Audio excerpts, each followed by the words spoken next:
Chapter 526 Deterring Force. After annihilating everyone at the Dragonman's Nest, Feng began to collect the items his victims had dropped. Due to Haunted's effect, Wolf and the others' drop rates had multiplied. Moreover, due to Feng's luck attribute, some of Overwhelming Smile's elites had even dropped up to 3 pieces of equipment.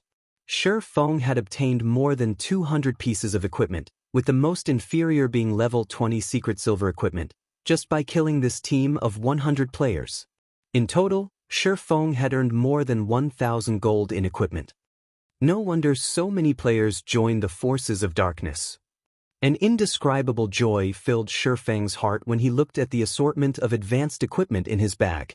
If Zero Wing had only itself to rely on to obtain all this equipment, a lot of time would be required. Meanwhile, Feng had only needed 5 minutes. However, equipment was not his greatest concern this time. The key point had been killing Wolf and the others. After absorbing their immortal souls, Wolf and the others could forget about logging into the game for at least 2 or 3 days. In addition to their lost equipment, they would have to waste at least 4 or 5 days to recover from this serious setback. With this one fight, Feng had stomped Overwhelming Smile's trump card to the ground, severely slowing the guild's development progress. If I put my back into it, I should be able to collect the 300 points of life force required before logging off. Feng took a look at the Icarus's heart's attributes, licking his lips. He then departed from the Dragonman's Nest in search of other Overwhelming Smile members. Previously, when he had attacked Wolf and the others, the latter had contacted the other nearby Overwhelming Smile members, hoping to attract a crowd. After all, Overwhelming Smile was the overlord of Maple City. Now that someone had dared to provoke the guild, they wanted to openly display what the consequences were for such actions. As this concerned the guild's reputation, Overwhelming Smile would take action to serve as a deterrence for others. Hence, this was the perfect time for Feng to hunt Overwhelming Smile members. Time gradually passed. Just as Feng had predicted, while he had killed Wolf's team, the Overwhelming Smile members in Dragon Ridge began to rush towards his location. There was actually someone who dared kill their allies while in their territory. Before this, nobody had dared to kill any members of Overwhelming Smile. Now that someone had emerged, naturally, they needed to retaliate. Filled with rage, the members of Overwhelming Smile rushed over to the Dragonman's Nest where Wolf's team had fought, hoping to teach Feng a lesson. Unfortunately, only an endless abyss awaited them. The majority of the reinforcements that arrived consisted of 20-man teams, and very rarely would a 100-man team appear. Although all of these teams consisted of elite players, compared to Wolf's team, they were significantly inferior. Whenever Feng discovered one of these teams, he would immediately use Firestorm. As for those that were fortunate enough to be outside the skill's effective radius, Feng would rush over and finish them off quickly. Each battle usually lasted around 5 or 6 seconds. These Overwhelming Smile members did not even have the time to contact the other teams. They could only watch as Feng devoured them, one after another, becoming life force for the Icarus's heart. After slightly over half an hour, Feng had collected a total of 300 points of life force, evolving the Icarus's heart to secret silver rank. The luck attribute the necklace provided increased from the original 7 points to 9 points. Although it was a minor increase, it had significantly increased items drop rates. Meanwhile, if Feng wanted to upgrade the Icarus's heart to fine gold rank, he needed double the previous requirement, 600 points of life force. Originally, Feng had wanted to log out of the game to rest. However, thinking that this was a rare opportunity, he continued to massacre the endless stream of Overwhelming Smile members that stormed over to help their companions. Currently, Overwhelming Smile's members still had no idea of what was occurring at the Dragonman's Nest. They also did not know that many of their companions had already died. After all, players who had lost their immortal souls could not log into the game even if they wanted to, so it was not possible for them to notify their allies. Even if there were a way to make contact, that would only happen after the upper managers of Overwhelming Smile discovered that the dead could not log back into the game. Who knew how long that would take? If Shi Feng waited until everyone from Overwhelming Smile reacted to the situation, searching for Overwhelming Smile members would become far more difficult. Since news of his slaughter would get out sooner or later, Shi Feng intended to go all out and kill as many as he could. Ignorantly, the members of Overwhelming Smile who wanted to teach Shi Feng a lesson continued to run to their deaths. Every team that came to the Dragonman's Nest died. The 100-man teams were no exception. Meanwhile, inside Overwhelming Smile's guild residence in Maple City. Miss Yulan, what's going on with you? Why are you in such a hurry to see me? A handsome middle-aged man seated on the guild leader's throne asked, laughing. This middle-aged man was none other than Overwhelming Smile's true guild leader, Laughing Heaven. Laughing Heaven had tan skin and a pair of deep black eyes. His entire person radiated a sense of majesty and gave others the impression that he was one who had experienced the vicissitudes of life. Although Overwhelming Smile was only a second-rate guild, it had only been established a short time ago. Meanwhile, Laughing Heaven was the person responsible for nurturing Overwhelming Smile from the ground up. During the initial stages of God's domain, he had accurately chosen to develop Overwhelming Smile in Maple City, leading the guild to become the city's overlord. Soon after, Underworld came with the offer of acquisition.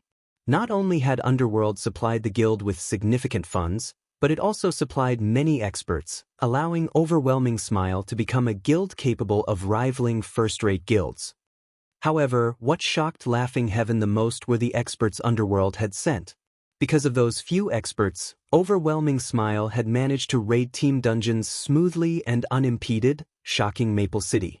Overwhelming Smile had become a well-known guild in Star Moon Kingdom, and even showed signs of becoming the kingdom's #1 guild.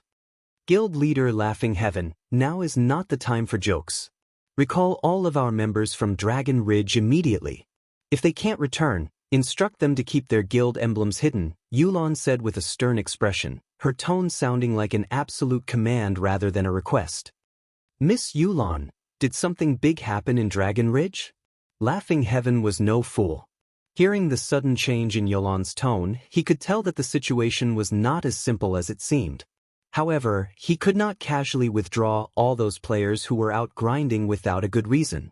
Such an action would negatively impact the guild's development. Are you really clueless about what is happening in Dragon Ridge? Yulan asked quietly. Are you talking about the person who is attacking our teams? When Laughing Heaven realized the reason for Yulan's distress, he could not help but laugh and said, Miss Yulan, aren't you making a big fuss over nothing? Isn't it just someone ambushing us? Is there really a need to withdraw our members from Dragon Ridge? Many guild members have already gone to deal with that arrogant bastard. I doubt it will be long before that player is found and killed. Making a big fuss over nothing? Found and killed? Yulan could not help but laugh upon hearing Laughing Heaven's words, a hint of mockery flashing in her eyes. To actually speak such ridiculous words, do you even know what exactly is happening in Dragon Ridge right now? Miss Yulan, there is one thing that you have to understand. While you might be Overwhelming Smile's guild leader in White River City, in Maple City, I, Laughing Heaven, am the true guild leader. Laughing Heaven was not impressed by Yulan's behavior. If not for the woman having the support of Underworld, he couldn't care less what the woman said. Since you don't know, I'll tell you. Zero Wings guild leader, Black Flame, is currently in Dragon Ridge. The majority of the subordinates you've sent there to level up are most likely dead already. If you don't recall them right this instant, it won't be long before he wipes out every member we have there. Yulan said sternly. That is all I have to say. Guild leader Laughing Heaven, whether you wish to act upon my advice or not is up to you. Finished, Yulan turned and left the guild leader's office. Her task in Maple City was only to develop Overwhelming Smile's trade. She was not allowed to intervene on any other matters relating to the guild, not could she. Otherwise, she would not have run all the way here to meet with Laughing Heaven. Meanwhile, Laughing Heaven was stunned into silence when he heard the name Black Flame. Chapter 527 Commotion at Maple City. Inside Overwhelming Smile's guild leader's office.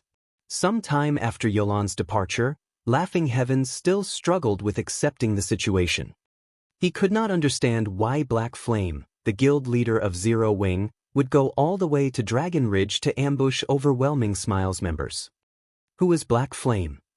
He was Star Moon Kingdom's publicly acknowledged #1 expert.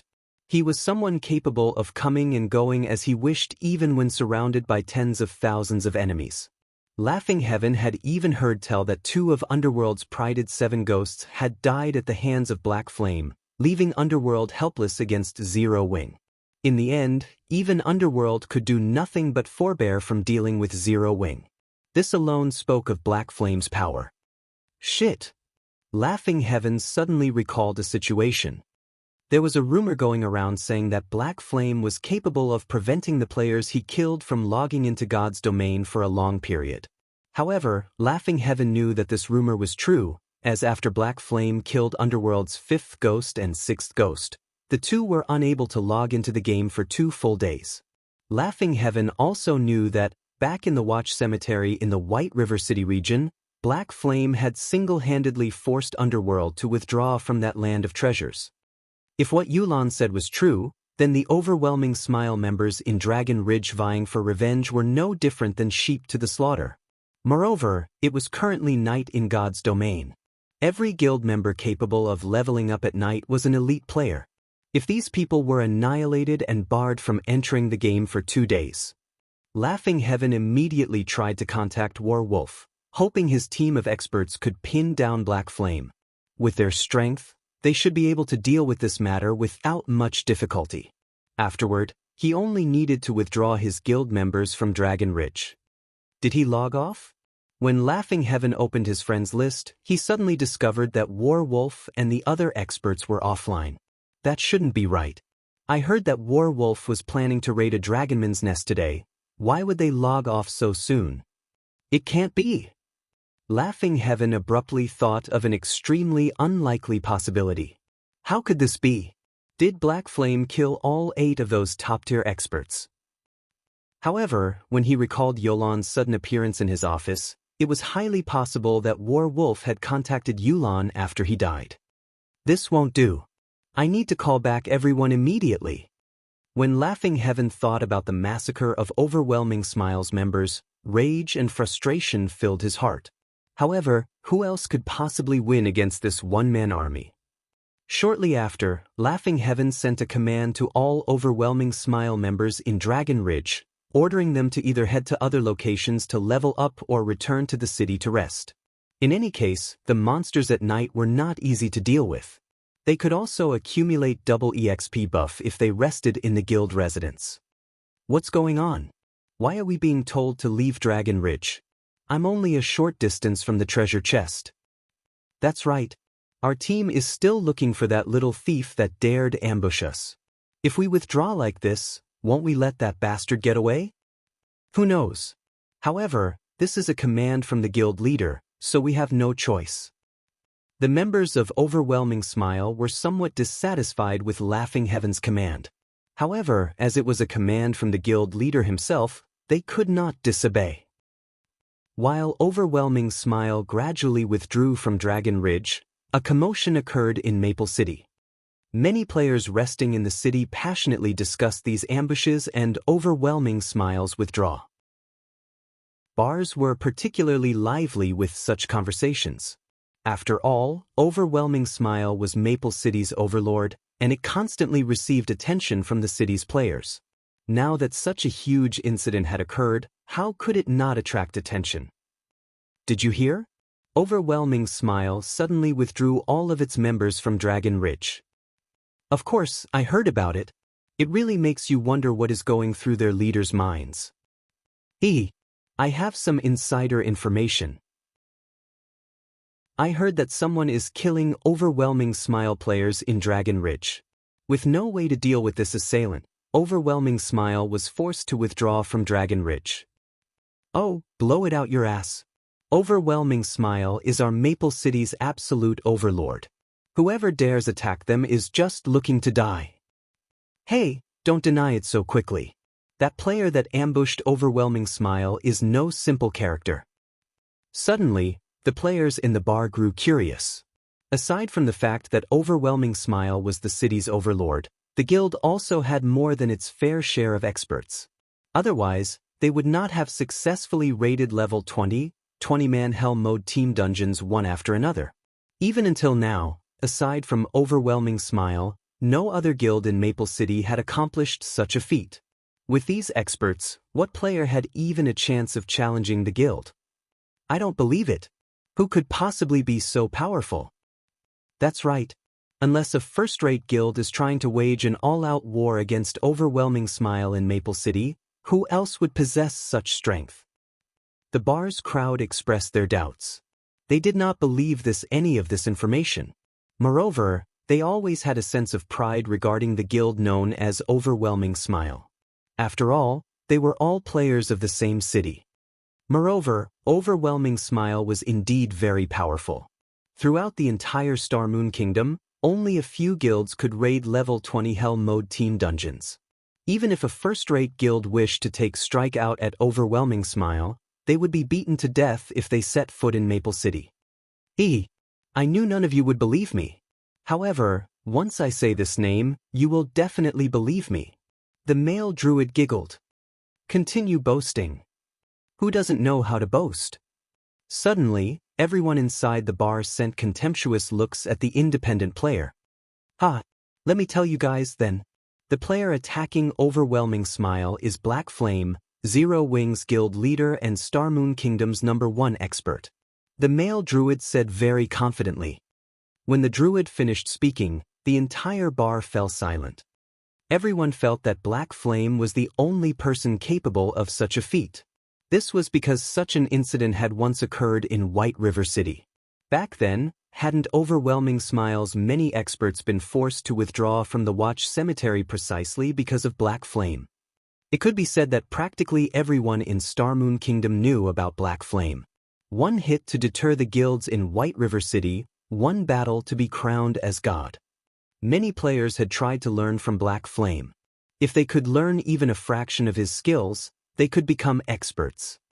Meanwhile, Black Flame's title as the one-hit Azura was something that excited countless players.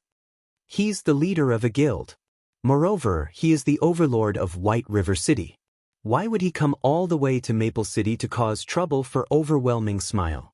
Someone suddenly asked. How should I know? Maybe Black Flame plans to lay his hands on Maple City as well? The male druid joked. Silence overtook the entire bar once more. When they thought about it, there was indeed a small possibility of such a situation. After all, Zero Wing was already White River City's overlord.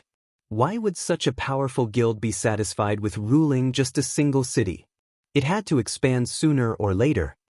Thinking up to this point, everyone could not help but grow excited. Meanwhile, seated in a corner of the bar, a middle-aged man in his late 30s was greatly shocked when he heard this news. This man was none other than Liang Qin, the person who bought land on behalf of Shifeng. Sure enough, the winds of Maple City are going to change. Liang Qin sighed. In all of Star Moon Kingdom, most likely, only an expert like Black Flame was capable of deterring the overlord of an entire city by himself.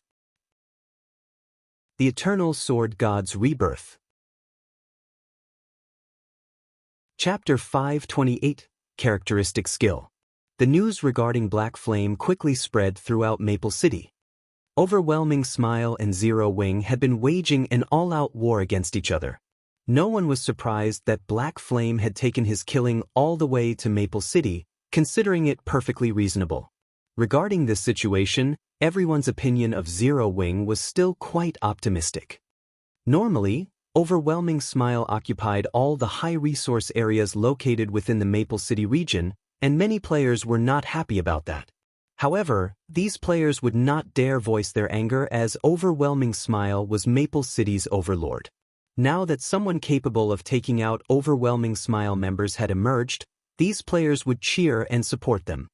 However, as news of Shifeng's hunt spread, another event had occurred that excited players in Maple City. Another player-owned shop had emerged in their city, and this shop was the Candlelight Trading Firm.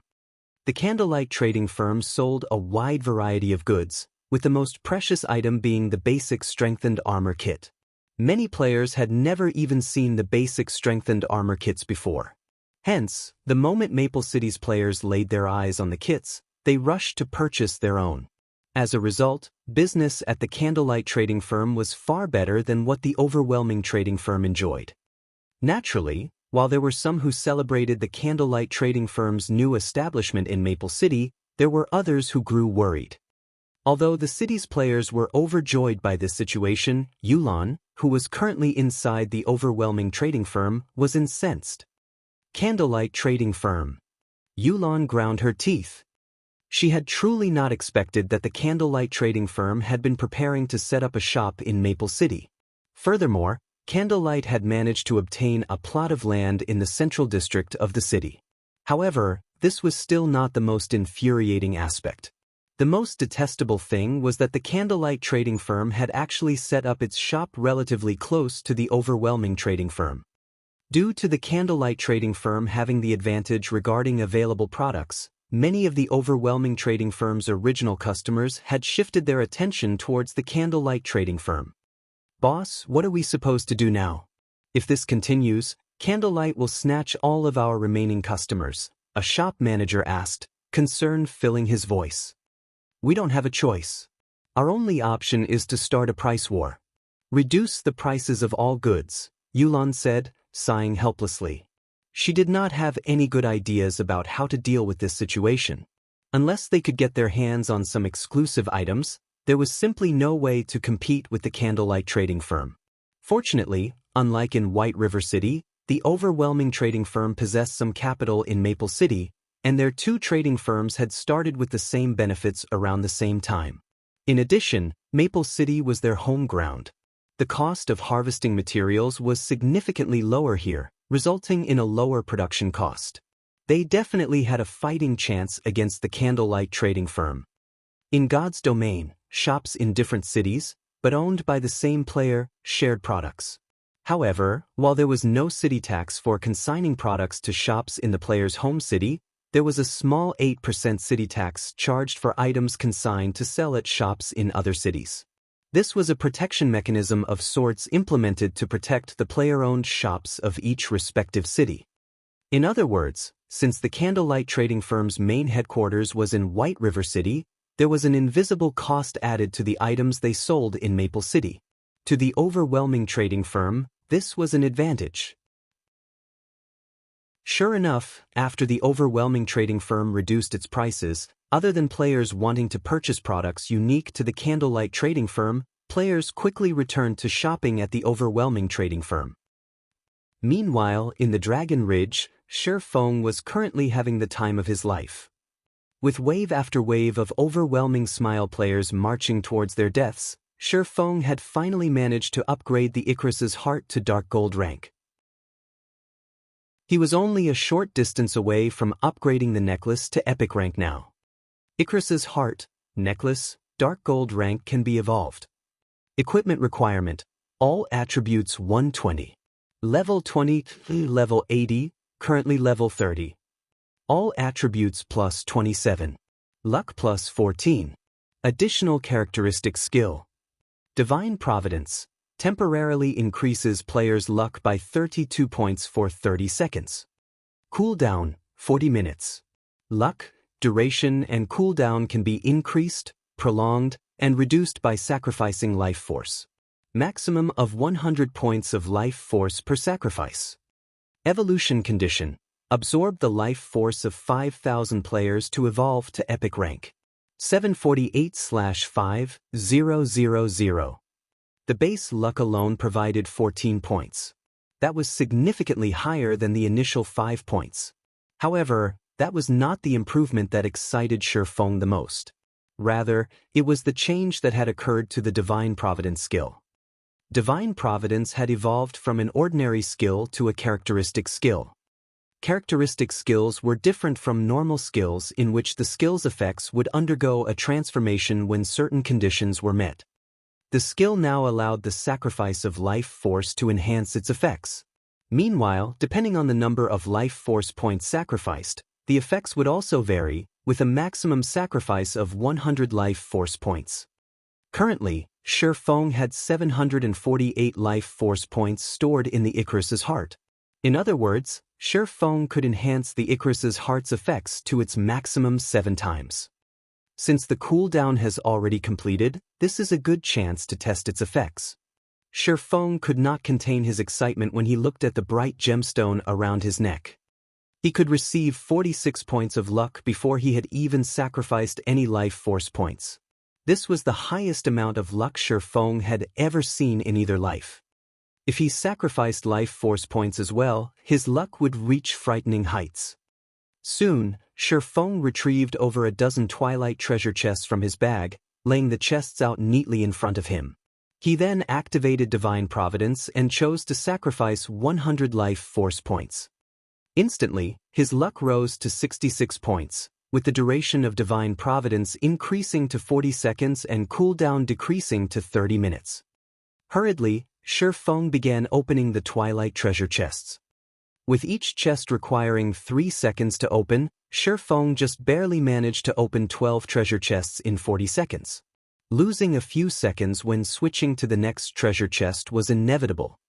Although Shi Feng felt slightly disappointed about the time he had lost, when he thought about the additional effects gained from sacrificing life force, his mood instantly brightened again. If he applied that 66 points of luck when killing monsters, the drop rate would be astounding. The rarely seen jackpot might even occur, multiplying the number as well as increasing the quality of the items dropped. Unfortunately, such a powerful effect came at the cost of 100 life force points. He had only managed to kill so many players today due to catching Overwhelming Smile unprepared. However, after they set up certain precautions, it would not be as easy to harvest 100 life force points anymore. Of course, Shi Feng absolutely refused to commit random murder. Although there were many people in this world who did not have a bottom line, and even more so inside a game, Shi Feng was not one of them. This was a fundamental principle of being a human being. If he crossed this line, he would be no different than an animal. Shi Feng then began collecting the items inside the twilight treasure chests. Awesome! Shi Feng could not help but laugh. Sure enough, the effects of 66 points of luck are truly amazing. Among the 12 twilight treasure chests, he had obtained 4 pieces of Tier 1 set equipment, 1 for Shield Warrior, Guardian Knight, Assassin, and Cleric. Among them, the Tier 1 set equipment for Shield Warriors and Guardian Knights were the most difficult to obtain, yet, Shi Feng had actually obtained 1 piece for both classes. Up until now, Shi Feng had collected 4 of the 5 set pieces of the Yin-Yang Walker set equipment for Guardian Knights. He only lacked the boots now. Currently, he had 3 pieces of the Mana Storm set equipment for Tier 1 Elementalists. As for the Dark Melody set equipment for Tier 1 Assassins, like the Yin-Yang Walker, Shi Feng now had 4 pieces. He was only missing the head slot. He had 3 set pieces of the Forest Guard set equipment for Tier 1 Rangers. He now had 3 set pieces of the Brave Heart set equipment for Tier 1 Shield Warriors. He had 2 set pieces of the Ghost set equipment for Tier 1 Cursemancers.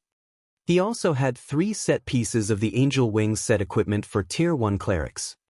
By now, Shi Feng was close to completing the Tier 1 set equipment for the majority of the available classes. It would not be long before he completed them. At that time, if he led a team of players geared in Tier 1 set equipment into a large-scale team dungeon, who could possibly compete with Zero Wing to obtain first clears. Just the thought excited Shi Feng.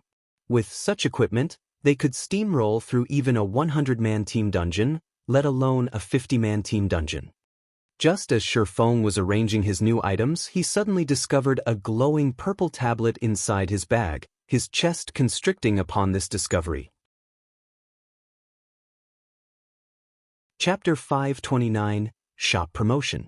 Shi Feng quickly took the purple tablet from his bag. The tablet displayed a single word: promotion. However, this promotion order was not a guild residence promotion order. In God's domain, all promotion orders were extraordinarily valuable, and among them were guild residence promotion orders and promotion orders for other specific establishments. However, of these promotion orders, the rarest was the shop promotion order. The tablet in Shifeng's hands right now was none other than the shop promotion order. All shops set up by players in NPC cities began as 1-star shops without exception, regardless of whether it was a 300 gold shop or a 1,000 gold shop. Only, a 1,000 gold shop was far more luxurious, and it had a few more available functions. However, after a shop was promoted to 2-star status, it would undergo a qualitative change. In particular, the benefits a lifestyle player received would be significantly enhanced. It was extremely difficult to obtain a shop promotion order. Unlike a guild residence promotion order that could be obtained from dungeons, a shop promotion order could only be obtained through certain special quests. The only other option was to gain one from treasure chests. However, not just any ordinary treasure chest would drop the promotion order. The treasure chest could not be below level 40, and it must be fine gold rank or above. There was also a certain probability to obtain one from rankless treasure chests such as the Twilight treasure chest. However, the chances of obtaining a shop promotion order were simply too minuscule. Normally, players would obtain it through a challenge quest. However, since it was a challenge quest relating to a shop's promotion, it was not so easy to receive or complete it. Such challenge quests were no less difficult than epic quests. Hence, there were extremely few shops capable of completing them. Because of this, the promotion orders obtained through treasure chests were extremely valuable, and countless businessmen would offer astronomical prices for one. Shifeng had only obtained this item due to a stroke of luck. With this item, I can finally monopolize White River City's trade with the Candlelight trading firm. Shifeng returned the shop promotion order to his bag and took out a return scroll. Since it was no longer easy to locate overwhelming smile players, he had no reason to remain here. Meanwhile, now that he had obtained a shop promotion order, he needed to go and promote his shop. In God's Domain settings, unlike in other virtual reality games where using one shop promotion order would promote every shop that player owned, players in God's Domain required one promotion order for every shop they owned should they wish to upgrade them all. However, Shifeng had long since made up his mind. Zero Wing's roots lay in White River City, so the shop promotion order must be used on one of the shops there. As for the shops in Starmoon City and Maple City, unless he had excess, he would not waste any promotion orders on these two cities. After using the return scroll, Shifeng returned to Maple City. However, Shifeng was in no hurry to return to White River City. Instead, he first went to investigate the Overwhelming trading firm. Now, he had already heavily damaged Overwhelming Smile's hidden trump card, which would severely impact its dungeon raiding process.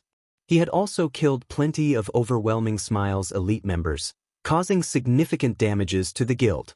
Not to mention, due to a lack of resources, the development of Overwhelming Smile's branch in White River City had also been wounded. If this situation continued, the gap between Overwhelming Smile and Zero Wing would only grow as more time went by. The only fighting chance Overwhelming Smile had right now was the Overwhelming trading firm. If the Overwhelming trading firm developed successfully, Overwhelming Smile would have the coins required to fight a war of attrition against Zero Wing. In addition to its ample funds and enormous background, the guild's development speed would soar. After all, a massive organization such as Underworld possessed the mechanisms required to nurture experts. Only, everyone had yet to adapt to God's Domain fully. Once they did, however, with sufficient coins and funds, in addition to experts giving out pointers, it would be very easy for Overwhelming Smile to nurture a large number of experts. Although Zero Wing seemed to prosper right now, in reality, it was still significantly inferior to other major guilds, particularly in terms of training mechanics for experts. God's Domain was mankind's second world. It was not a game with a short lifespan. A guild's strength was not determined by wins and losses. Instead, it was determined by how long the guild in question could remain in power. In the past, there had been many guilds that had prospered greatly for a period. However, after some time had passed, they still crumbled and eventually faded out of existence entirely. Based on this, one could easily tell the gap between guilds. This was why Shadow had remained a second-rate guild in the past. It was because the guild had only been recently established and did not possess the necessary mechanisms to nurture experts. Although the guild had succeeded in establishing such mechanisms during the middle stages of God's domain, said mechanisms were far inferior to that of first-rate guilds. In the end, the gap between Shadow and the first-rate guilds of God's domain only grew wider as time went on. Hence, Shi Feng wanted to establish such training mechanisms as soon as possible and produce an endless stream of experts for Zero Wing. Only then could Zero Wing become a true powerhouse. This was also one of the reasons why first-rate guilds looked down on Zero Wing. They all shared the same thought. You are only strong right now. What about in a few months? Let's see how you fare in 1 or 2 years. All guilds that had achieved the status of a first-rate guild possessed a history over a decade long. Some had even survived several decades. When Shi Feng arrived before the overwhelming trading firm, he could see a constant stream of players enter and exit the shop. As for the candlelight trading firm, which was only a short distance away, although the shop also had plenty of customers, there were significantly less than the overwhelming trading firm. Overwhelming trading firm's items sure are cheap. I can buy another stack of advanced whetstones with the money I saved. That's right. Not only are the items cheap, but I never expected that it would also push out a new product. Unfortunately, the shop didn't have many for sale, and I didn't have the chance to buy one.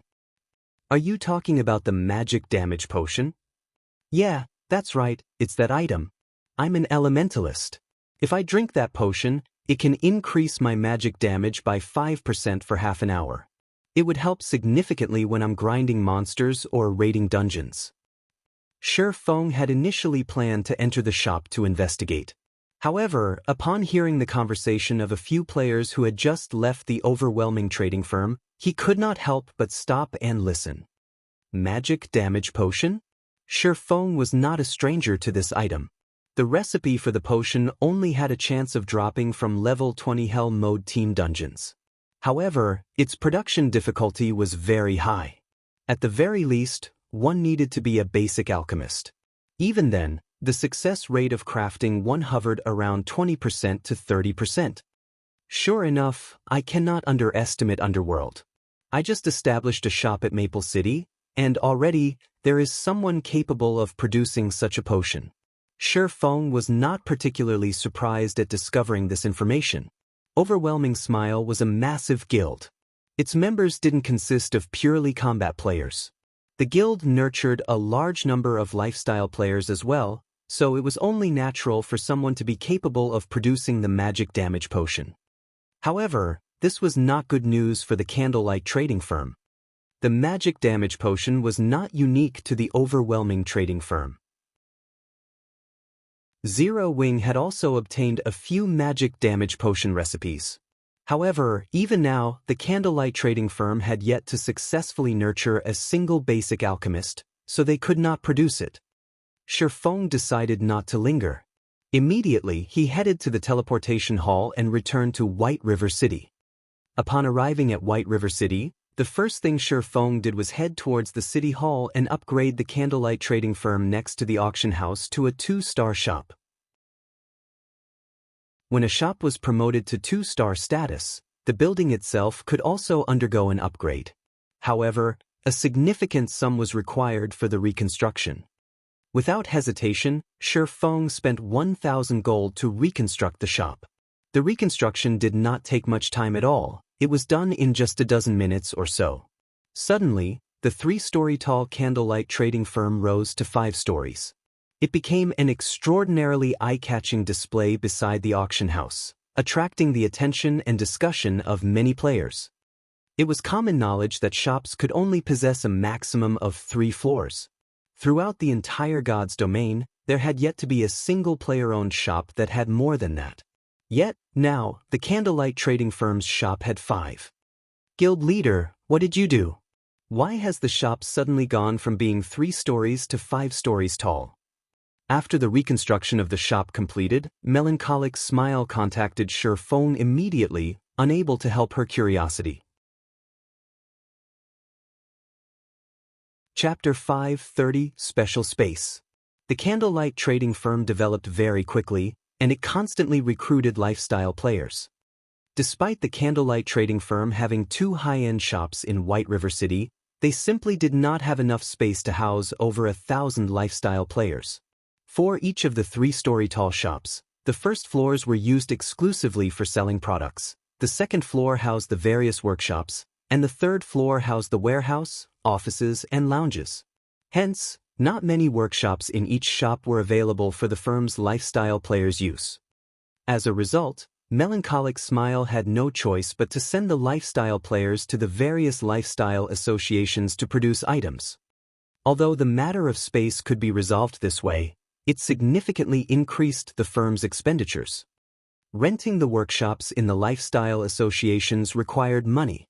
A basic workshop's impact on a player's success rate was insignificant, so Melancholic Smile mostly rented intermediate workshops for the firm's lifestyle players.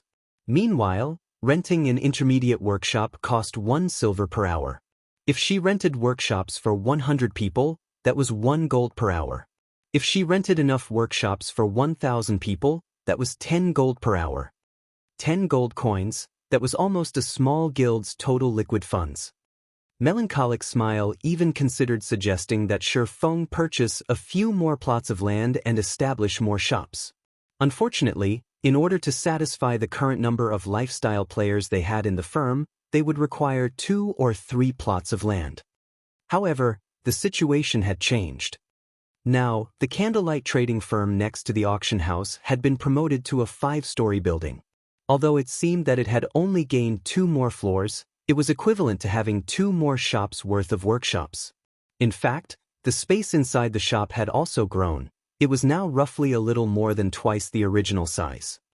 With so much space, the candlelight trading firm could save a lot on rental fees.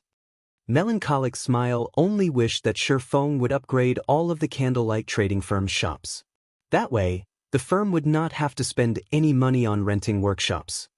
Feng could not help but laugh at Melancholic Smile's reaction. In the past, even after God's Domain had operated for over a year, countless players were unable to promote their 1-star shops to 2 stars. It was purely due to luck that the candlelight trading firm had obtained the promotion orders so quickly. It was practically impossible to obtain another shop promotion order from the Twilight treasure chests.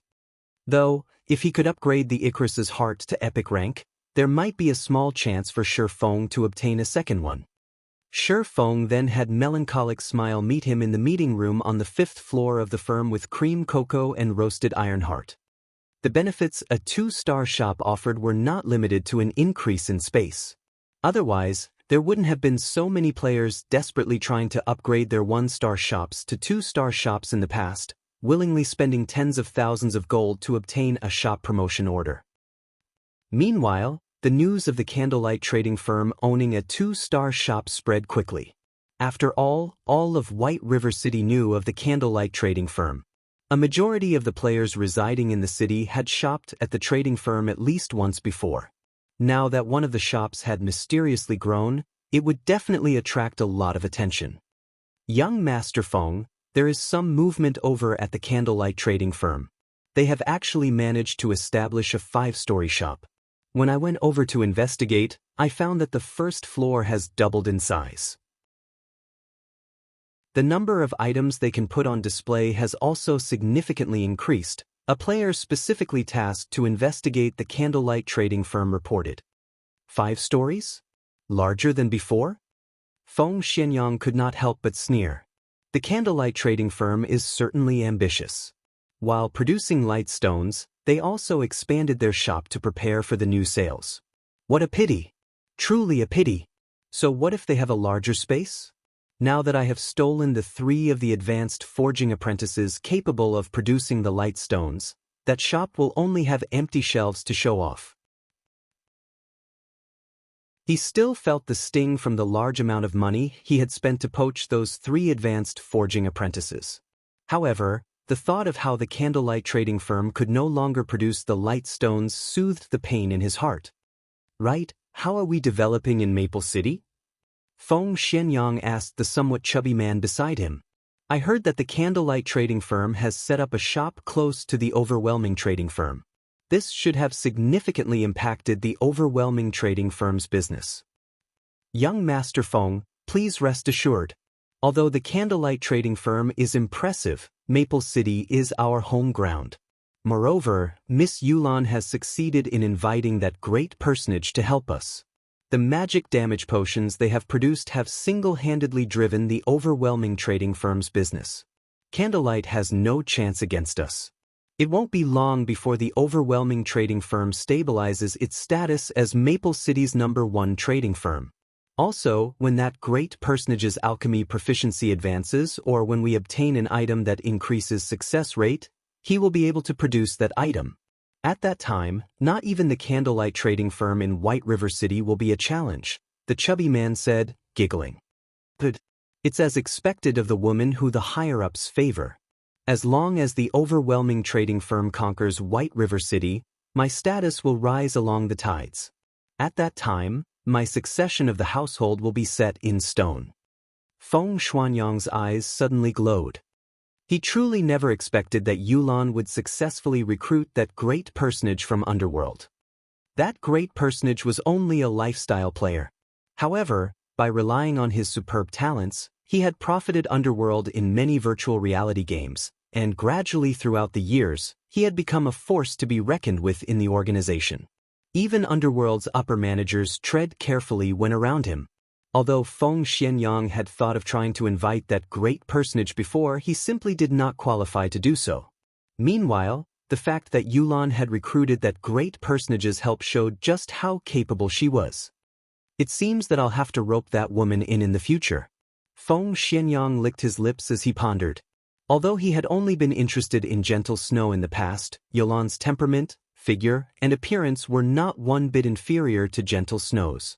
In certain aspects, Yulan was even superior to the snow goddess. If he could make Yulan his woman, it would benefit him greatly in the future.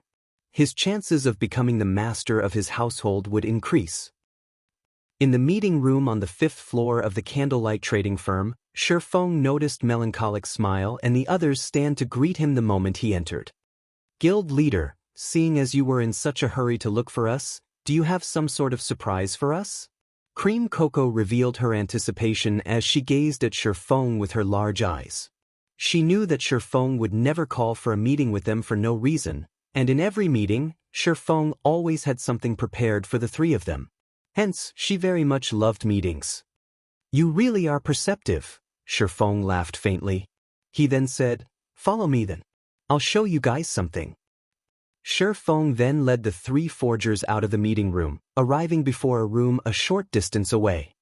The candlelight trading firm's reconstruction had only completed a short while ago. There were still many areas inside the shop that Melancholic Smile and the others were unfamiliar with. In particular, there were some rooms that Shi Feng had locked. Not even Melancholic Smile was allowed to enter. The room he led the forgers to was one such location. Guild leader, isn't this a workshop? Cream Coco asked curiously. You'll understand once you enter, Shi Feng laughed as he slowly opened the door. Once the door opened, the trio behind Shi Feng was stunned by what they saw. A completely different world awaited them beyond the door. When the door opened, a fragrant smell and beautiful scenery greeted each of them. The room even contained a small creek. The most incredible part of the room was the ball of water floating in the middle of the room. That's a simulation device. Melancholic Smile was immediately surprised when she saw that floating ball of water. Originally, simulation devices could only be found in the library of White River City. It was a tool that allowed players to learn or craft their own spells. Melancholic Smile had never imagined that this workshop would also contain one. Simulation device? Cream Coco asked, confused. White River City's library also has a water ball. The simulation device there allows players to learn or create spells. However, the simulation device here is slightly different. It is meant to assist lifestyle players with producing items. Through the simulation, you guys can discover the flaws you have when producing an item. At the same time, it can also aid you in creating a completely new item. With this, You won't have to waste a lot of materials and can freely try producing as many items as you want. This is a function that only special workshops possess, Shi Feng explained. Chapter 531, Frightening Talent. I've already set this place as a special forging room. You will have a higher success rate than even in the advanced forging rooms with any items you forge in here. The effects are especially obvious when you forge complicated and high-quality items. Hearing Shi Feng's explanation, Melancholic Smile and the others were so excited that they were speechless. This surprise was simply too huge. Players who had never produced a high-quality item before had no idea how difficult it was to produce one. It was an extremely delicate job. Not only was the success rate very low, but the slightest mistake would also result in the item's destruction. Naturally, practicing the forging process for a long time would help significantly. However, high-quality materials were extremely rare. They had no opportunity to experiment and familiarize themselves with the forging procedures. They could rely on their experience and hope that, after repeatedly producing the item, they would become proficient with the design and reduce the amount of wasted materials. With this simulation device, however, they could practice as much as they wanted to, constantly modifying and upgrading their techniques. This would be of immeasurable help to them. Moreover, after players became forgers in God's domain, if they wished to become a master forger, they had to create their own items. Otherwise, it would not be possible for one to become a master forger at all. Hence, players normally began to accumulate experience of creating items when they became basic forgers. By the time they became advanced forgers, they would attempt to create new items constantly. However, with this simulation device, they could save a significant amount of time and effort. Of course, this did not come without a price. The simulation device needed energy to run, and magic crystals supplied that energy. Fortunately, it was relatively easy to obtain magic crystals. After all, they had a certain drop rate from dungeons. Guild leader, you're too awesome. Indescribable joy filled Cream Cocoa when she stepped into the room. Although Melancholic Smile and Roasted Ironheart were not as simple-minded and pure as Cream Cocoa, not revealing their thoughts so easily, they still could not help but approach the magic water ball when they entered the room. They loved all of the tools in this room so much that they simply could not bear to part with them. They would not trade this forging room away even if someone offered them a luxury car. The value of this special forging room far surpassed those luxury cars. Moreover, one could not buy a special forging room so easily. In the Forging Association, the advanced forging room was the best one could rent. Special forging rooms were only available in 2-star shops or above. This was also why so many players in the past had dreamed of upgrading their shops to 2-star status. The fragrant aroma inside the special forging room relaxed anyone who came into contact with it. The environment inside the room could also be adjusted to suit the user. Just the impact the forging room provided to one's mental state was significant.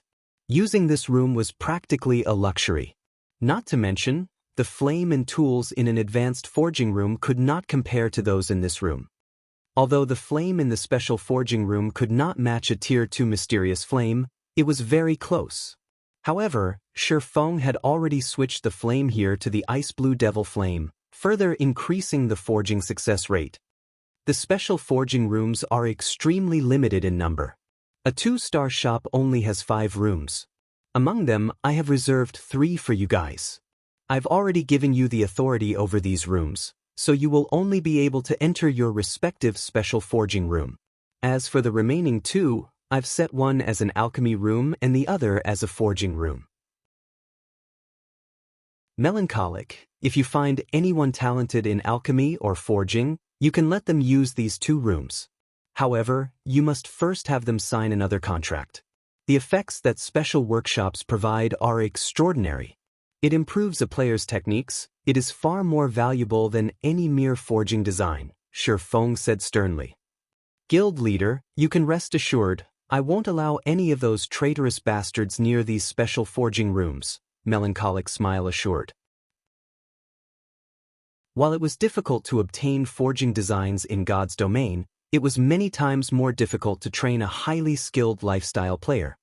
This was precisely the function of these special training rooms, so they would not use them to nurture traders. Afterward, Shifeng let Melancholic Smile handle the remaining matters regarding the Candlelight Trading Firm and logged out of the game. It was already daytime in the real world, with the sun shining brightly in the sky. I played for so long and never noticed. Shifeng smiled bitterly when he looked at the time, discovering that it was already nearing 1 p.m. However, there was nothing Shifeng could do about that. Not only had he come across such a priceless opportunity to evolve the Icarus's heart, but he had also obtained a shop promotion order. He could not log out of the game even if he wanted to. After Shifeng ate and was about to rest, his quantum watch rang. "Hello, Master Shifeng. I have completed the task you requested yesterday. You can have people visit the training area at any time," the female assistant, Liang Jing, reported respectfully through the video call. Ever since the fight at Big Dipper, he had become popular in Jinhai City. Many of Jinhai City's powerful figures hoped to meet with Shifeng. Unfortunately, Shifeng had rejected all of these requests. He had not been trying to be arrogant by doing so, he just did not have the time to spare.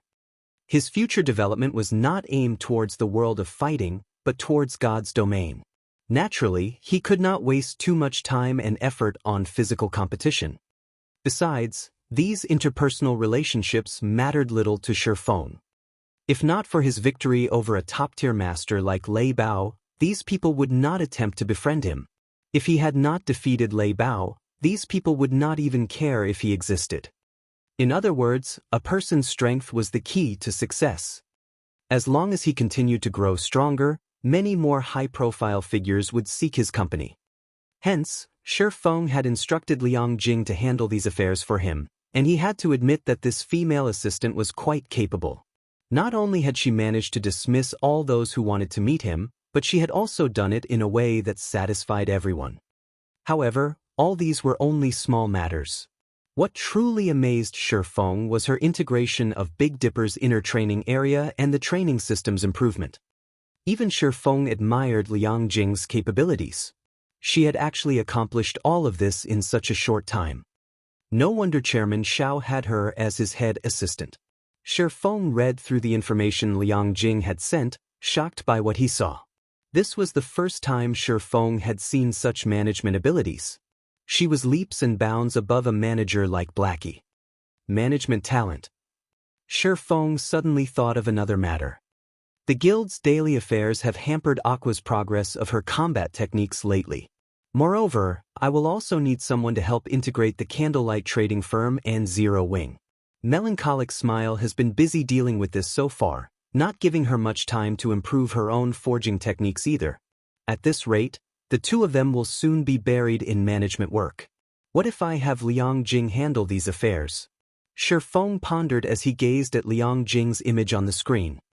If he had someone who could liberate Aqua Rose and Melancholic Smile from their management duties, allowing them to display their original talent fully, it would benefit both Zero Wing and the Candlelight Trading Firm's development.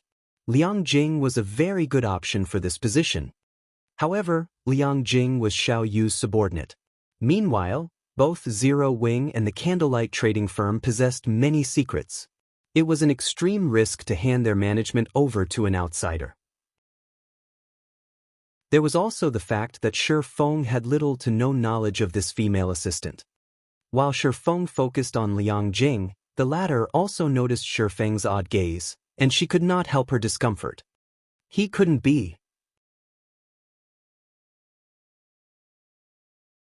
Chapter 532, The Most Powerful Newbie.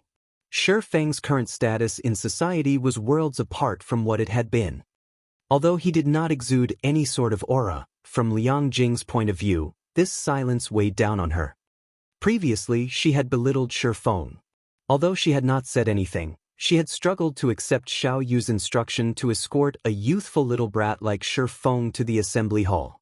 Hence, she had purposefully treated Shifeng with a little disrespect. Now, however, Liang Jing regretted her actions. She really shouldn't have treated Shifeng impertinently back then. After all, someone who could earn Chairman Zhao's respect wouldn't be an ordinary character, even if it were only a young man in his early 20s. He can't be thinking of replacing me, right? Liang Jing worried. There were countless people out there who dreamed of becoming the assistant to a character like Shi Feng. In the VIP room that day, many of Jinhai City's influential figures had hoped to send Shi Feng assistants, taking the chance to deepen their relationship with the popular young man. Meanwhile, she had only received this job due to her advantage of being Xiao Yu's most valued assistant. If Shi Feng dismissed her, only tragedy would await her. She had seen countless wealthy and well-stated princelings who were immeasurably arrogant. These people got rid of anything or anyone that irked them. Meanwhile, a successful young man such as Shi Feng, whose status in society was far superior to even Xiao Yu's, was even more likely to behave in such a way. Watching Shi Feng's solemn gaze, Liang Jing's heartbeat accelerated. Am I going to be fired just like that? Liang Jing inwardly despaired. Suddenly, Shi Feng spoke. Miss Liang Jing, thank you for your trouble. I'll leave to inspect the training grounds you've arranged in a moment.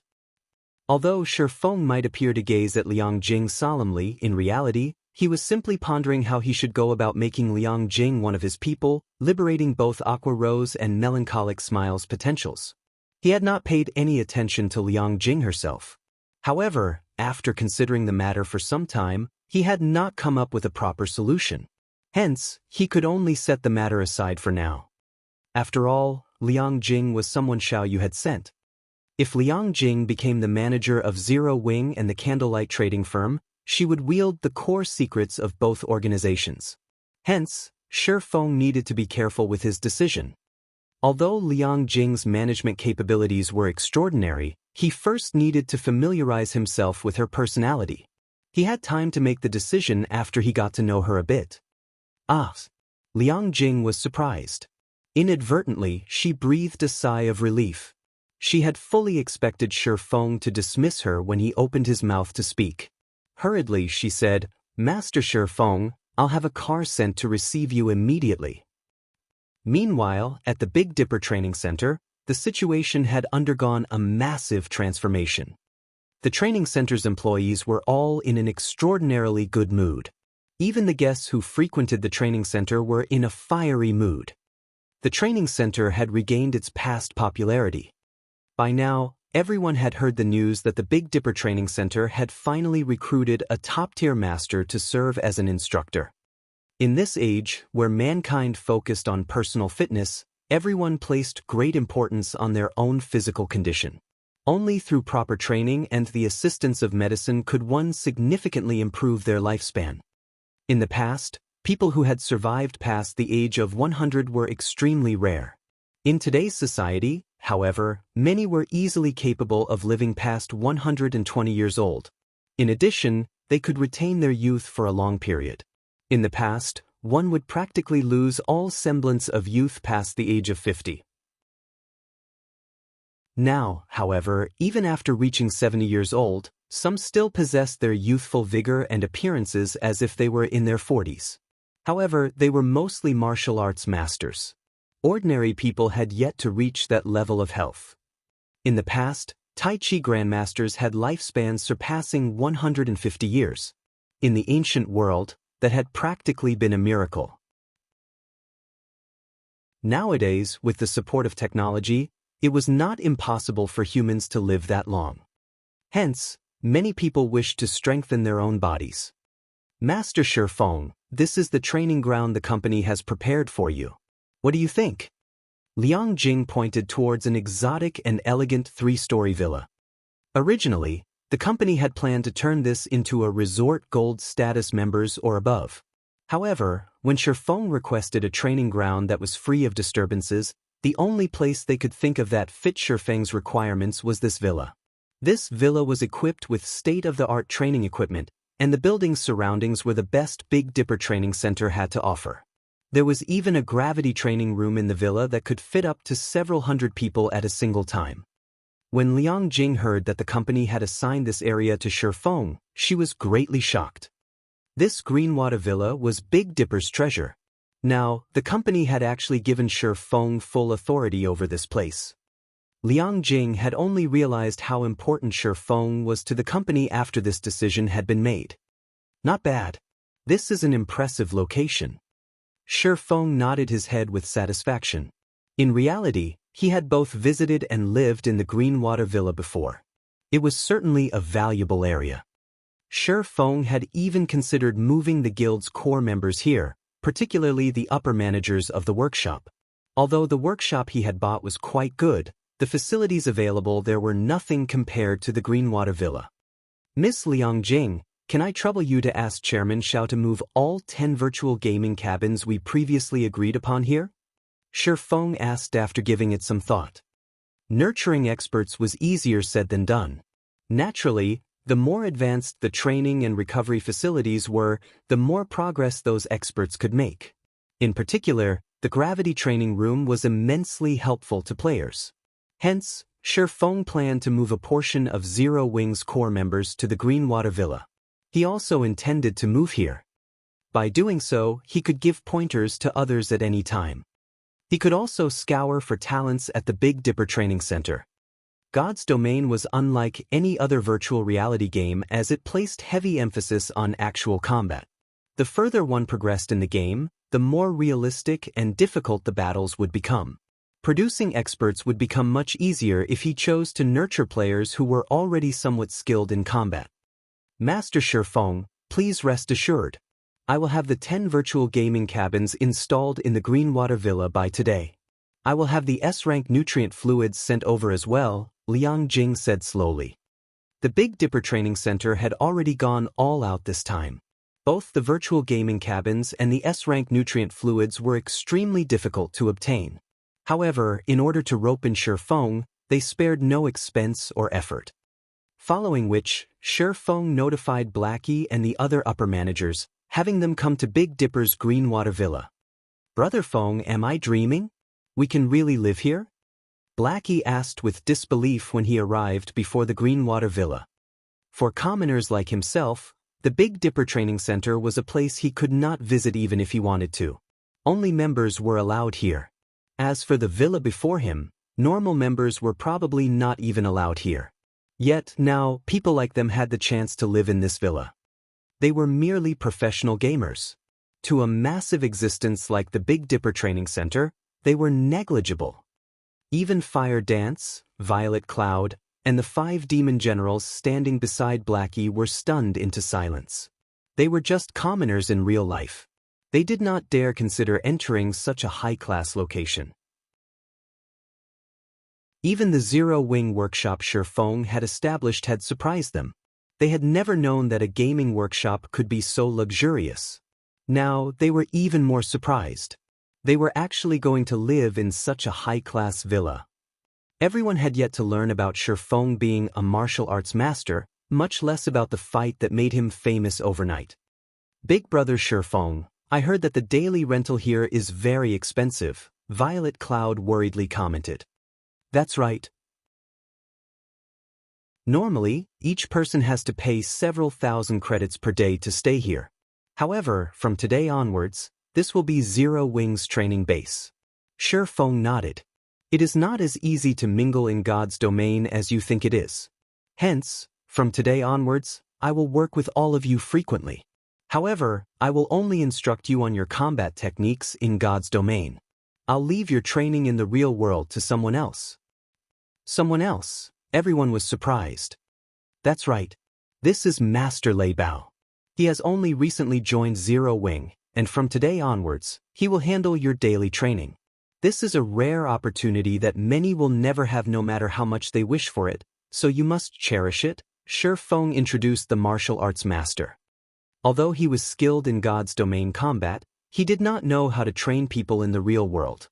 On the other hand, Lei Bao was a bona fide top-tier master, someone who was only a short distance away from reaching the realm of Grandmaster.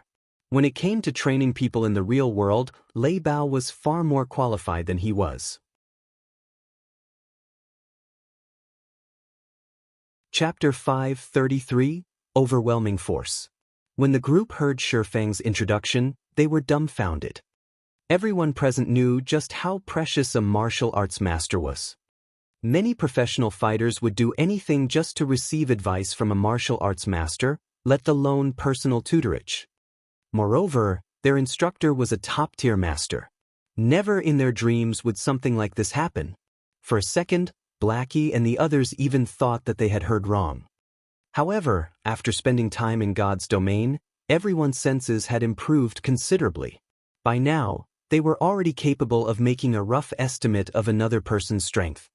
Lei Bao also made no attempt to hide his beast-like aura in the slightest.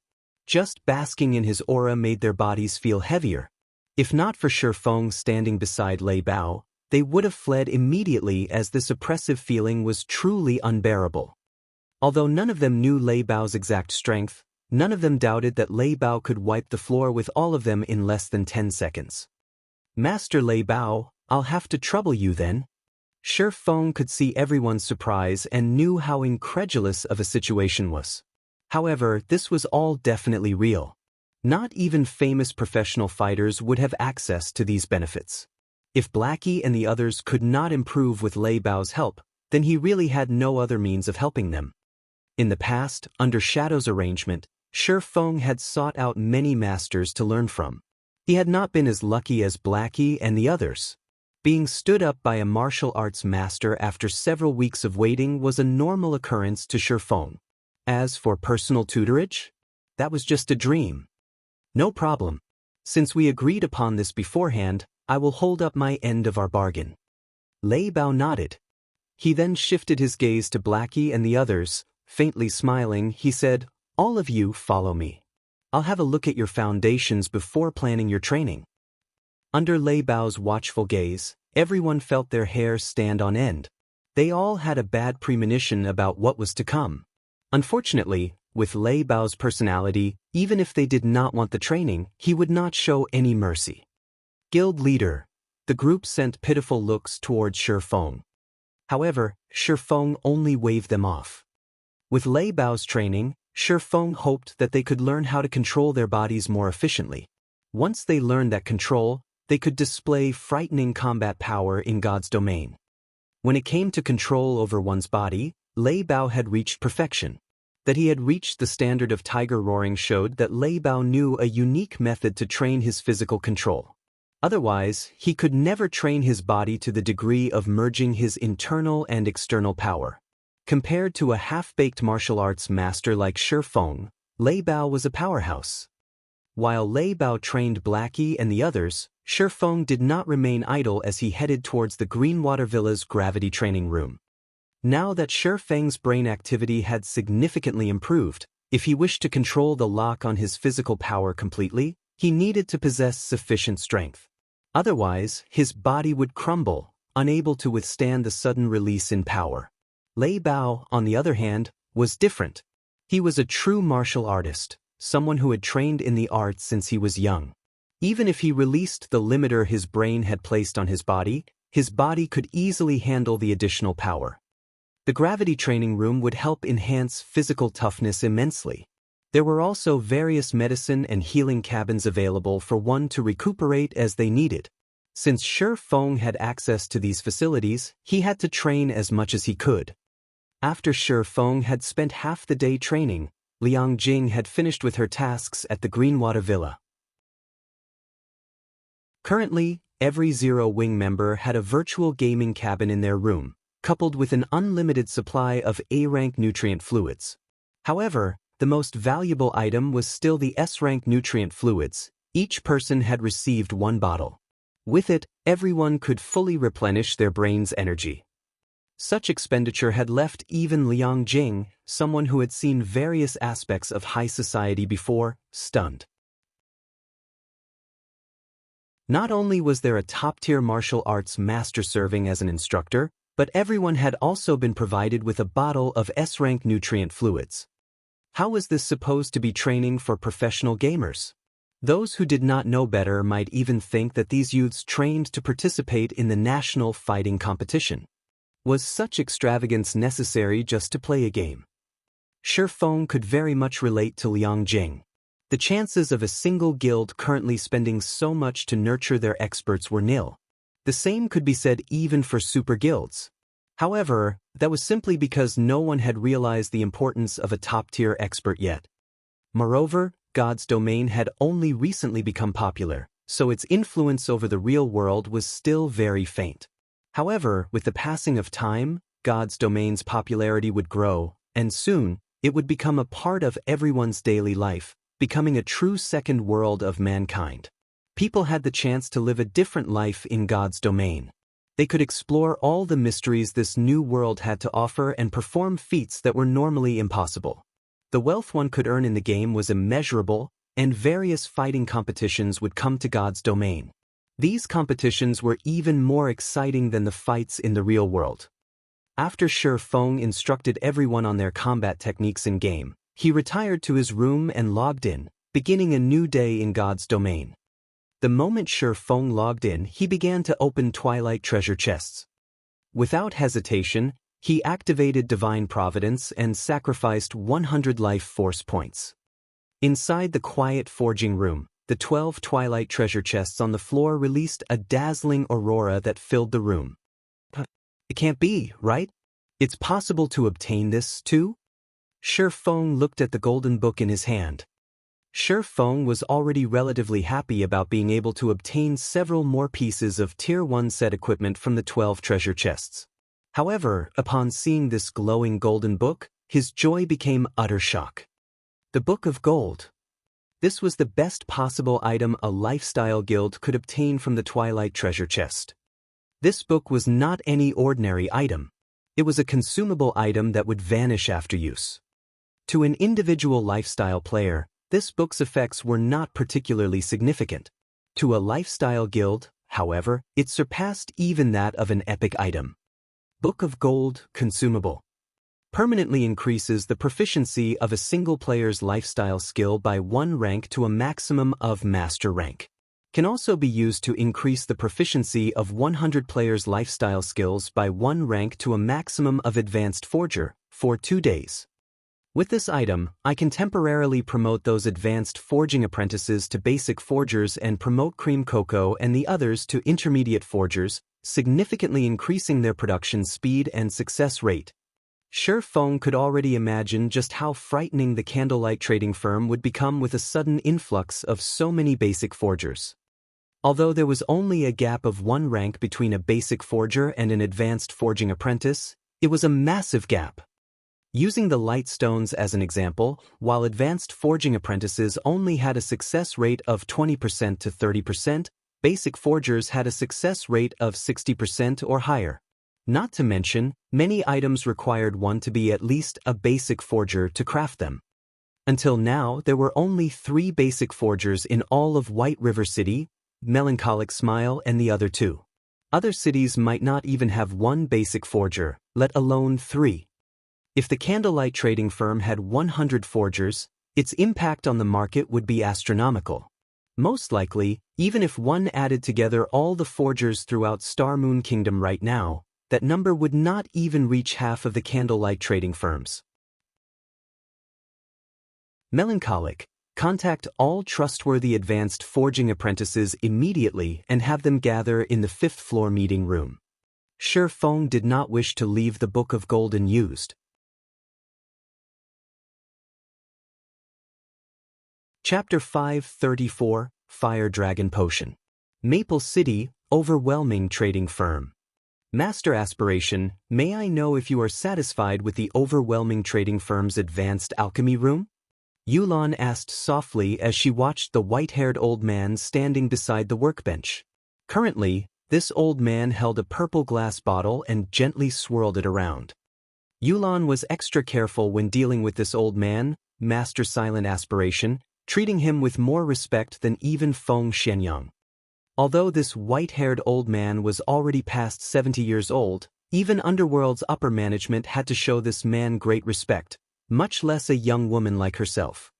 Before Yulan had even been born, this old man had explored virtual reality games for many years.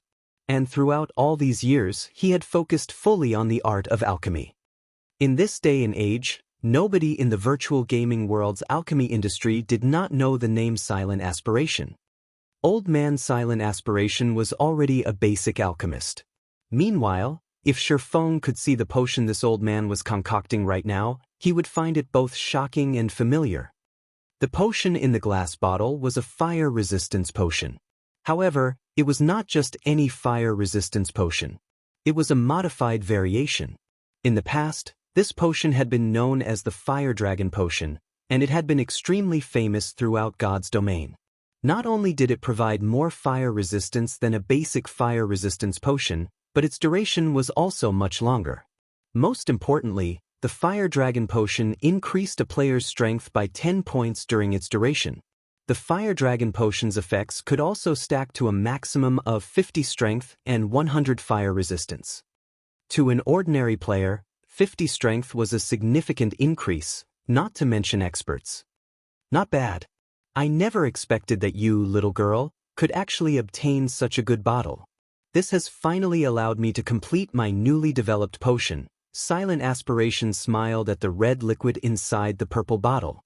Satisfied, he said, "Sure enough, it is as I surmised. Not only will the fire resistance stack, but the strength bonus will also stack. Seeing as the basic version of the potion already possesses such wonderful effects, let's call this the Fire Dragon Potion. Little girl, consider yourself lucky. Master Aspiration, you truly are amazing. You are actually capable of producing such a powerful potion. May I know the success rate for this Fire Dragon Potion?" Yolan's eyes lit up with joy when she saw the Fire Dragon Potion's effects. In order to convince Master Silent Aspiration to come to Maple City and help Overwhelming Smile, she had to go through much difficulty to obtain this set of mysterious iron alchemy equipment.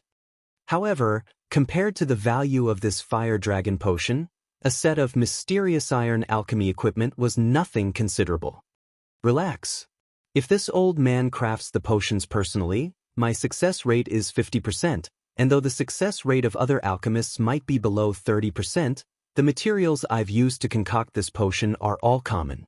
It won't do much harm to waste some, Silent Aspiration laughed. To develop the Fire Dragon Potion, he had invested a lot of time.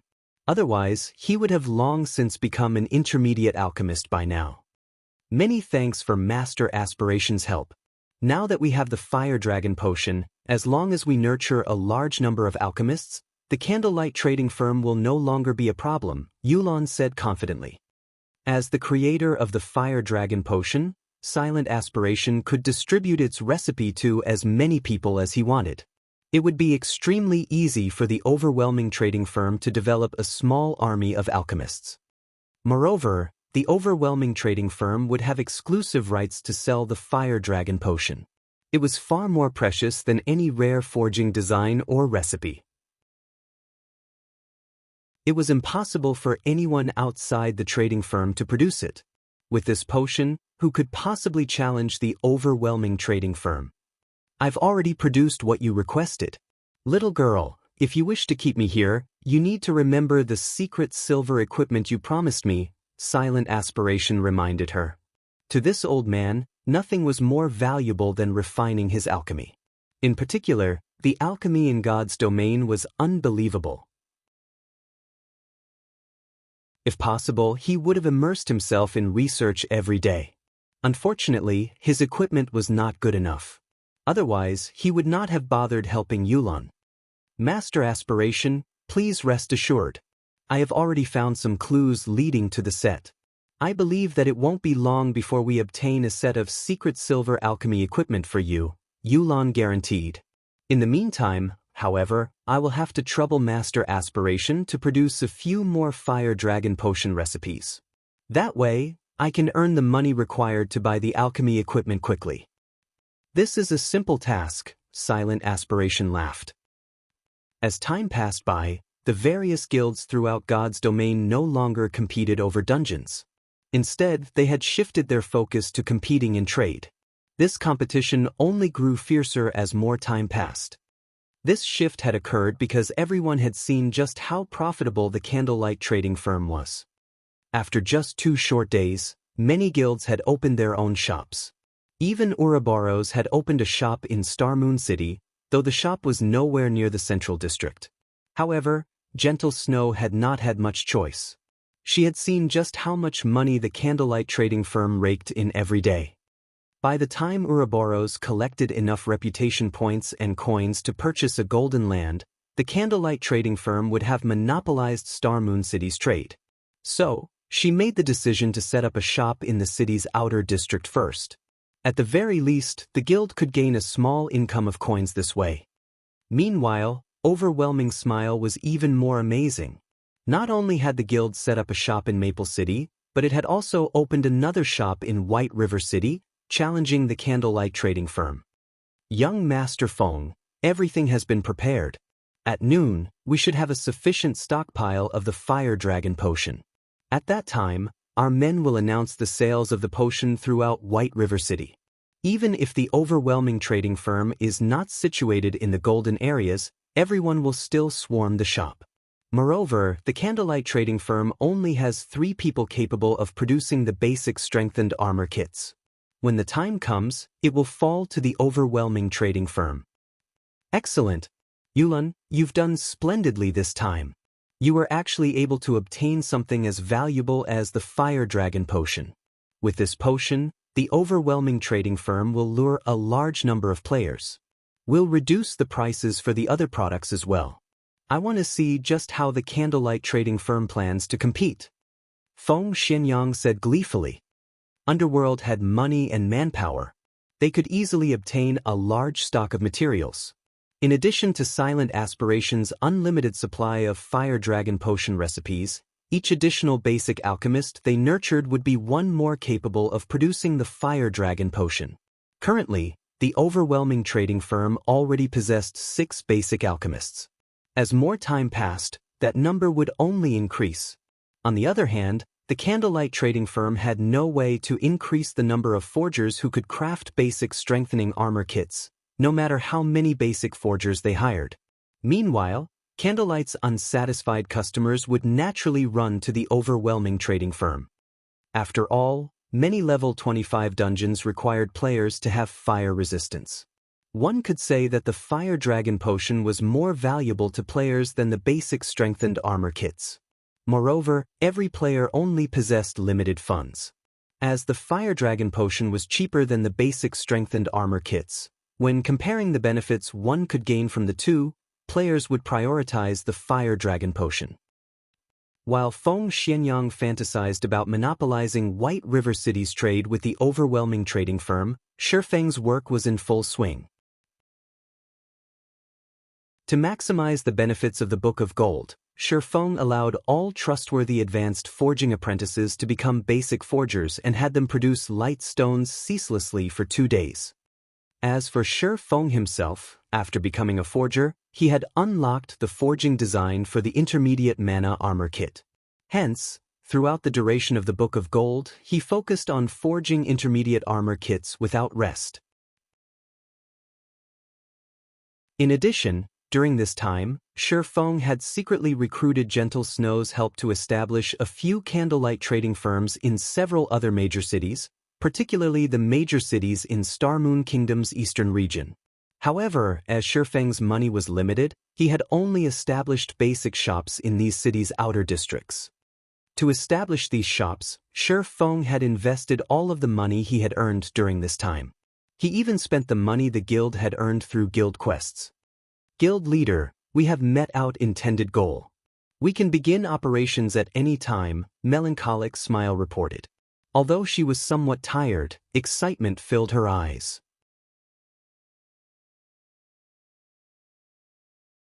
Chapter 535. Difference in Background. Begin selling them in the shops, then. Shifeng nodded. During the past 2 days, Shifeng had nearly 100 basic forgers produce light stones constantly.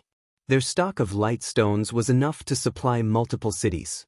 In addition, the proficiency gained during this period had allowed many advanced forging apprentices to earn the promotion to basic forgers. With this, they could meet the public's demand even after their current stockpile ran out. Guild leader, how much should we sell them for? Melancholic Smile asked. Previously, she had focused on her work fully, giving no thought as to how much they should sell the light stones for. The materials used to produce the light stones were very common. A 20-piece stack of light stones cost less than 3 silver to craft.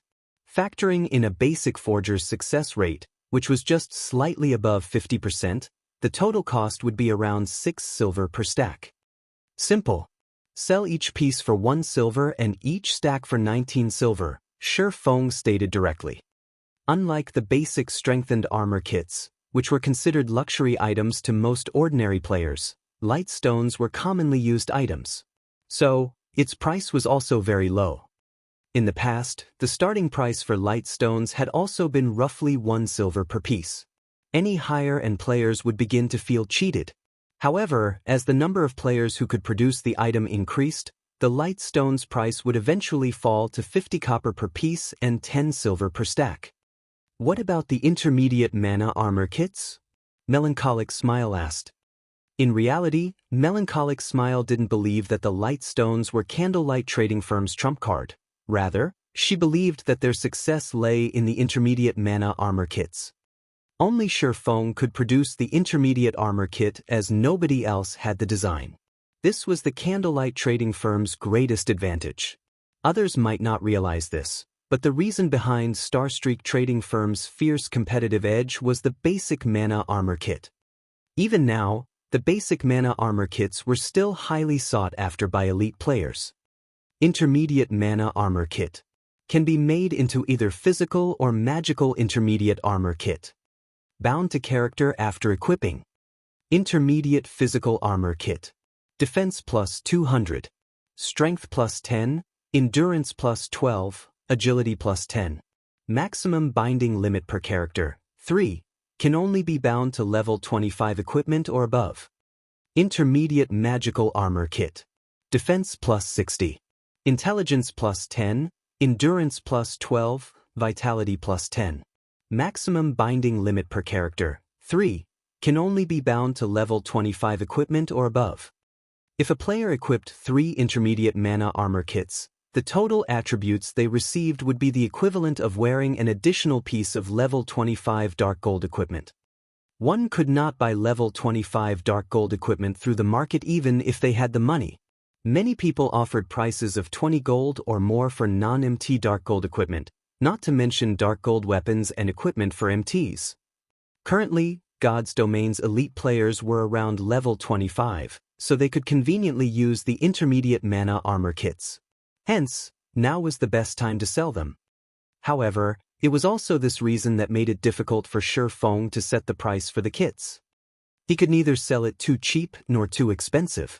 Moreover, there was also the fact that he wouldn't have a lot of free time to produce the intermediate mana armor kits. Let's set them a 5 gold for now, Shi Feng said after pondering for a long moment.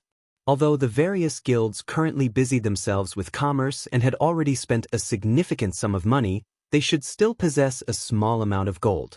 To claim the first clears of large-scale team dungeons, they would have no qualms about spending several hundred gold to equip a team fully with intermediate mana armor kits. Following which, Melancholic Smile began to prepare. Meanwhile, the overwhelming trading firm had also begun selling the Fire Dragon potions. This Fire Dragon potion is awesome. It can stack attributes and fire resistance. With this potion, raiding level 25 team dungeons will be a breeze. The only downside is the price. Each bottle actually costs 10 silver. The MT alone will require 5 bottles per run. Everyone else in the team will have to drink at least 1 bottle as well. What can you do about it? The overwhelming trading firm is the only place that sells this potion. However, if we can successfully raid 10 and 20-man hard mode team dungeons, we will more than earn back the cost. Overwhelming Smile's advertising had been very well timed. As the Fire Dragon potions went on sale, people began to promote the potion at the various lively locations throughout White River City. As a result, many teams who had struggled with the level 25 dungeons that required high fire resistance grew interested, and they had promptly run towards the overwhelming trading firm to purchase the Fire Dragon potion.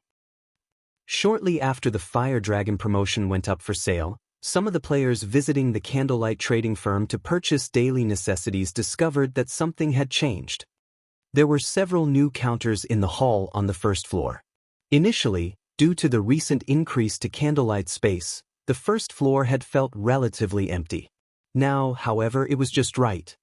What is this? Curious players quickly flocked around the new counters. Hello, sir, this is our candlelight trading firm's newest product, the Light Stone. With this item, you won't have to worry about not being able to grind at night, the NPC beauty slowly explained. To ordinary players, nothing was more of a headache than grinding at night. At night, not only was monsters' vision unaffected, but there was also a certain increase to monsters' combat power. On the other hand, players' vision was considerably limited during nighttime, significantly affecting their combat power. However, this was still not the biggest problem. At night, because of the vision problem, it was much easier for monsters to ambush parties. Hence, ordinary players were normally afraid of grinding monsters in the dark. Meanwhile, the Light Stone just happened to brightly illuminate a large area, allowing players to see as if it were daylight. With this item, not only would monsters' strength remain unchanged, but it was also easier for players to avoid ambushes. Since players would be able to see as normal, they could also fight with their usual combat power, so grinding monsters would be as easy as it was during the day. Crap, there's actually such a good item available? How much is it? A player asked. As this is a new product, we are selling each Light Stone at the low price of 1 silver coin. You can also buy a stack of 20 at a discounted price of 19 silver coins. The NPC beauty smiled brightly as she spoke. It's so cheap. I want 1 stack. Wait, I want 2 stacks. Suddenly, the players inside the hall began to purchase Light Stones madly. Although ordinary players did not make a lot of money, they normally formed parties when grinding in the fields. If they split the cost of 19 silver between each party member, they could easily afford the Light Stones. Moreover, each stack of Light Stones could last a party up to 2 nights. As long as one casually tallied up the accounts, the majority of the independent players would not miss out on this opportunity. An ordinary party could definitely earn more than 19 silver coins from 2 nights of grinding, not to mention an elite party. Very quickly, news of the Light Stone spread. Players who received the news immediately disregarded whatever they were currently doing and hurried to the candlelight trading firm. For a time, the Light Stones became far more popular than the Fire Dragon potion. What? You're saying that the candlelight trading firm is selling Light Stones in large quantities?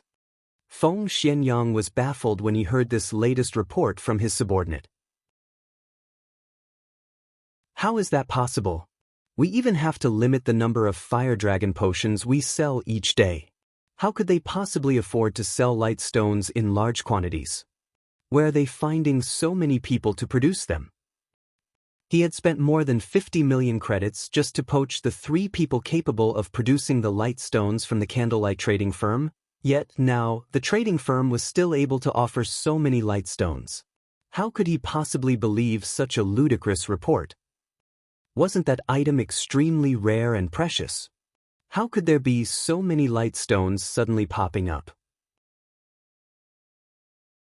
Even if the 3 forgers of candlelight focused on producing Light Stones without rest, it would not be possible to produce so many. Young Master Feng, this information has been verified. It is real. Based on our initial estimates, more than 1,500 stacks of Light Stones have already sold. Even so, the candlelight trading firm continues to sell them without limit. Now, many of the overwhelming trading firm's customers have already run to the candlelight trading firm to shop. Shit. They scammed me of more than 50 million credits. They will pay for this. At this moment, Feng Xianyang finally came to a realization. The previous 3 advanced forging apprentices had been a trap set by the candlelight trading firm. He had lost over 50 million credits just like that.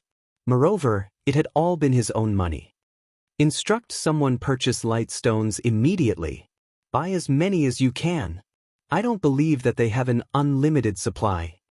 Feng Xianyang commanded furiously.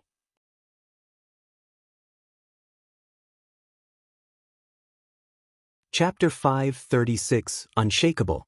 Under Feng Xianyang's command, Yulan, who was currently in Maple City, gave a new command. Reduce their prices further. Miss Yulan, we won't earn much money if we reduce our prices any more than this, a female assistant cautioned. I don't want this either. Yulan shook her head helplessly. The candlelight trading firm's new move is simply too effective. It actually obtained such a valuable product. Both ordinary players and elites require this light stone. Although our fire dragon potions are also very useful, only elite teams and various guilds can afford to buy them. Meanwhile, our stock of fire dragon potions is very limited. As a competitive edge, it stands no chance against the light stone at all. If they wanted to lure players to the overwhelming trading firm, their only option was to do so with their common products. Right, from this moment onwards, halt all sales of the fire dragon potion in White River City, Yulan said after giving it some more thought. Their supply of fire dragon potions had already been insufficient to meet the demands of Maple City. Now that they had opened a shop in White River City as well, their stock had stretched even thinner, further reducing the overwhelming trading firm's competitive edge. Moreover, there was a city tax imposed for selling the fire dragon potions in White River City. This was also a considerable expenditure. So now, their best option was to maintain the overwhelming trading firm's competition in Maple City above all else. Understood, the female assistant then left the meeting room. Overwhelming trading firm's price reduction on its common goods had indeed attracted more ordinary players. Common items such as whetstones and advanced whetstones, various food and beverages, regeneration potions and mana recovery potions, basic scrolls and more were must-have items when grinding in the fields. Now that the overwhelming trading firm offered a 40% discount on these items, many ordinary players ran to its shops to purchase these items. For a time, the weakened overwhelming trading firm in Maple City suddenly stood on equal footing with the candlelight trading firm. The candlelight trading firm had the basic strengthened armor kits and the light stones. The overwhelming trading firm possessed the fire dragon potion and discounts on common goods. This situation overjoyed Maple City's players. While the candlelight trading firm did not possess too large of an advantage in Maple City, in other cities, however, it was an entirely different story. The trading firm was like the sun at high noon in these cities. Because of the light stones, a large number of players swarmed the candlelight trading firm's shops. Most of these players might have initially arrived with the intention of only purchasing the light stones. However, upon seeing the wide array of products the trading firm offered, they fell prey to temptation and bought other items as well. Suddenly, the candlelight trading firm's income exploded. Meanwhile, the trading firm's most exaggerated sources of income were still Star Moon City and White River City. As the candlelight trading firm had set up its shops on these two cities' golden lands, it had instantly become an unshakable player-owned trading firm there. The traffic other player-owned trading firms enjoyed was nothing compared to what the candlelight trading firm saw. Star Moon City and White River City were Star Moon Kingdom's first and second most populated cities, respectively. Naturally, the income they could offer was astonishing. In a short few hours, the candlelight trading firm had earned over 1,000 gold. Guild leader, why don't we set up a few more shops in other cities? Melancholic smile suggested when she saw the trading firm's profits. This was only the income from 7 cities. If they set up a shop in every city throughout Star Moon Kingdom, there is no rush. Right now, we are relying on the light stones produced by almost 100 basic forgers to barely meet the demands of these 7 cities. If we expand any further, it will do more harm than good. We should focus on nurturing a large number of forgers and alchemists, Shi Feng said with utter calm.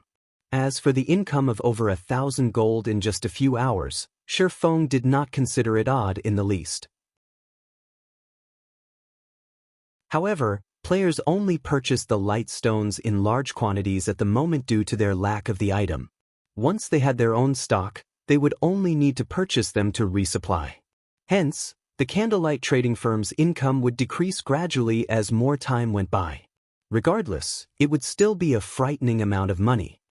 Guild leader, what about the intermediate mana armor kits? Melancholic smile asked. Previously, Shi Feng had told her to hold off on offering the kits for sale, confusing her. Have you not noticed that someone in White River City is buying light stones in absurd quantities? Shi Feng laughed. There seems to be someone like that. When I examined the statistics, I discovered that someone had purchased 500 stacks in one go for a total of 95 gold. Afterward, 2 others had purchased 300 stacks and 400 stacks, respectively.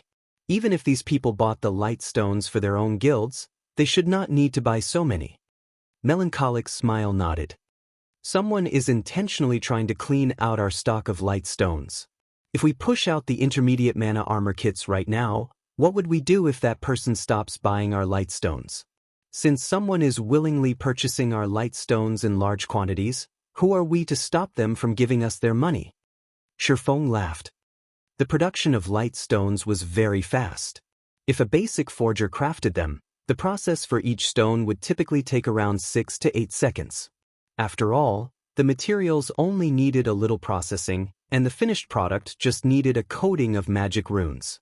Though the process of adding the magic runes was somewhat troublesome initially, that would not be a problem once the forgers were accustomed to it. After that, the only problem remaining was the success rate. Basic forgers had a 60% success rate for forging the light stones. If they had good equipment and tools, their success rate could be increased to around 70% or so.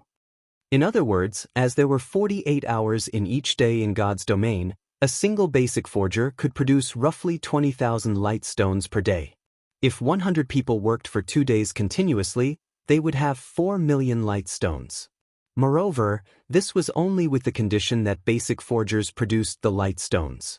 This time, Shi Feng had distributed all of the light stone forging designs, allowing many other advanced forging apprentices to learn it as well.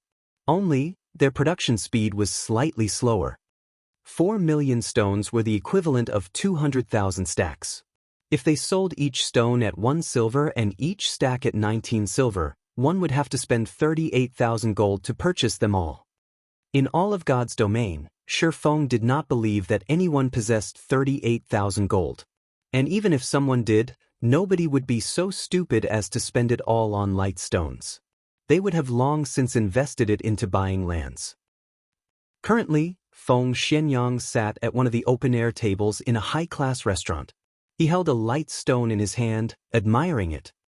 This item's effects are truly impressive. If we buy out all the candlelight trading firm's stockpile, they will have no choice but to limit the amount they sell. At that time, it will be the overwhelming trading firm's time to shine. Feng Xianyang laughed coldly. It would be just like the basic mana armor kits. Back then, the supply of the basic mana armor kits had been too limited. As a result, the kit's price had risen from 20 silver to 40 silver when other players resold it. Even then, plenty of people still purchased them. As soon as the candlelight trading firm began limiting the amount of light stones it sold, he could turn around and sell the light stones he bought at an increased price. At that time, even if he sold them at 1.5 times the original price, a large number of players would still buy them. He would not have to fear a lack of customers.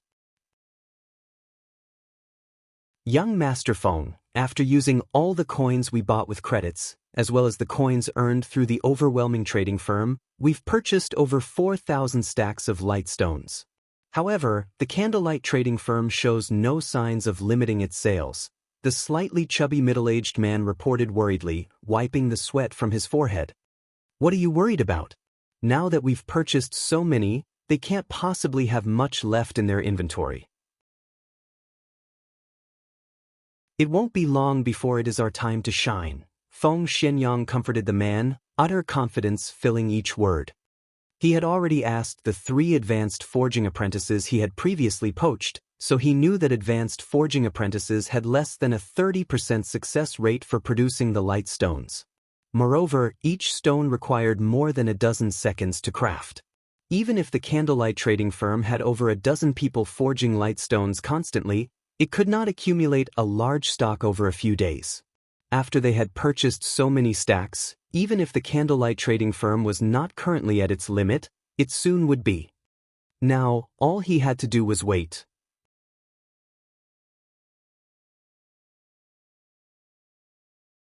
Chapter 537, Legend Resurfaces.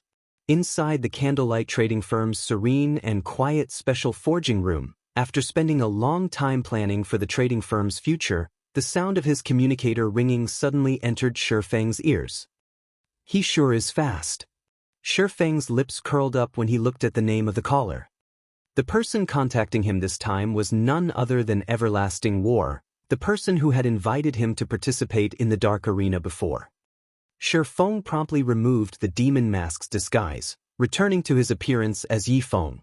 He then accepted the call and said, "Brother Everlasting, long time no see.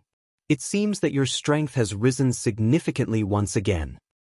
He could not see Everlasting War's current level through the screen, but judging from the change in the other party's equipment, he could tell at a glance that Everlasting War had undergone quite an improvement. The last time Shifeng saw the Guardian Knight, Everlasting War was geared in a mix of fine gold and dark gold equipment, with the latter numbering only 3 or 4 pieces. Now, however, the majority of his equipment was giving off the glow effect of dark gold equipment. One could easily imagine how much his combat power had increased.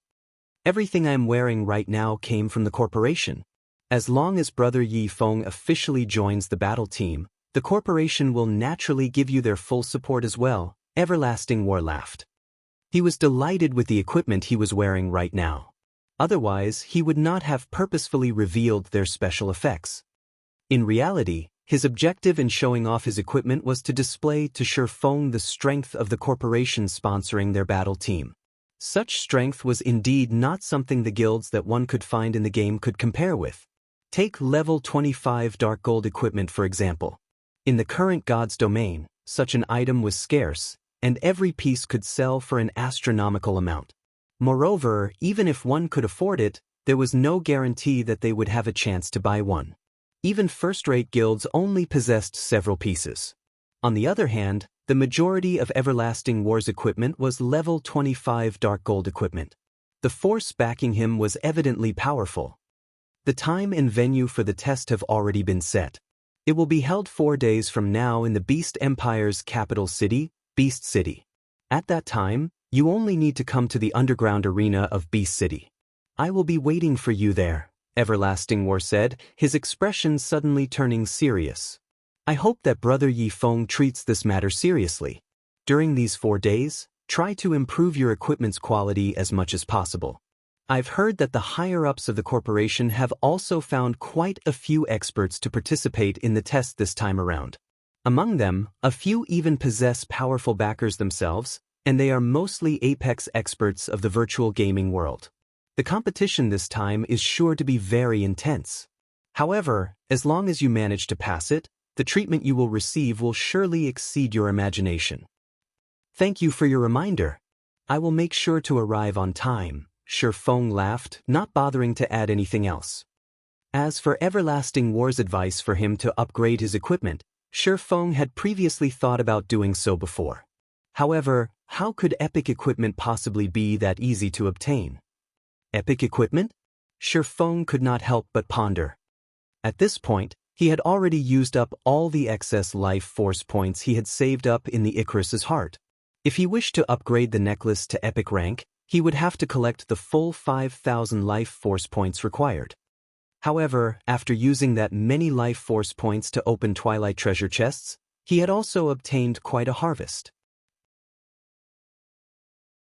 Currently, he had also completed the Tier 1 set equipment for Shield Warriors and Guardian Knights. There were even a few extra set pieces for a second set. He had also completed the Tier 1 set equipment for Assassins, Elementalists, and Clerics. As for Berserkers, Rangers, and Druids, he was still missing 1 set piece for each class. He also obtained 2 extra set pieces for Swordsmen. Other than these Tier 1 set equipment, he had also obtained plenty of level 30 fine gold and dark gold equipment. Overall, his harvest was quite bountiful. It's been some time since I last targeted Overwhelming Smiles members. If I go for them again right now, they should not be too on guard against me. Shifeng licked his lips. There weren't many Twilight treasure chests remaining. If he could upgrade the Icarus's heart to epic rank and obtain another shop promotion order, At that time, the candlelight trading firm would truly become unstoppable. Saying so, Shi Feng immediately went into action. After leaving the special forging room, he immediately headed towards the teleportation hall. Although it was somewhat inconvenient to take action during daytime, with his standards, he would have no problems ambushing a bunch of elite players. Just as Shi Feng arrived at Maple City, Melancholic Smile called him. Guild leader, that group of people has finally stopped buying light stones in bulk. Do we begin now? Melancholic Smile asked with anticipation. It had been quite some time since the light stones first went on sale. Now, the candlelight trading firm's income was gradually decreasing as the enthusiasm of players began to cool down. If they added more fuel to the fire at this moment, they were bound to deal the other player-owned trading firms a significant blow, as well as solidify the candlelight trading firm's position further. Since we've wrung them dry already, begin selling. Shi Feng nodded. The reason why he chose not to sell the intermediate mana armor kits until now was his concern that some people would intentionally purchase them in bulk. Then, when the candlelight trading firm's supply of the kits ran out, these people could take advantage of the situation to deal with the candlelight trading firm as well as earn a fortune while they were at it. Hence, Shi Feng planned to utilize the light stones first to deplete the funds of these people. Soon, another new counter appeared simultaneously in the first-floor halls of the various candlelight trading firms. Why was another counter added to the candlelight trading firm? A berserker, who had come to purchase light stones, asked curiously.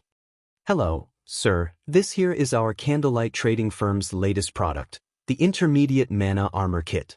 This item will greatly increase your attributes.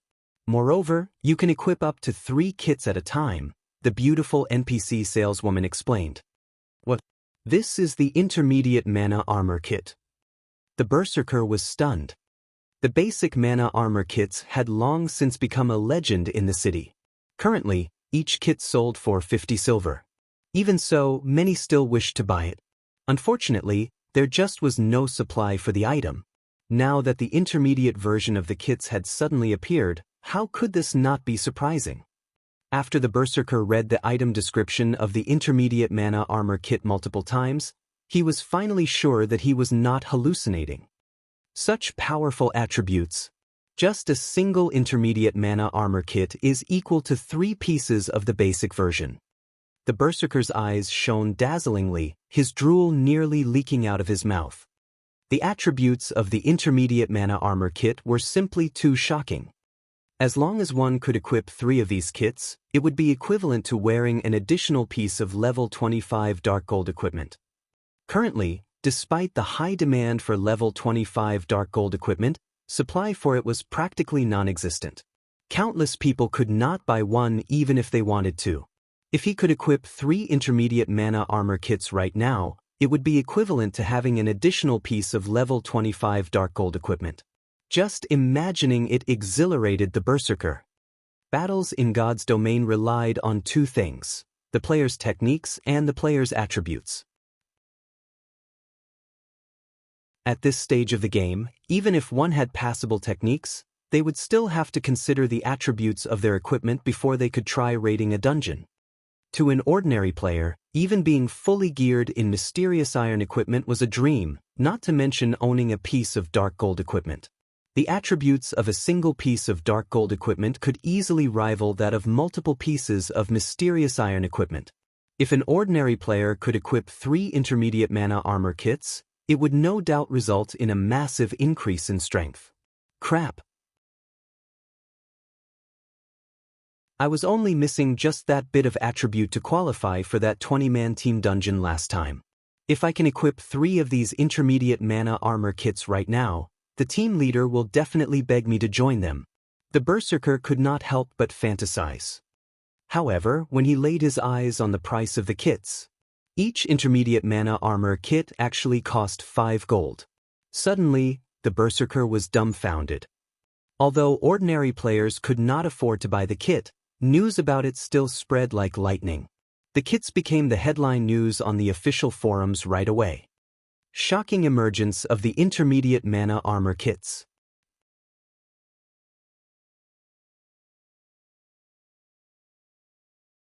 Chapter 538, Causing a Commotion in Starmoon Kingdom. The appearance of the intermediate armor kits immediately caused a commotion. News about the candlelight trading firm spread like a pandemic throughout the entire Starmoon Kingdom. In just a dozen minutes or so, the initially fading hype over the candlelight trading firm surged once more. Players throughout the kingdom were behaving even more wildly than before. The light stone was merely common goods.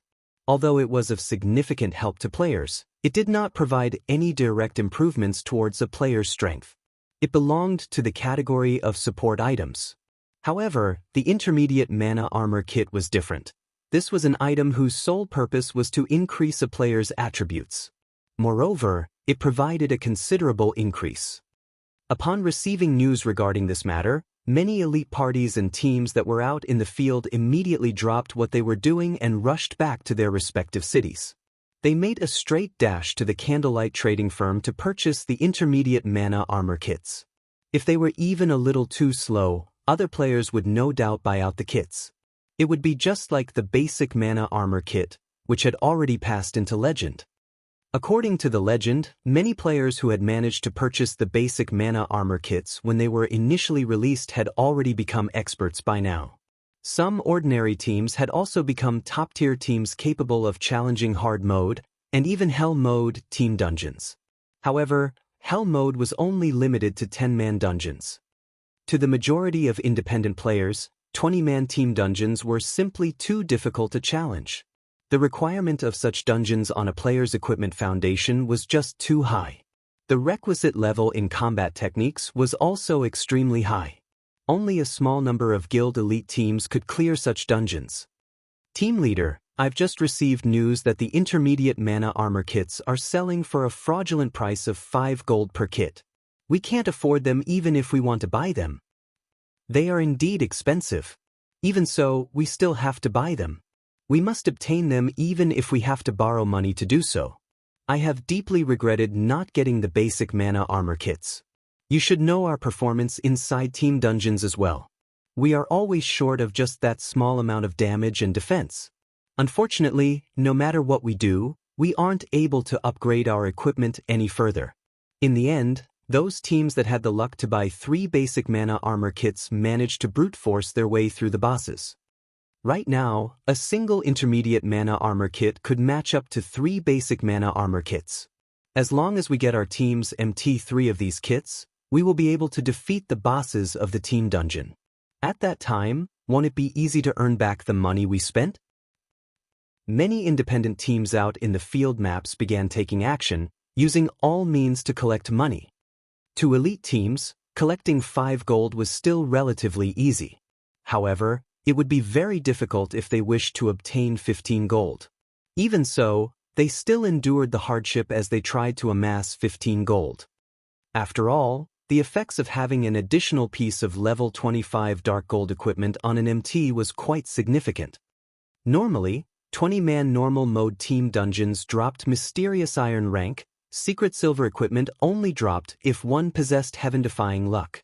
Meanwhile, there were only 3 or 4 bosses inside a team dungeon, and each boss dropped just 2 or 3 pieces of equipment. On average, one could get roughly 10 mysterious iron equipment with each dungeon run. After factoring in the money and items obtained from the dungeon monsters, a team earned around 4 gold to 5 gold each time they raided a 20-man normal mode team dungeon.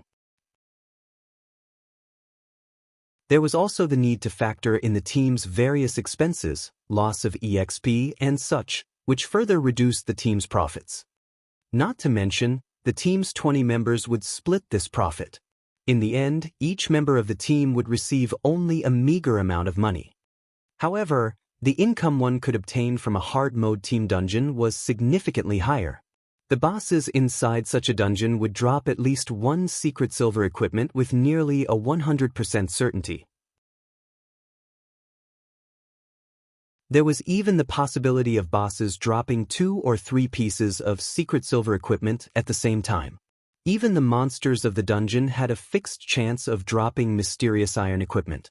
Another point was that only hard mode team dungeons dropped certain necessary raw materials.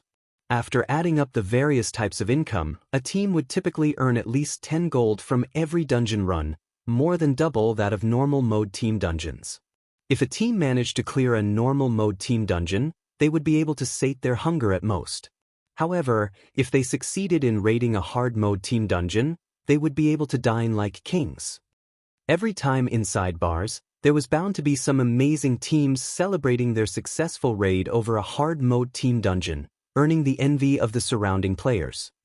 Now that everyone received such an opportunity again, the players naturally had to make a desperate effort for it. For a time, players swarmed the candlelight trading firm. However, a majority of the players who came were only here to act as a placeholder for now. That was right, a placeholder. The teams backing these players were currently still in the midst of collecting money. As soon as they gathered enough, they would immediately purchase the intermediate mana armor kits from the trading firm, afraid that the kits would sell out. Although few independent players could afford the intermediate mana armor kits, it was an entirely different story for guilds. Guilds were already willing to invest thousands of gold in a single shop, not to mention spending several hundred gold to equip their core teams with intermediate armor kits. If guilds could fully outfit their core teams with intermediate armor kits, the combat power of these teams would rise to a whole new level. There was no question that it was a worthwhile investment.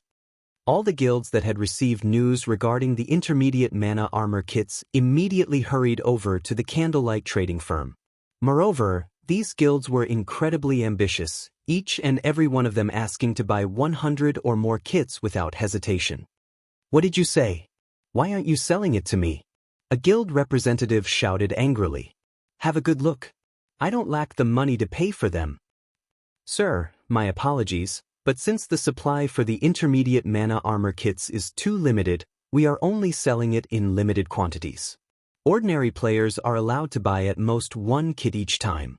As you are representing a guild, you will only be allowed to buy a maximum of 9 kits.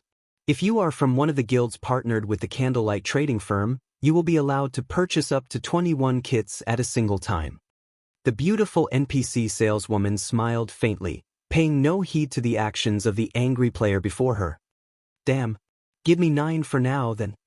The guild representative was helpless about the situation as the guild he belonged to was not a partner of the candlelight trading firm. He had no choice but to buy 9 kits for now and have the guild send more members to make additional purchases. Only, they would have to waste a lot of time using this method. There were just too many players coming to buy the kits, and even lining up was extremely troublesome and time-consuming. Although the candlelight trading firm had only set up shops in a few cities, when players and guilds of other cities heard of the news regarding the intermediate mana armor kits, they had promptly made their way over to cities that housed the candlelight trading firm. Among them, the number of players running over to White River City was the highest. The candlelight trading firms based in White River City had the largest allocation of intermediate mana armor kits.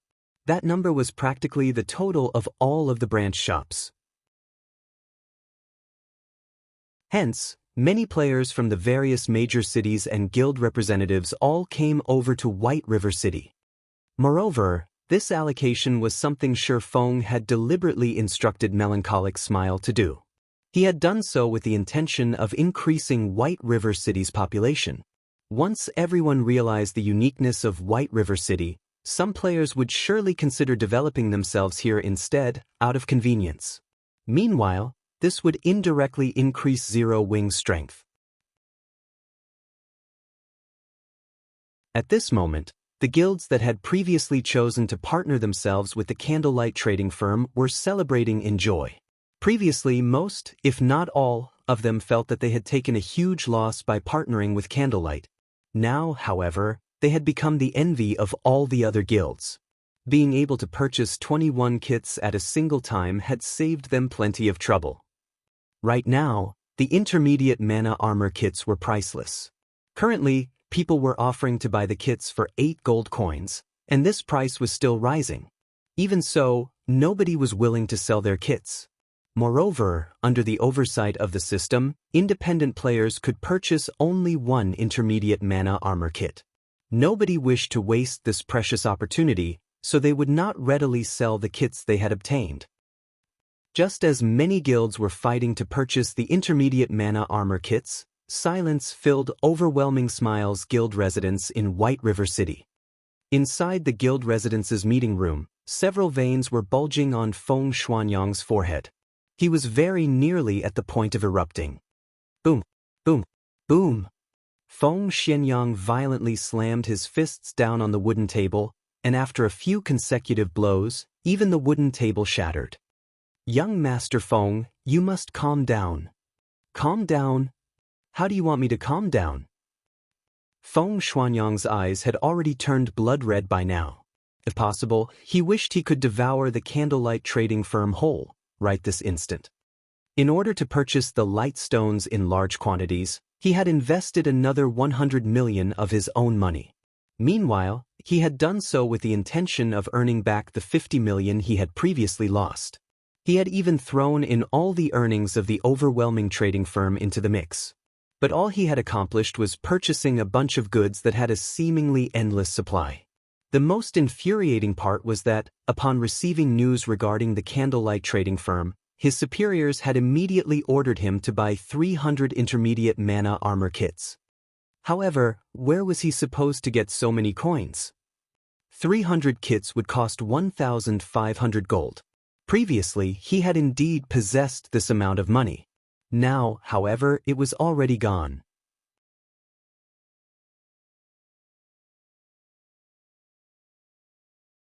Chapter 539, Dominant Force. Young Master Feng, if there really is no other way, then let's sell the light stones we bought cheaply. This way, we can get back most of the money we lost. Sell them cheaply? Feng Xuanyang pondered. He had indeed thought about this method before. However, who would want to buy them? Currently, everyone had their eyes on the intermediate mana armor kits, throwing everything they had into accumulating money. Since the appearance of the intermediate mana armor kits, even the exchange rate for coins had risen significantly. How could anyone possibly bother to buy light stones? Even if someone were to buy his light stones, just how many could he possibly sell? He had a full 10,000 stacks piled up in his hands right now. Forget it. If I have to make a loss, so be it. I have to complete the task the higher-ups gave me. Sell the light stones at a 20% discount, then sell as many as you can. Even if we can't sell them all, we can at least make some trouble for the candlelight trading firm, Feng Xuanyang sighed. The management of Underworld was extremely strict. If he did not complete his assignment, the consequences would be very severe. He had only managed to reach this position in the organization after many difficulties. Naturally, he could not fall short after coming this far. These 10,000 stacks of light stones had cost him 1,900 gold, more than half of which came from Underworld and the overwhelming trading firm. Although he would lose a significant sum of money by selling the light stones at a 20% discount, at least he could earn back Underworld's and Overwhelming Smiles' shares of the money. He would also have the 1,500 gold required to purchase the 300 intermediate mana armor kits. Sometime later, the overwhelming trading firm also began selling light stones. Moreover, due to Underworld's connections, Feng Xuanyang managed to quickly get in touch with the various guilds around Star Moon Kingdom. Light stones were still not available in many cities around the kingdom, which left the demands of many players unsated. So, selling the light stones at a 20% discount prompted many players to fight to purchase them. Only, for every stack of light stones sold, Feng Xuanyang would feel a painful sting in his heart. Just as the intermediate mana armor kits were selling hotly in White River City, Star Moon City had also gone into a frenzy. Currently, upper managers of the various large guilds based in the capital stood in front of the counter inside the candlelight trading firm, their eyes bloodshot. I am the vice leader of the Wind God Guild. Call out your boss for me. I have a big business proposal that I wish to discuss with him. I am an elder of the Rainbow Guild. Why aren't you calling your upper management to come to greet me yet? Various guilds in Star Moon City were thinking of ways to contact the upper management of the candlelight trading firm. Unfortunately, no matter what words they used, the NPCs hired by the candlelight trading firm completely ignored them, leaving them restless. Initially, The various large guilds in Star Moon City were only somewhat surprised when the candlelight trading firm had set up a shop in the city. They never expected that someone could actually afford to buy a plot of land in the golden area of the city and even set up a shop there. Now, however, they could not help but wish they could purchase the entire candlelight trading firm. Using credits, of course. If they had to buy using coins, even if they added up the funds of every guild in the city, they would not be able to afford to buy the trading firm. Guild leader, I've received information stating that the candlelight trading firm's main branch is in White River City. Although the firm has set up a shop in the capital, its management seems to be based at White River City, a graceful and elegant female elementalist reported to the strong and dignified-looking man beside her. Meanwhile, inside a coffee shop a short distance away from the candlelight trading firm, many male players had promptly shifted their gaze to this tall beauty upon noticing her. In this day and age, with the popularity of nutrition and fitness, one could easily find handsome men and beautiful women. However, it was still extremely difficult if one wished to have a top-tier beauty accompany them inside the game. Not to mention, that beauty appeared to be that man's young secretary. Bro, when do you think we can live like that guy? A level 24 Guardian Knight muttered enviously. What nonsense are you spouting? The level 25 Ranger beside the Guardian Knight scoffed. Do you know who that man is? Isn't he just a little rich? What's there to be proud of? If I had that kind of money, beauties would surely throw themselves at me. I could also look for a group of little secretaries to play God's domain with me, the Guardian Knight replied with disdain. Look at yourself. It's no wonder you've been in this pitiful state all your life. The level 25 Ranger slowly explained, let me tell you, that man is not just some useless Prince Charming. He is someone who has achieved success due to his own efforts. Moreover, he's only 34 years old. I am also certain that you have heard of his name before. What's he called? The Guardian Knight asked curiously. He's the Star Alliance's guild leader, Galaxy Past, the Ranger laughed. He then looked towards the woman standing beside Galaxy Past, adding, that beauty is also no ordinary person. She is Purple Eye. She was ranked 931st in the latest God's Domain ranking list. Although her rank is lower than Red Feather's, her strength is even superior to his. Do you think you can hire such a beautiful expert as your secretary just because you have money?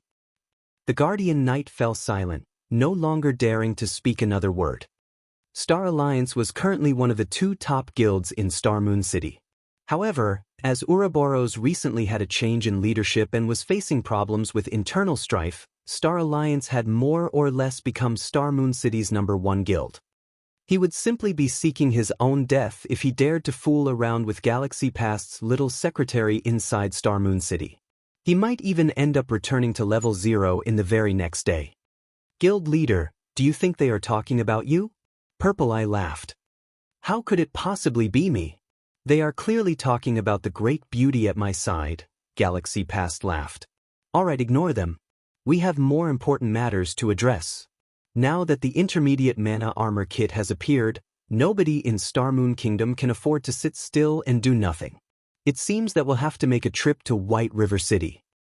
Star Moon Kingdom's eastern region has always been secretly controlled by that mysterious organization named Underworld. We have always minded our own business.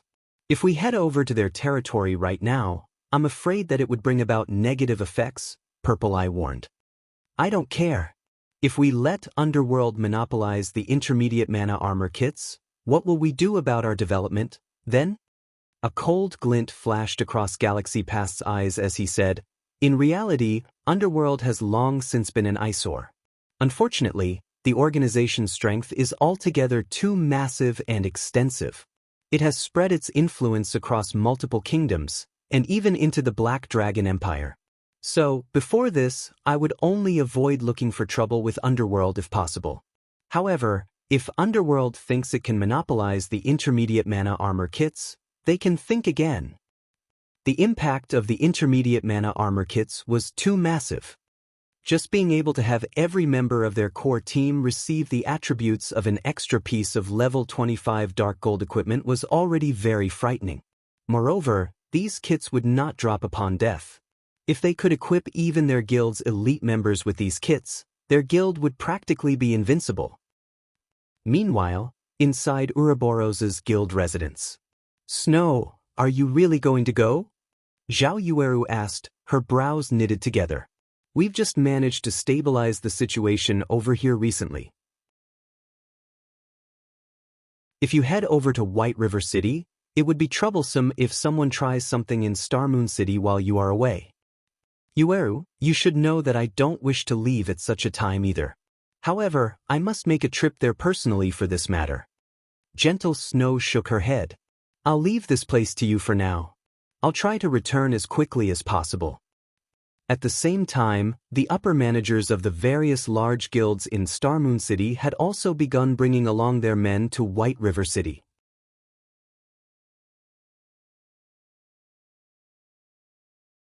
Chapter 540 Grand Gathering. While Shi Feng hunted and harvested members of Overwhelming Smile, White River City had become the focal point of Star Moon Kingdom. Many upper managers from first-rate and second-rate guilds had arrived in White River City. What's going on? Why are so many guilds in White River City? I've never seen many of them before. I heard that they've come to partner with the Candlelight trading firm. There are even guilds from the surrounding kingdoms, including the Black Dragon Empire, who have shown up, let alone Star Moon Kingdom's guilds. Weren't others saying how Empire players were much stronger than Kingdom players? That doesn't seem to be the case to me. In the end, haven't they still come over to our White River City for some advantage? They've only come here because of the Candlelight trading firm. Look at the other kingdoms. Which one of them possesses a shop that sells intermediate mana armor kits? Right now, nobody has any level 25 dark gold equipment for sale at all. Meanwhile, the intermediate mana armor kits are even more powerful than level 25 dark gold equipment, and the Candlelight trading firm can produce it in large quantities. Having it and not can make a huge difference to dungeon raiding progress and PvP fights. Naturally, these guilds realize how important such an item is.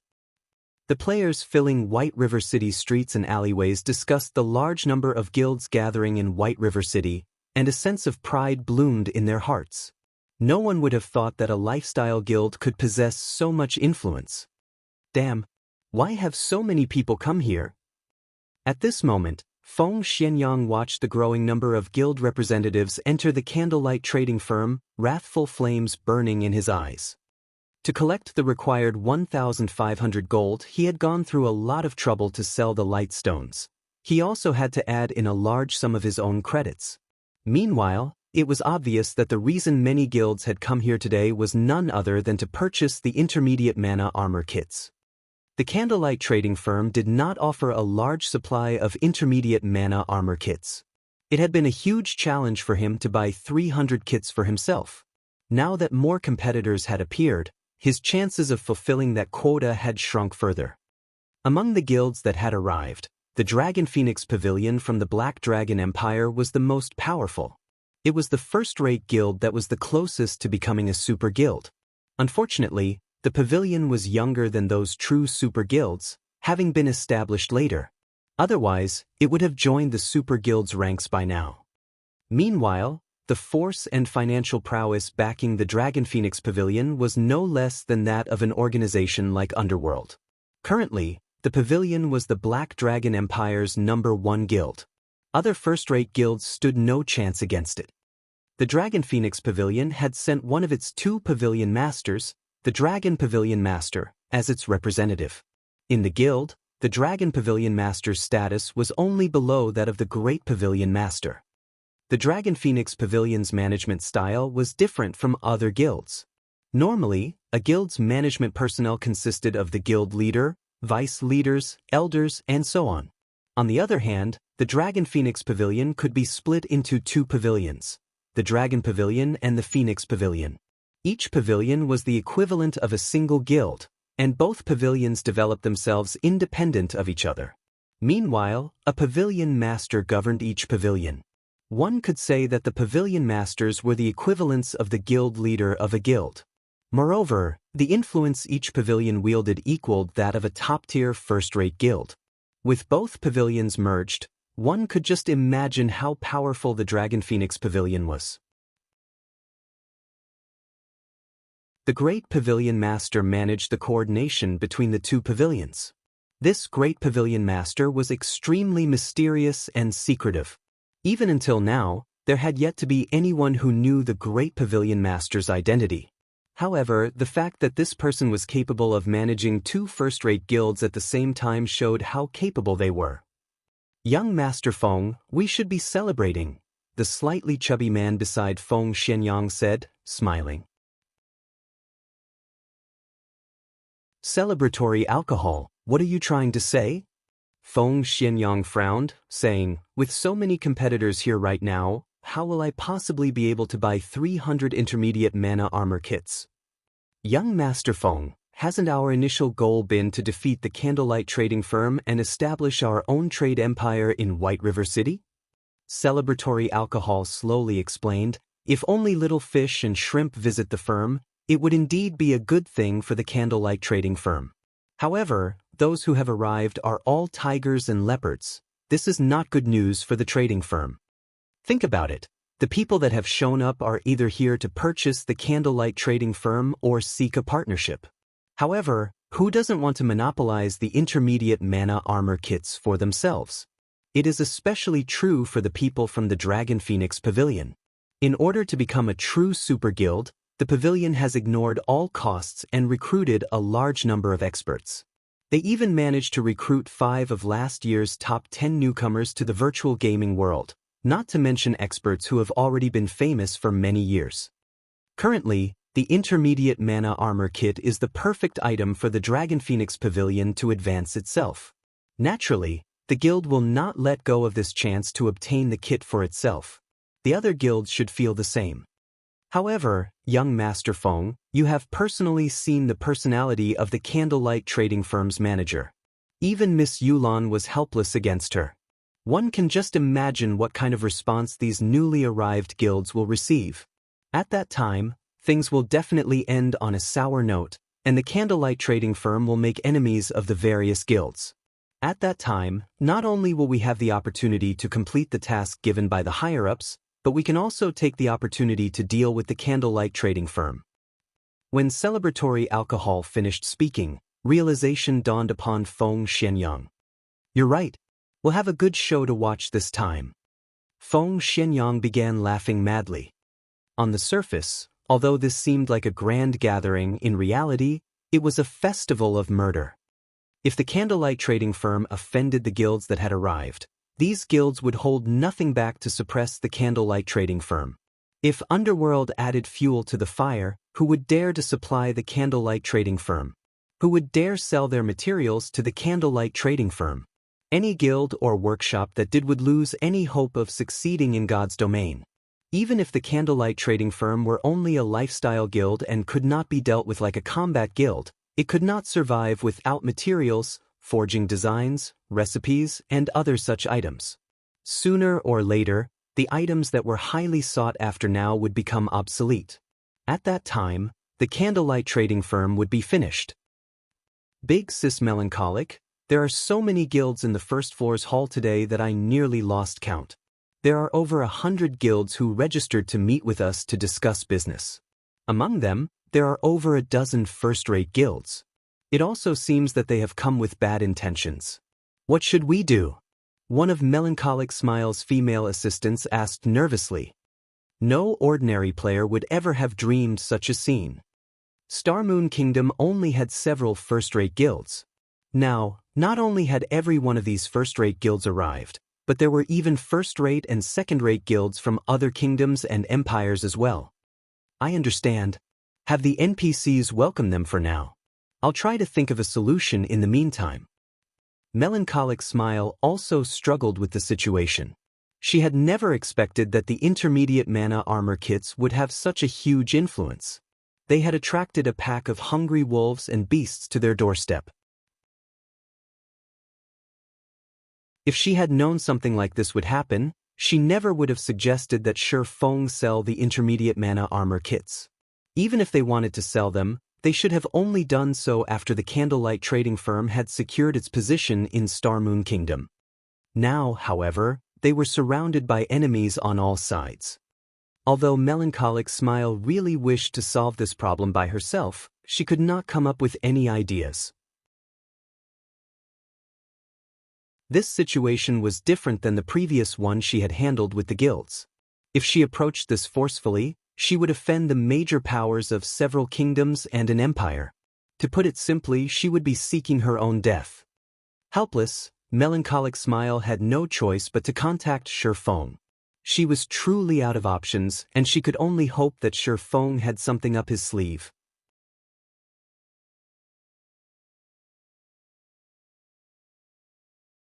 Chapter 541, Terrifying Great Demon King. The Barren Ridge was a wasteland located in the Maple City region. The land was parched and cracked. Not even a blade of grass could grow here. Yellow sand choked the wind as it was lifted into the air all year long. Yet, at this moment, many players could be seen grinding and leveling in this desolate area. The Barren Ridge was a level 25 to level 32 leveling map. Although it was a wasteland, various kinds of stone beasts lived there. Stone beasts were elemental creatures made of excellent stone materials. There was a 20% chance to obtain advanced stones when killing these monsters, and they even had a small chance of dropping rare ores. Nowadays, the forging industry was very popular, and many lifestyle players who disliked combat would learn forging. Hence, all sorts of forging materials were in high demand right now. Even if the Barren Ridge did not contain treasure chests or advanced quests, many players still preferred to grind for stones and ores here while leveling up. The various large guilds had monopolized the high-resource maps surrounding every city, leaving no room or access to ordinary players. If an ordinary player were discovered trespassing into a guild-run zone, the guild members would either chase them away or kill them on the spot. Knowing this, ordinary players naturally avoided these high-resource maps. Instead, they could only explore ordinary maps such as the Barren Ridge.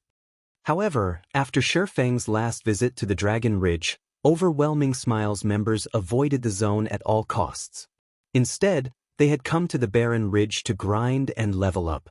This resulted in ordinary players flooding the Dragon Ridge, and Maple City's ordinary players came to admire the name Black Flame. One man was capable of forcing an entire guild to concede. Black Flame's strength was inconceivable. Laughing Heaven, Overwhelming Smile's guild leader, wanted nothing more than to hack Shi Feng into thousands of tiny pieces. Unfortunately, even Laughing Heaven's hands were tied. Based on Warwolf's report, Shi Feng's base attributes were simply too high. He was far beyond experts like them. If they wanted a fighting chance against him, they needed to upgrade their equipment and base attributes first. Before that happened, however, they could only try their best to keep hidden. Of course, there were other methods they could use, such as hunting Shi Feng in large teams. However, a team of several hundred players would not be enough. A single large-scale destruction spell would be more than enough to annihilate most of the team. At the very least, they needed to mobilize armies of over 1,000 players. Unfortunately, Shi Feng's whereabouts were unknown. It was practically impossible to trap him with thousands of players. So, they had no choice but to endure until they possessed a strategic-level expert capable of rivaling Black Flame. Damn, just how long do we have to grind here? A level 24 summoner from Overwhelming Smile grumbled. Since when have Overwhelming Smile members ever suffered such a loss before? We are actually forced to this godforsaken place. Isn't he just one expert? I don't believe that we can't take him out if several hundred of us gang up on him. Shh. Be quiet. What if your big mouth really summons that person? The level 25 elementalist serving as the team's leader warned the summoner softly, frowning as he carefully observed his surroundings. You were lucky that you weren't out that night. If you experienced that volcanic power, you would know that even a team of hundreds of players would be no different than ants. Moreover, not even the shield warriors and guardian knights with high HP and defense survived a single hit from that expert. Many among the team nodded their agreement to the elementalist's words. Although it was currently daytime, they could still recall the madness of that night as if it had happened yesterday. Team leader, aren't you over-exaggerating? Although our current equipment isn't top tier, even someone fully geared with level 25 Dark Gold equipment should not be able to kill our team's Guardian Knights and Shield Warriors in one hit, right? The summoner replied, refusing to believe his team leader's claim. Moments after this summoner finished speaking, a black figure suddenly descended from the sky. Don't believe it. Why don't you experience it yourself, then? The person who had flown down from the sky was none other than Shifeng himself. The barren ridge was ridiculously large, and Overwhelming Smiles members had scattered across the map. For efficiency's sake, Shifeng had no choice but to activate Wind Rider to hunt these people. When Shifeng noticed this 100-man team from Overwhelming Smile, he had immediately flown towards them. The instant Shifeng descended, he switched the aura of wind to the aura of fire and launched a firestorm from above, covering a radius of 30 yards. Flames filled the sky, burning everything in its vicinity to ash and dust. Even the level 27 stone beasts, which possessed high magic resistance and 5,000 HP, died with the first wave of damage, not to mention players whose HPs were below 5,000 and had zero magic resistance. In the blink of an eye, less than 30 players remained of Overwhelming Smile's 100-man team. They're too spread out. After landing, Shifeng frowned slightly when he noticed that many had escaped his firestorm. However, the massive AoE had dumbfounded Overwhelming Smiles members. Crap, it's the Great Demon King. Split up and run. Contact the guild leader and notify everyone else immediately. The Elementalist team leader responded quickly as he shouted in the team chat. Team leader, what should we be afraid of? He's just one person. Watch me take care of him. Although the summoner was also stunned by Shifeng's firestorm, he quickly began chanting an incantation and summoned a flame beast, ordering it to attack the newcomer. The flame beast was a fire-type elemental creature possessing extremely high flame damage. Moreover, it also had a very powerful skill. Self-detonate. When activated, the flame beast would self-destruct and cause 300% damage to all enemies within a radius of 10 yards. It was a considerably powerful AoE skill. However, upon activating self-detonate, the flame beast could not be summoned again for another 4 hours. So, self-detonate was not a skill that could be used to grind monsters. Die! The summoner controlled the flame beast to dash towards Shifeng. However, when the flame beast was only 10 yards away from Shifeng, a streak of black light penetrated the elemental's body. The flame beast began to dissipate instantly. Impossible! Terror gripped the summon upon losing control over his flame beast. The flame beast was the strongest summoned creature he could currently call forth, and it had an HP of 10,000. Yet, before it could even get close to Shifeng, it was already killed. Even the summoner had not seen how his flame beast had died. To end the battle quickly, Shifeng activated Defensive Blade and Purgatory's power, increasing his attack range and damage. To Shifeng, the flame beast's 10,000 HP and attack range of 10 yards was nothing. By the time the summoner had reacted, he had discovered that he could not move his body. Someone stood right in front of him, and although this person hid his appearance behind a black cloak, his imposing aura and horrifically cold killing intent shattered any thoughts of resistance the summoner had. The summoner was truly and thoroughly terrified. Is this even a human? He finally understood why his team leader had sounded so unsettled. Just mentioning the name Black Flame was a huge taboo. In the blink of an eye, Shifeng's figure disappeared. Am I hallucinating?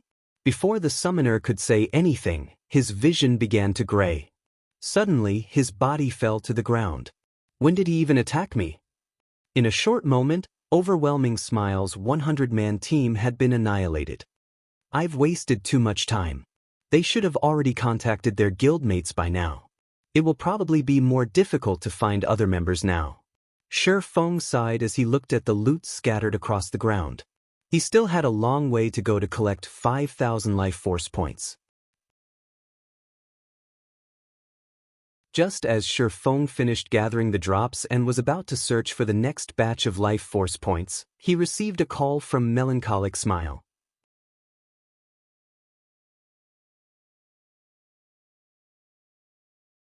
Chapter 542, Manager. White River City, inside the candlelight trading firm's first-floor reception hall. Currently, the upper managers from various guilds occupied the large reception hall. Among the guilds present, the weakest were second-rate guilds, while the strongest guild was close to becoming a super guild. Some of these guilds were allies, while others were enemies. Hence, the reception hall's atmosphere was extraordinarily intense. Even the NPC beauty receiving these people felt uncomfortable. I didn't think Guild Leader Snow would show up as well. It is indeed a rare sight, Galaxy Pass said, laughing as he glanced at Gentle Snow sitting a short distance away. I heard that you have a mountain of work to do back at Ouroboros and that Chao Qinghua is trying to split up the guild. Chao Qinghua has many of his supporters stationed in Star Moon City. Guild Leader Snow, is it really a good idea for you to be here right now? There is no reason for Guild Leader Galaxy to worry. Ouroboros is getting by quite well right now. Otherwise, why would I come here? Gentle Snow did not reveal a trace of weakness as she replied. On the contrary, aren't you, Guild Leader Galaxy, having a bad time right now? I've heard that Star Alliance's branch in the Lion Kingdom has suffered a major loss, losing over 10,000 people in a single guild war. In the end, you even allowed others to profit. First-rate guilds would usually develop themselves in several major regions. Naturally, the Star Alliance was no exception. The Lion Kingdom was west of the Star Moon Kingdom. Though the kingdom only occupied half as much area as the Star Moon Kingdom, the kingdom's player population was still significant. 2 first-rate guilds and multiple second-rate guilds constantly fought over the Lion Kingdom. The Star Alliance was one of the 2 first-rate guilds. However, in order to fight over a treasure, many of the guilds in the Lion Kingdom had gone all out. In the end, the Star Alliance had suffered heavy losses. To make matters worse, the other first-rate guild had snatched the treasure. Despite Gentle Snow striking a sore spot, Galaxy Pass did not grow angry. Instead, he laughed and said, as expected of Guild Leader Snow, you really are well informed. You truly do possess some of your brother's aura from when he controlled Ouroboros. Unfortunately, the Ouroboros of today is not the Ouroboros of the past. Purple Eye, the beautiful female elementalist sitting beside Galaxy Pass, on the other hand, radiated an intense killing intent as she glared at Gentle Snow. You want to make a move? Gentle Snow laughed. Suddenly, a frightening aura surged forth. Smiling at Purple Eye, she said, I heard that the Star Alliance possesses 5 great experts, and they are Galaxy Pass, Red Feather, Flourishing Willow, Flying Jade, and Purple Eye. Among them, Flying Jade is the most mysterious and Purple Eye is the strongest. I really want to know if this rumor is true. Let's put it to the test then. Purple Eye provoked, showing no intention of backing off. For a time, it felt as if the temperature in the reception hall had fallen by a few degrees. Ouroboros and the Star Alliance were known enemies. Both guilds had competed against each other for over a dozen years, and at this point, their rivalry would not stop until one of them was wiped out of existence. Hence, the standoff between the 2 guilds did not seem out of place to anyone watching. The many guild representatives promptly moved to the side, hoping to watch the fight between the 2 beauties. Meanwhile, sitting at the forefront of the reception hall, a robust man resembling Zhang Fei suddenly turned to the handsome and dashing youth seated beside him, respectfully saying, Pavilion Master, this subordinate will go and remind them of where they are lest they ruin Pavilion Master's good mood. Saying so, this robust man strode towards Gentle Snow and Purple Eye. Suddenly, however, a single hand halted his advance. Forget it. Doing nothing but waiting here is quite boring. Watching them fight will be a nice change of pace, the dashing youth said, smiling faintly. Understood. The robust man returned to his seat. Everyone present had seen the handsome youth's actions. And though that high and mighty attitude of his displeased the other guild representatives, nobody felt that the youth's attitude was inappropriate. This handsome youth was one of the 2 pavilion masters of the Dragon Phoenix Pavilion. The pavilion had possessed the strength of a super guild for a long time now. It lacked a stage to display its might. Meanwhile, in the eyes of super guilds, first-rate guilds were nothing but children. It was only natural that the handsome youth thought little of the others. Just as Gentle Snow and Purple Eye were about to face off, a loud shout suddenly echoed through the hall. "Everyone, stay your hands." A clear, crisp voice swept through the crowd. When everyone turned to look at the owner of this voice, they discovered another great beauty. Unlike Gentle Snow and Purple Eye, this beauty did not possess a frightening aura. However, although she seemed somewhat ordinary, every guild representative took her seriously. This beauty was the candlelight trading firm's manager, Melancholic Smile. This is the candlelight trading firm, not the arena. All forms of fighting are prohibited here. If someone wishes to challenge the rules of the candlelight trading firm, then I will have no choice but to send you on your way. Melancholic Smile scolded. Nobody doubted Melancholic Smile's power. Inside a private shop, the manager was invincible. The manager of the shop could teleport someone out with a single thought and bar that person from entering the building ever again. Sure enough, she is indeed formidable. It is no wonder why she can ignore even Underworld. Galaxy Past could not help but focus on Melancholic Smile. The upper managers of the other guilds were similarly surprised. They had not expected Melancholic Smile to be so fearless. Every player here was an overlord in their own right. Their status and identities were extraordinary. It was especially true for the first-rate guilds present. Yet, Melancholic Smile had not left any room for argument. Her mighty attitude was exactly as the information they received stated, so much so that she appeared even more overwhelming than before. At Melancholic Smile's appearance, Gentle Snow and Purple Eye glanced at each other before turning away. Everyone had come here today to do business. Nothing good would come from provoking the candlelight trading firm. Peace returned to the reception hall, and everyone began to observe Melancholic Smile. Although she did not emit any sort of aura, there were not many people who had the courage to reproach 2 first-rate guilds. After all, the candlelight trading firm was but a single lifestyle guild. Without any combat power of its own, it would have no choice but to purchase its materials from combat guilds. One could say that the trading firm's survival relied on combat guilds. Moreover, as the game progressed, the trading firm would require more precious materials. At that time, the firm's reliance on combat guilds would grow stronger. Hence, it was not a good idea for the firm to offend powerful combat guilds. At this moment, the Dragon Pavilion Master seated at the forefront of the hall opened his mouth and said, "Miss Melancholic, since you have arrived, shouldn't it be about time to begin our discussion?" Everyone nodded their agreement to the Dragon Pavilion Master's words. They had waited for quite some time now, and they had only waited for so long out of respect for the candlelight trading firm's prestige. Now that its manager had arrived, it was only natural that they began discussing business. Certainly. However, a manager like myself does not have the power to make the decisions you are all looking for. Melancholic Smile shook her head. "What are you trying to say?" various representatives asked, curious. "Are you saying that you're not going to do business with us?" What a joke! They had come from so far and had spent a significant sum on teleportation fees. Now that they were told that there was nothing to discuss. Was the candlelight trading firm just toying with them? Suddenly, the temperature in the reception hall dropped sharply. Not a single person present was someone that should be easily offended. Not only were they powerful experts, but the influence they commanded was also frightening. Standing by the side, Melancholic Smile's assistant felt her legs grow weak, her complexion paling. To an ordinary player like herself, this pressure was immense. Fortunately for the female assistant, everyone focused not on her, but on Melancholic Smile instead. However, even Melancholic Smile did not feel too well right now. This was her first time experiencing such an immense pressure, so much so that even her hand trembled slightly. She found it astonishing.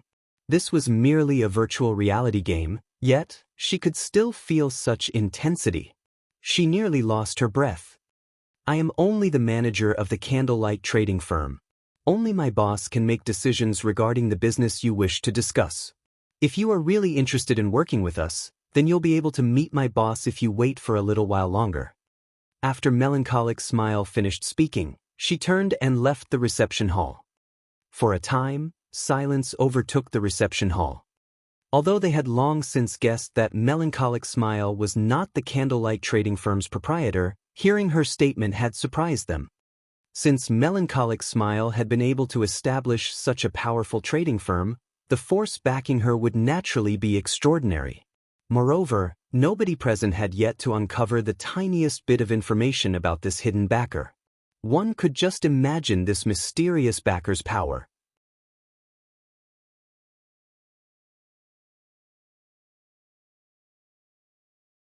Chapter 543. The Boss Behind the Scenes. Just as everyone inside the reception hall pondered the identity of the candlelight trading firm's true boss, Shifeng finally arrived in White River City. Overwhelming Smile's reaction this time was really fast. I just ambushed one group, and it immediately became difficult to find any players. Shifeng had originally intended to collect more life force points after Melancholic Smile had contacted him. However, he never expected Overwhelming Smile to have such decisive precautions. In the end, he had to give up on his endeavor. It was indeed possible for a single top-tier expert to delay the development of an entire guild.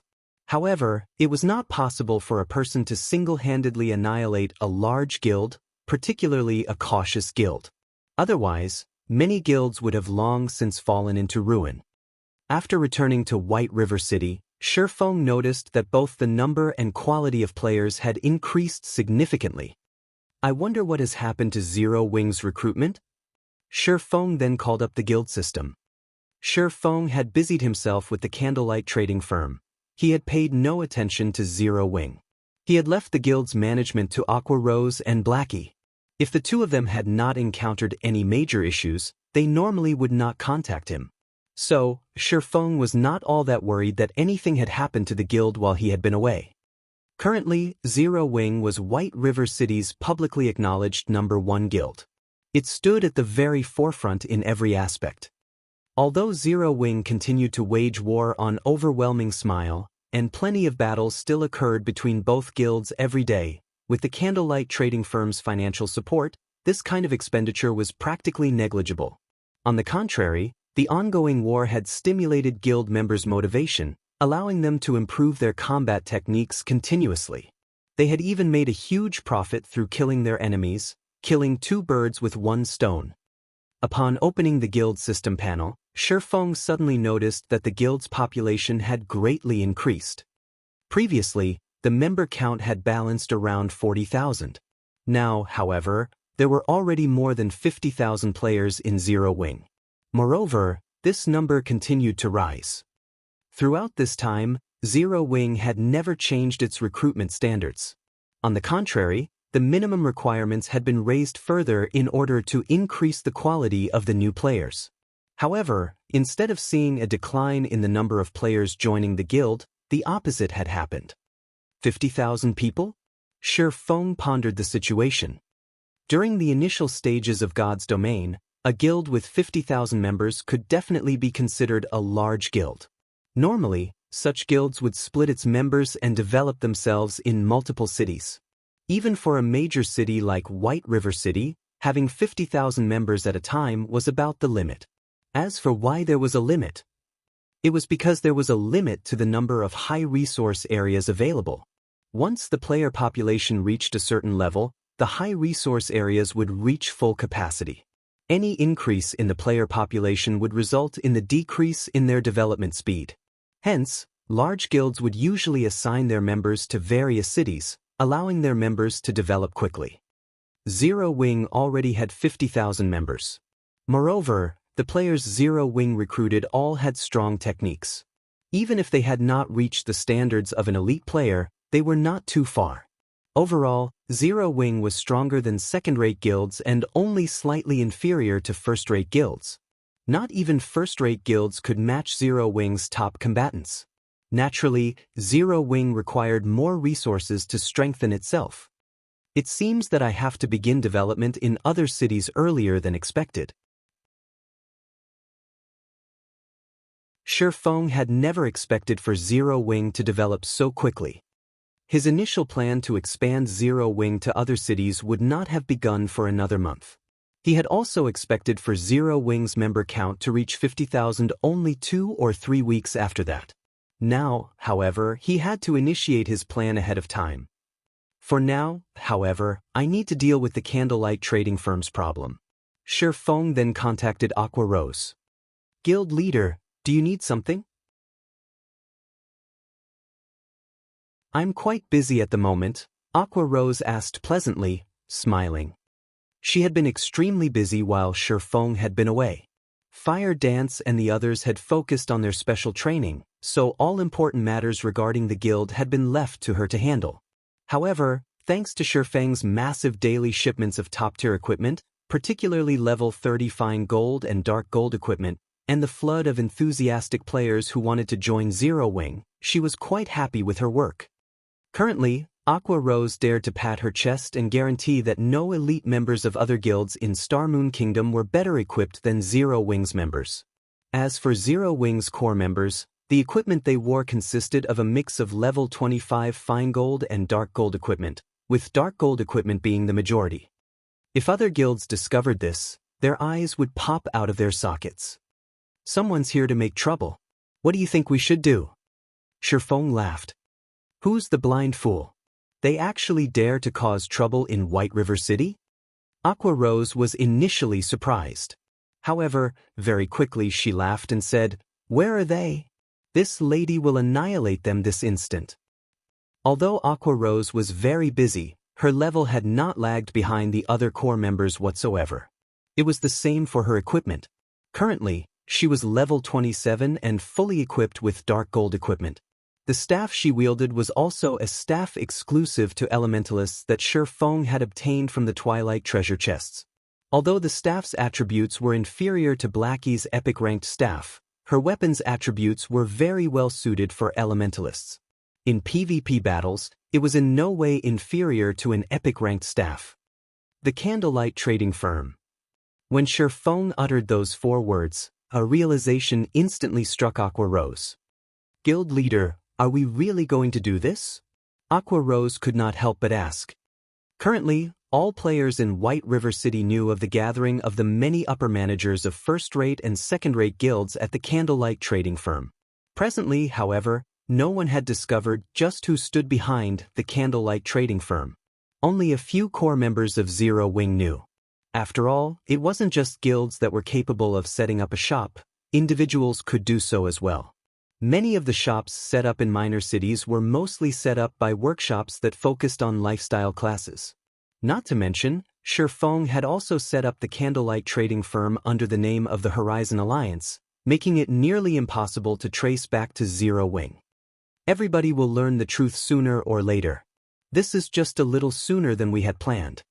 Feng had never bothered hiding the fact that he had established the Horizon Alliance. It was far more convenient to manage a shop through a lifestyle guild. After all, combat guilds and lifestyle guilds had completely different specializations, and the specialization of lifestyle guilds made them more suitable to develop shops. In the past, after discovering this matter, many large guilds had promptly established a lifestyle guild to manage their shops.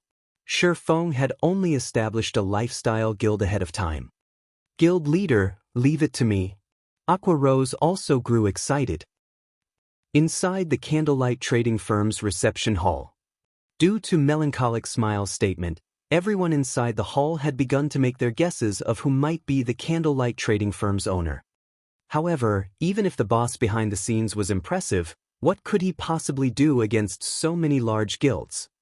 As everyone occupied themselves with their discussions, time slowly ticked by. This Candlelight Trading Firm sure knows how to treat its guests. They've already made us wait for such a long time. Do they really think we are easily bullied?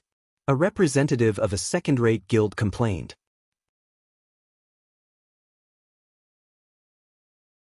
Everyone was greatly displeased with the situation. Who were they? They were the overlords of God's domain. Moreover, they had brought both money and sincerity with them. Yet, the candlelight trading firm actually dared make emperors like them wait so long. Whoever was behind the firm must truly be tired of living. Meanwhile, seated in a corner of the hall, Feng Xianyang watched the souring situation with a smile. The candlelight trading firm might have been able to get away with angering the various small guilds of White River City, but if it angered all of these large guilds, who would dare supply the firm? Without materials, the candlelight trading firm would not produce a single product. However, Feng Xuanyang's smile had not lasted long as the doors to the reception hall suddenly slammed open. In the next moment, a large group of players, roughly 100, marched into the hall. These players all radiated imposing auras. Not a single one looked ordinary, and they were all level 26 or above. Judging from the dazzling glow effect on their equipment, the most inferior equipment they had was fine gold ranked, with the majority of their equipment consisting of dark gold rank. On their chests, every player wore a six-winged silver emblem. This was none other than Zero Wings Guild emblem. Sorry I made you all wait for me. Shi Feng suddenly crossed the reception hall's threshold, smiling. Sweeping a glance over everyone present, he laughed and said, "I'm the owner of the candlelight trading firm, Black Flame."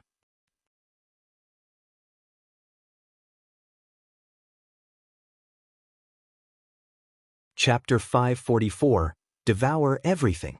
Zero Wing's arrival had silenced the reception hall. At this moment, practically every guild representative in the hall focused on Shi Feng. Why does it have to be him? So that's the case. It is no wonder the candlelight trading firm set up its headquarters in White River City. Everyone suddenly came to a realization. However, at the same time, the upper managers of the various large guilds reevaluated their impression of Zero Wing. The majority of the people present had not understood Zero Wing's true strength. They had only read some reports about the guild. Before arriving in White River City, each guild had investigated the various guilds residing in White River City. The reports had contained a lot of information about Zero Wing. Moreover, after the guild's intelligence agents' detailed investigation of the number 1 guild in White River City, they had quite the high evaluation of Zero Wing.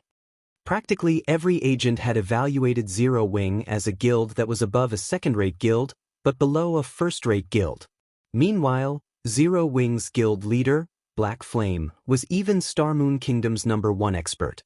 Up till today, Black Flame had yet to suffer a single defeat. Even Overwhelming Smile, the guild secretly supported by Underworld, could only hold the position of number 2 in White River City. When everyone had received these reports, they had simply laughed it off and placed no particular importance on Zero Wing. Now, however, the upper managers of the various large guilds even considered firing those intelligence agents of theirs. Just what had they investigated? How can Zero Wing be so powerful? Galaxy Past's expression became grim when he saw the members of Zero Wing. Guild leader, the woman standing beside Black Flame, isn't she Aqua Rose? An indescribable bitterness welled up in Purple Eye's heart when she saw Aqua Rose. They were old acquaintances. In the past, Aqua Rose had once invited her to join Twilight Echo. However, she had rejected the offer. She had been greatly shocked to find out that Aqua Rose had left Twilight Echo. Twilight Echo was an even stronger guild than the Star Alliance. However, Aqua Rose had left it without hesitation. Moreover, she had even joined a newly established and unknown guild after the fact. When Purple Eye had received this news, she even thought she had heard wrong. She had also felt it was somewhat unfortunate. A capable gamer such as Aqua Rose had taken such a foolish route. Now, however, it would seem that Aqua Rose's decision had not been the wrong one at all. A guild with a single expert was not particularly frightening. However, it was a different story if said guild possessed a large group of experts. Moreover, looking at the nearly 100 people who had entered the hall, each one of them wore equipment that could rival the best equipment the Star Alliance had to offer, so much so that the best-geared members of the Star Alliance were even inferior to some of Zero Wing's core members. Furthermore, the Star Alliance could only scrape together, at most, enough equipment to gear a team of 20 players. It was absolutely impossible for them to equip a 100-man team. One could just imagine how powerful Zero Wing's background was. Moreover, Aqua Rose's current equipment actually consisted of only dark gold equipment. As for the dark red staff in her hand, purple, I could not even begin to imagine its rank. However, judging from the amount of pressure it emitted, it was most likely above dark gold rank. Now that Zero Wing had displayed its strength, even Gentle Snow, who was very familiar with Zero Wing, was surprised, not to mention the Star Alliance, which was also a Star Moon Kingdom guild. Regarding this revelation, Gentle Snow could only reveal a bitter smile. She did not know whether she should rejoice or lament right now. Previously, when Shifeng had offered to annex Ouroboros, she had thought that he was being wildly arrogant. However, looking at this dazzling and imposing 100-man team, there might not be a second guild in all of Star Moon Kingdom capable of building up such a team. With the two first-rate guilds of Star Moon Kingdom reacting in such a way, there was no need to mention the guilds that had come from a foreign country. Pavilion Master, this Zero Wing seems quite amazing. It has actually obtained so much dark gold equipment. Every one of these players also seem extraordinary, with a few even radiating dangerous auras. A blue-haired girl with bright eyes and slender eyebrows sitting beside the Dragon Pavilion Master exclaimed, giggling.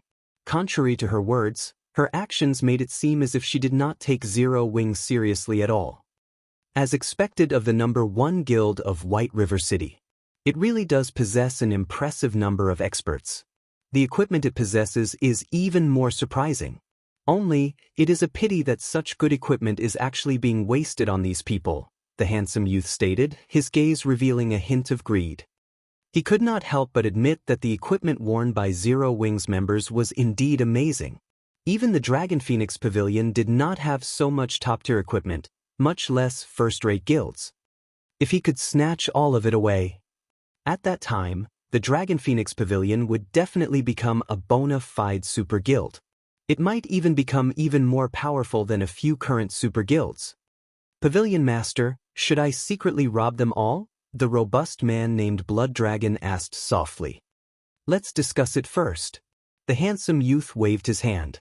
Faintly smiling, he said, whether it is the Candlelight Trading Firm's intermediate mana armor kits or Zero Wing's equipment, it seems that my trip to White River City has not been wasted.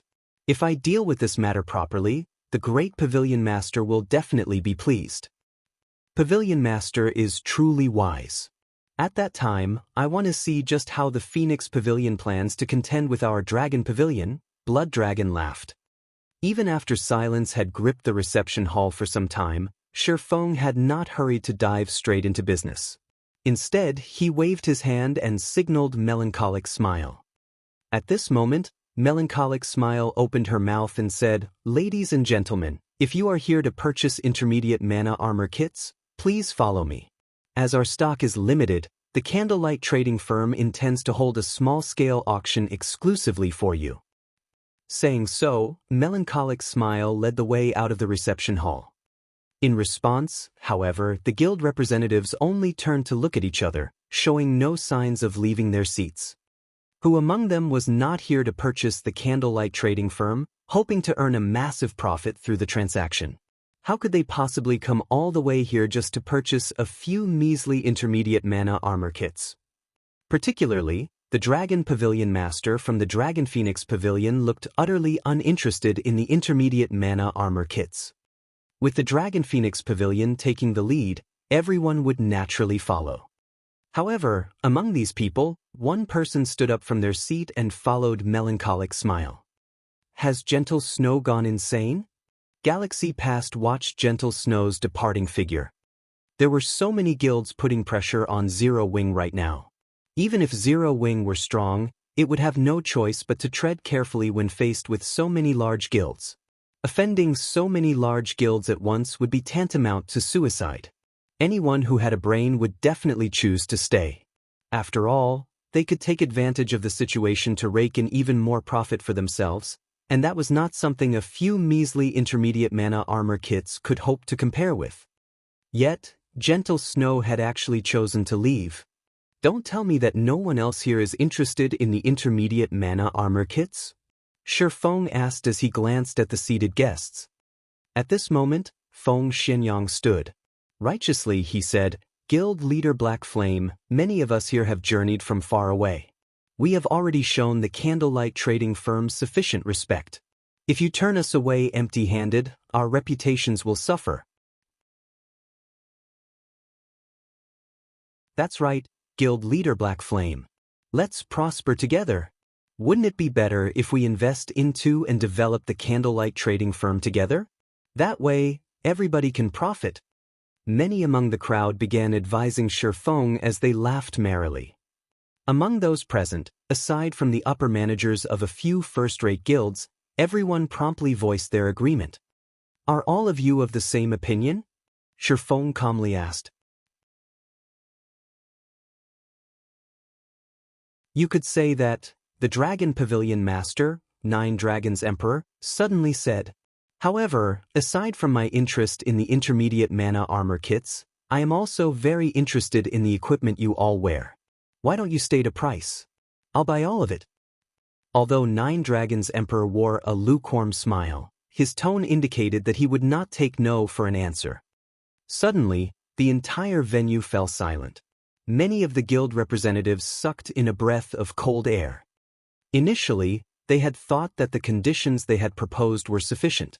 They had never expected that this Dragon Pavilion Master would be even greedier than they were. He actually wanted to devour both the candlelight trading firm and Zero Wing.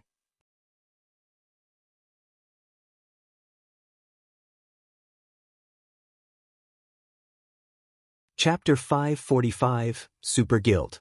Although Nine Dragons Emperor's words were quite arrogant, all of the various guild representatives present knew that this handsome youth before them had certainly earned his arrogance. The fact that the Dragon Phoenix Pavilion was hailed as a super first-rate guild, which was the closest existence to a super guild, was not without reason. Great strength had built that reputation. In today's era, virtual reality had long since integrated into everyone's life. Practically everyone would come into contact with virtual reality games in some form. Meanwhile, there were countless virtual gaming guilds. Any guild that the public officially recognized became a third-rate guild. Even though third-rate guilds were nowhere near the top of the gaming industry, they still stood out among the countless guilds in the virtual gaming world. Not only did a third-rate guild possess a certain degree of financial support, but it also possessed a large number of members. Normally, third-rate guilds had also earned some form of achievement in some virtual reality games. Standing above third-rate guilds were second-rate guilds. Not only did second-rate guilds possess abundant capital, but they also possessed quite a number of experts. These experts were normally those who held some fame in the virtual gaming world. As for a second-rate guild's member count, there was no need to even mention that. Normally, a second-rate guild would develop itself in multiple cities simultaneously. As for first-rate guilds, they were normally guilds that had been crowned as overlords in at least a dozen large-scale virtual reality games. Such guilds generally had over a decade of history, having overcome countless, painstaking trials. First-rate guilds had perfected expert training programs and a large network of contacts. Most importantly, these guilds had recruited a large number of experts over the years. Practically all up-and-coming experts of the virtual gaming world would be split between these first-rate guilds. With more experts joining the guild every passing year, there would always be a large number of experts present to support, to battle for, and to bring endless glory to the guild. They were existences far above second-rate guilds. As for super guilds, they were the titans of the virtual gaming world. There were even many virtual reality games that these super guilds had produced personally. They also had their own research teams that were set up to study and improve a person's gaming skills. super guilds had no shortage of ordinary experts. Aside from recruiting some experts who possessed extraordinary talents, they would usually nurture their own army of experts. As for the various major competitions held in the virtual gaming world, these super guilds organized practically all of them. Meanwhile, the majority of the top-tier experts that had emerged from these competitions every year were usually experts that these super guilds had nurtured. Take Purple Eye and Aqua Rose for example. Both had been nurtured by the same super guild. After undergoing the sharpening of various major competitions and emerging victorious, both had become Rookies of the Year. They had then separated from the super guild they had belonged to develop themselves separately. In fact, this wasn't just limited to the two of them. Many well-known experts in the virtual gaming world had originated from super guilds. This was the amazing part about super guilds. With this aspect alone, super guilds were already leaps and bounds above first-rate guilds. Take the financial prowess backing super guilds for example. All super guilds already stood at the peak of the virtual gaming industry. In a society where virtual reality was so well developed, the economic value of the virtual industry constantly rose. Whether it regarded financial prowess or influence, super guilds were not one bit inferior to international corporations. There were some super guilds that were even stronger. Although the Dragon Phoenix Pavilion was not a super guild, in reality, it was not far from becoming one. Only, the pavilion was somewhat young. However, that was only true when compared to actual super guilds. When compared to other first-rate guilds, the pavilion's history was a lot longer than many first-rate guilds in the virtual gaming world. This should be fun, Galaxy Pass said as he looked at Shifeng standing near the door, a meaningful grin appearing on his face. Guild leader, you still have the heart to make jokes? If the Dragon Phoenix Pavilion really buys out the candlelight trading firm, wouldn't we have come here for nothing? Purple Eye asked as she frowned at Galaxy Pass. She had come from a super guild, so she knew full well just how powerful a super guild's background could be. Although Black Flame was very strong, his strength only mattered in Star Moon Kingdom. If he were in a super guild, he would be considered average. As for the other experts of Zero Wing, a super guild had armies of such individuals. Not to mention, super guilds also possessed plenty of old monsters. Those players were no longer considered human. Only, these old monsters would not normally appear in the public eye, so not many people knew of them. A single flick from a super guild could easily annihilate Zero Wing. If it came down to a fight, Zero Wing wouldn't even be powerful enough to resist. In reality, even an amazing first-rate guild would stand no chance against a super guild, much less Zero Wing. At most, it could only provide a momentary struggle. This was also one of the reasons why there was only a small number of super guilds, despite there being a large number of first-rate guilds in the virtual gaming world. The only reason why super guilds did not go out of their way to compete with first-rate guilds, only contending with opponents of the same level, was because they did not like bullying the weak. It was the same concept as for how an adult would not participate in a fight between children. Doing so would only harm to their reputation. It seems that Gentle Snow's decision was correct. If I had known something like this would happen, I would have gone along to purchase some intermediate mana armor kits, Galaxy Pass sighed ruefully. Once the Dragon Phoenix Pavilion purchased the Candlelight Trading Firm, it definitely would not sell the intermediate mana armor kits. Rather, it would use those kits to strengthen itself and challenge those super guilds. If he wanted to buy the intermediate mana armor kits, now was his only chance to do so. Meanwhile, sitting in the corner of the reception hall, Feng Xianyang was thoroughly dumbfounded. The situation left him utterly speechless. The higher-ups of Underworld had instructed him to purchase 300 intermediate mana armor kits. If the Dragon Phoenix Pavilion bought the Candlelight Trading Firm, how was he supposed to buy the kits? Melancholic Smile entered the reception hall on the second floor with Gentle Snow behind her. The location Melancholic Smile had led Gentle Snow to was still inside the reception hall. Only, it was situated on the building's second floor.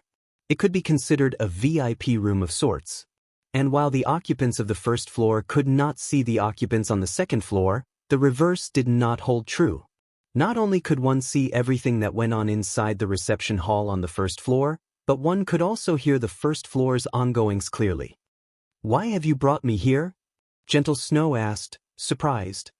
"Miss Snow, please wait a moment," Melancholic Smile said. "Guild leader knows that you want a large number of intermediate mana armor kits. However, the supply for the kits is truly too scarce. As the demand for it is very high, he plans to hold an auction for the kits. Meanwhile, the auction will be held right here. As soon as he sends away the guild representatives below, the auction will begin." "Send them away?" Gentle Snow could not help but glance at the Nine Dragons Emperor. She had seen the Nine Dragons Emperor many times before, so she knew this man's temper. He was the very definition of the word hypocrite. If both sides were on equal footing, then there wouldn't be a problem with discussing business. However, if the other side's strength were inferior to his, only a painful slaughter awaited them. Nine Dragons Emperor was also willing to do whatever it took to achieve his goals, and that included unscrupulous means. Hence, very few people were willing to deal with him. However, it was also this personality that had allowed him to reach the position of Pavilion Master. In a super first-rate guild, it was not easy for one to reach the position of Pavilion Master. Knowing a few tricks was far from enough.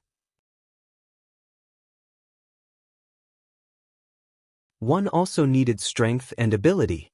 Otherwise, one would not be able to secure their position even if they did manage to obtain it.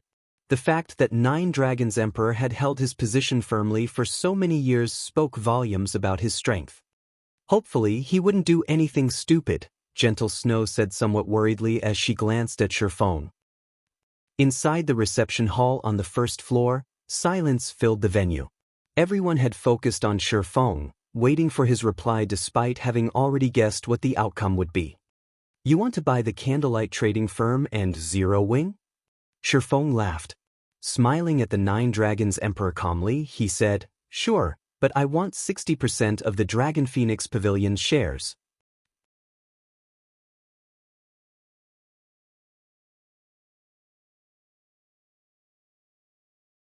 Chapter 546, Even Dragons Have to Bow. Immediately after Shifeng finished speaking, silence overtook the venue. Every guild representative in the hall was stupefied. Black Flame has gone insane. They all stared at Shifeng with dropped jaws. Who was the Nine Dragons Emperor? He was the Pavilion Master of the Heavenly Dragon Pavilion. He stood at the very top of the Dragon Phoenix Pavilion. With a single word, he could easily bring an end to the existence of any second-rate guild in the virtual gaming world. Moreover, the Nine Dragons Emperor was famed for being vicious and merciless. There was once a vice leader of an ordinary first-rate guild who had competed against the Nine Dragons Emperor in an auction for an item. Enraged, Nine Dragons had sent a notice to the first-rate guild and demanded that the vice leader in question grovel and apologize to him, as well as return the item in question. Otherwise, he would take action against this first-rate guild. How could an ordinary first-rate guild possibly hope to contend with the Dragon Phoenix Pavilion? Furthermore, the first-rate guild in question had many competitors. Nine Dragons had only needed to give the word, and many other first-rate guilds would have joined hands to take out the offending guild.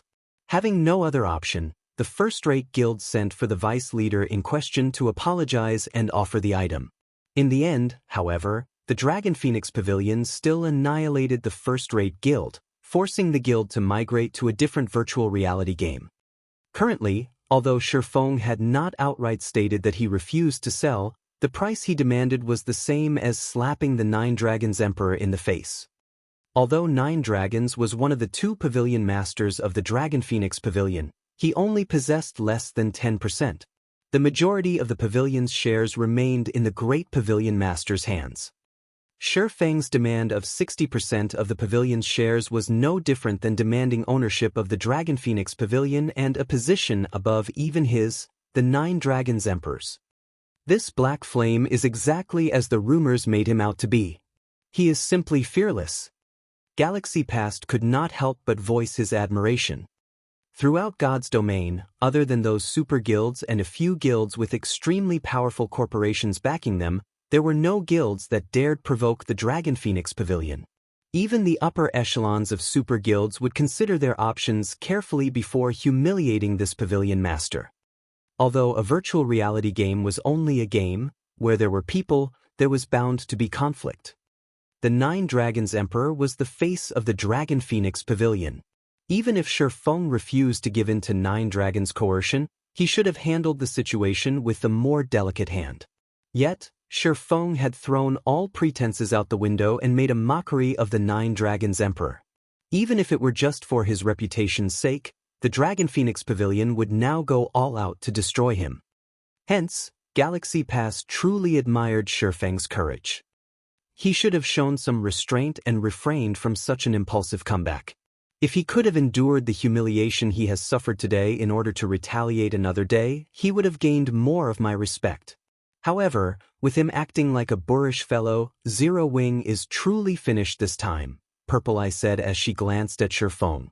She then turned to look at Aqua Rose, silently lamenting as she said, "It seems that Aqua Rose has still made the wrong decision. In the end, a small guild will only ever be a small guild. Though it might triumph temporarily, it could not make it last." Meanwhile, in the second-floor reception room.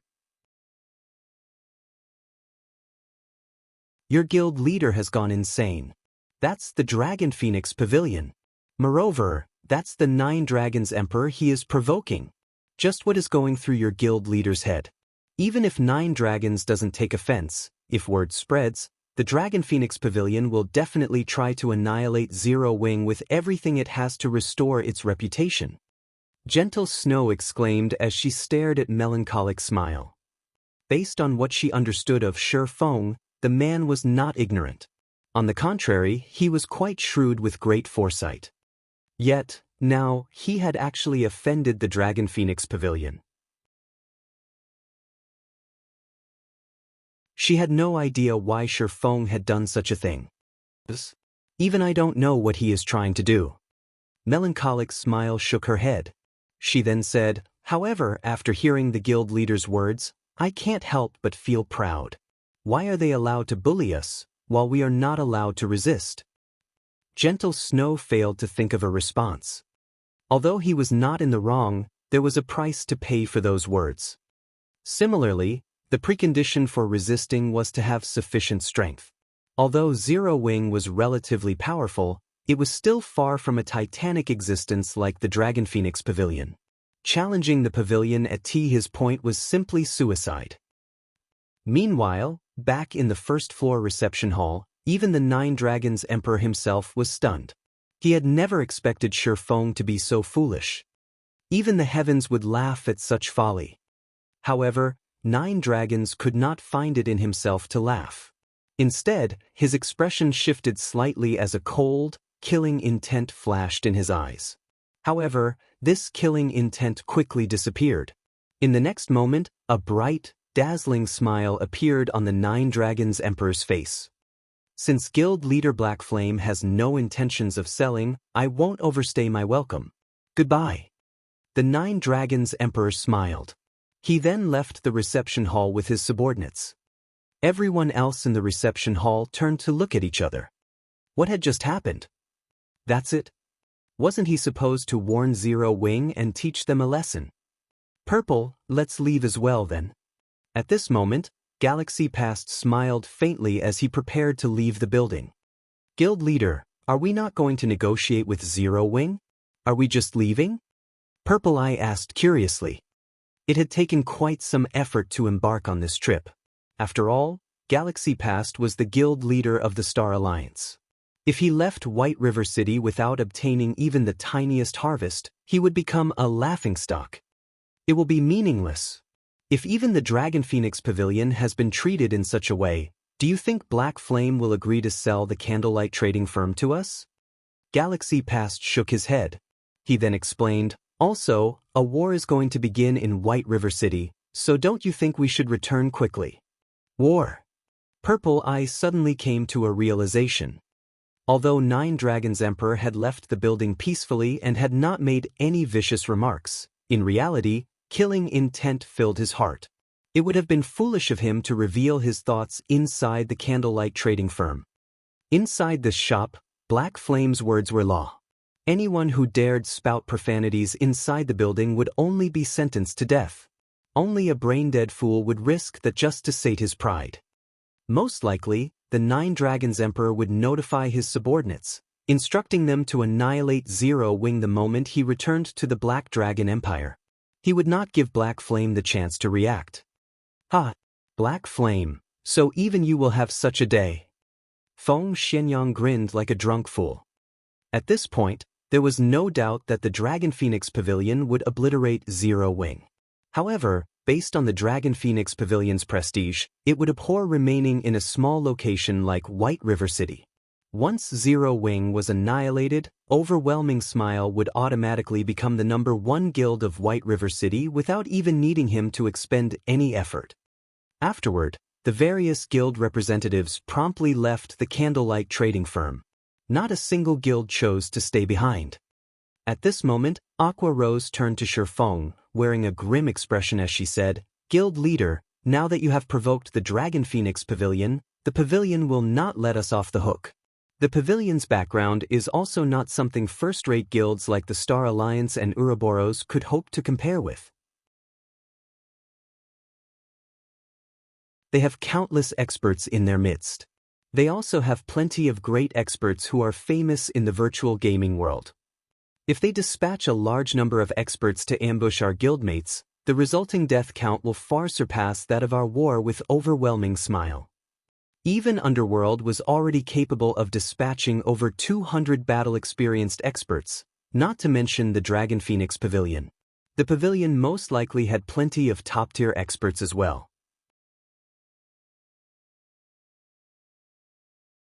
It was simply not an existence that Zero Wing could contend with. Within the region of White River City, even a dragon has to bow before Zero Wing. You should prepare. There will be fun to be had soon, Shifeng laughed. He then left the first-floor reception hall and headed to the VIP room on the second floor. Naturally, Shifeng had his own reasons for slapping the Dragon Phoenix Pavilion's face. The first reason, it had felt awesome. He was an expert who had set foot into the flowing water realm. He was even geared with a complete Tier 1 set equipment and fragmented legendary and epic ranked rings. He even wielded a magic weapon. So, how could he possibly concede to a pavilion master of a super first-rate guild? In the past, even a real super guild had to cower in fear when facing the Midnight Tea Party, a 20-man independent team. Currently, he was in possession of weapons and equipment that were far superior to anyone else's. He also had several large-scale destruction spells. Not to mention, White River City was his home ground. Why wouldn't he challenge a super first-rate guild? As for the second reason, it was to forge the guild. If one wanted to improve on their skills, they only needed to do one thing. Fight. Experts were not nurtured through dungeon raids, but through live battles against other players. Overwhelming Smile was no longer a challenge, so they had to choose a stronger opponent to pit themselves against. In any case, Zero Wing did not lack money. They could afford to fight the Dragon Phoenix Pavilion.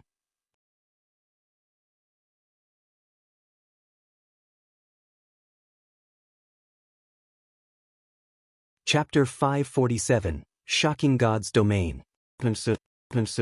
Aqua Rose revealed a bitter smile as she watched Shifeng's departing figure.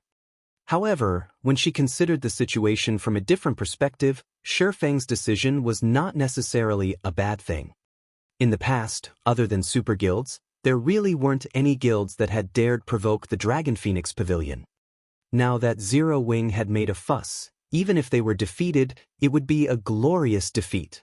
Moreover, suffering defeat in God's domain did not equal annihilation. God's domain was not as simple as other virtual reality games.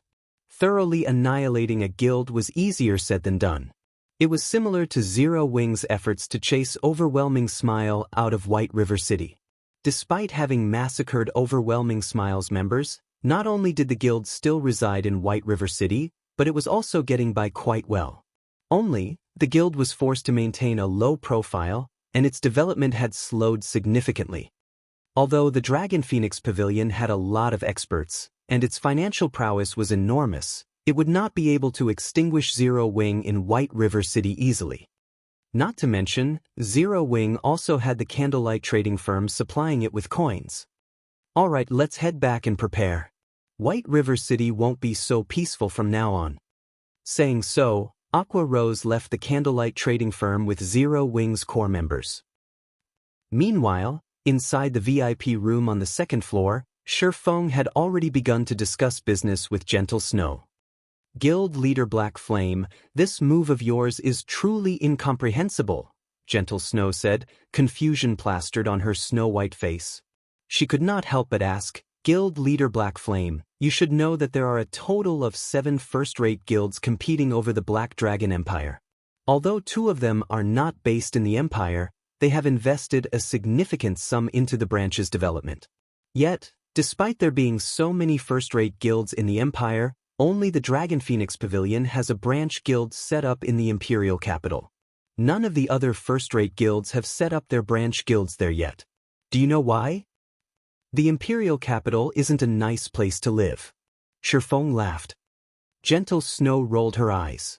He was clearly pretending to be stupid. Helpless, she explained, that is because the branch leader there is Blood Dragon, one of 9 Dragons Emperor's most formidable generals.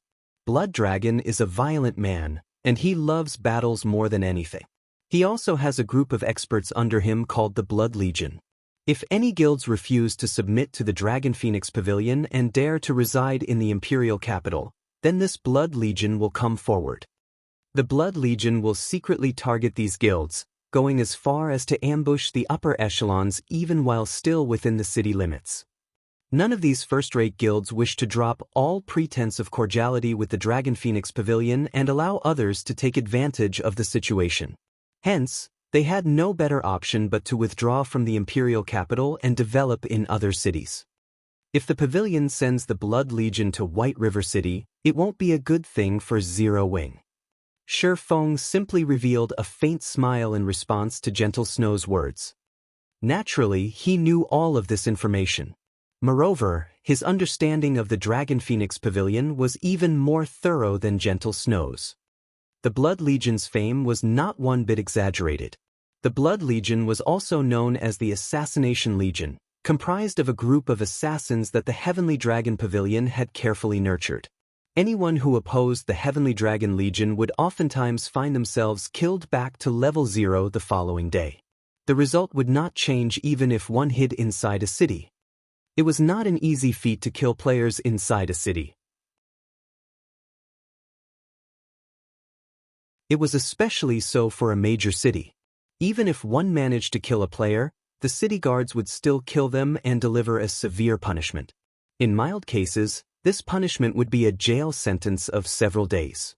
In severe cases, it was highly possible that the guards would first execute the player multiple times, then jail them for a dozen days or so, and finally, chase them out of and bar entry to the city. If this player dared show their face in the city, the guards would execute them on the spot. Unless that player did not mind losing a few levels and being locked up for a few weeks, or they no longer wished to reside in the city any longer, they normally would not take action inside an NPC city. During the initial stages of God's domain, the various large guilds already wished they could split in 2 to hasten their development. One could just imagine how much of a loss it would be for a guild to have its experts locked up for days or weeks. Every guild treated its experts like treasures. Losing an expert for a single day could cause immense damage to a guild, not to mention a jail sentence of a few days. However, the Dragon Phoenix Pavilion paid these consequences no mind. They had plenty of experts to go around. This was the pavilion's strength. Forget it. I've already told you about the Dragon Phoenix Pavilion. Since you made me wait so long, may I know how many intermediate mana armor kits guild leader Black Flame intends to sell to me? Shifeng's unperturbed attitude left Gentle Snow utterly speechless. At this moment, however, her own situation did not look too well either, so she could not be of any help even if she wanted to. Miss Snow, How many do you want? Shi Feng simply laughed off Gentle Snow's worries, not bothering to offer her any explanation. However, he knew that Gentle Snow sincerely wanted to help him. He also understood that she was currently powerless to help him. Hearing Shi Feng's question, Gentle Snow pondered for a moment before asking softly, "Do you have enough to gear a 50-man team?" Everybody knew how precious the intermediate mana armor kits were. Even partnered guilds were only allowed to purchase 21 kits at a time. That amount was only sufficient to gear 9 players at most. Beyond that, it was extremely difficult to obtain any more kits, as all those who had managed to purchase them refused to part with them. It was impossible for any guild, other than Zero Wing, to obtain a sufficient number of intermediate mana armor kits to gear a 50-man team fully. Okay, but the Candlelight Trading Firm requires a large amount of rare materials. In the future, I will require Ouroboros to sell the majority of the materials it obtains to the Candlelight Trading Firm, Shi Feng said. Currently, Zero Wing was still capable of meeting the Candlelight Trading Firm's demand. However, as the firm developed, the materials it required would increase. At that time, Zero Wing alone would not be enough to satisfy the demand of the Candlelight Trading Firm. However, if a first-rate guild like Ouroboros supplied the firm, there would no longer be any problems. Once I return, I'll instruct my subordinates to send you the materials. Gentle Snow nodded in agreement. In any case, she was tight on money right now. If she could convert some of the guild's materials into coins, it would help her greatly. After Shi Feng and Gentle Snow concluded their trade, the matter of Zero Wing's guild leader, Black Flame, provoking the Dragon Phoenix Pavilion had already spread throughout God's domain. As a super first-rate guild, any minor matter relating to the Dragon Phoenix Pavilion would receive the attention of the various large guilds in the virtual gaming world, not to mention a major incident such as a guild openly insulting them. For a time, everyone began to pay attention to the Star Moon Kingdom, to Zero Wing, and to Black Flame. Crap, Black Flame must have gone insane. He actually dared to slap the Dragon Phoenix Pavilion in the face. Does he not want to play God's domain anymore? What do you know? Black Flame is super amazing. He is a titled expert on the God's domain ranking list. He has his own pride, naturally, so how could he possibly hand over the Candlelight Trading Firm he had built by himself? I wonder what the Dragon Phoenix Pavilion will do. Isn't it obvious? If Dragon Phoenix Pavilion does not flatten a guild like Zero Wing, will it still qualify to be called a super first-rate guild? News and talk of the conflict between the Dragon Phoenix Pavilion and Zero Wing filled God's Domain's forums. As for super guilds, they, too, had fun watching from the sidelines. Currently, while all of God's Domain was in an uproar, the atmosphere inside one of White River City's high-class restaurants was extremely awkward.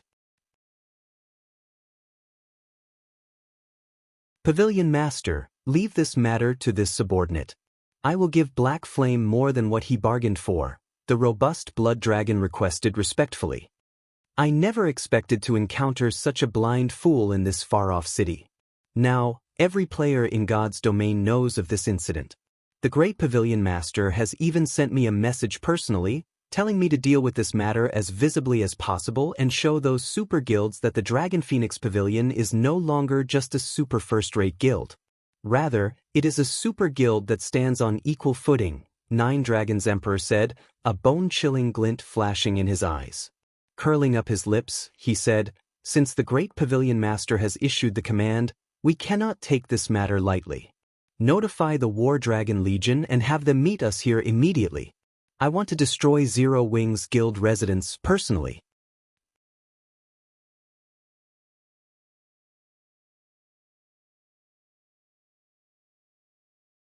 Chapter 548, War Dragon Legion. The War Dragon Legion?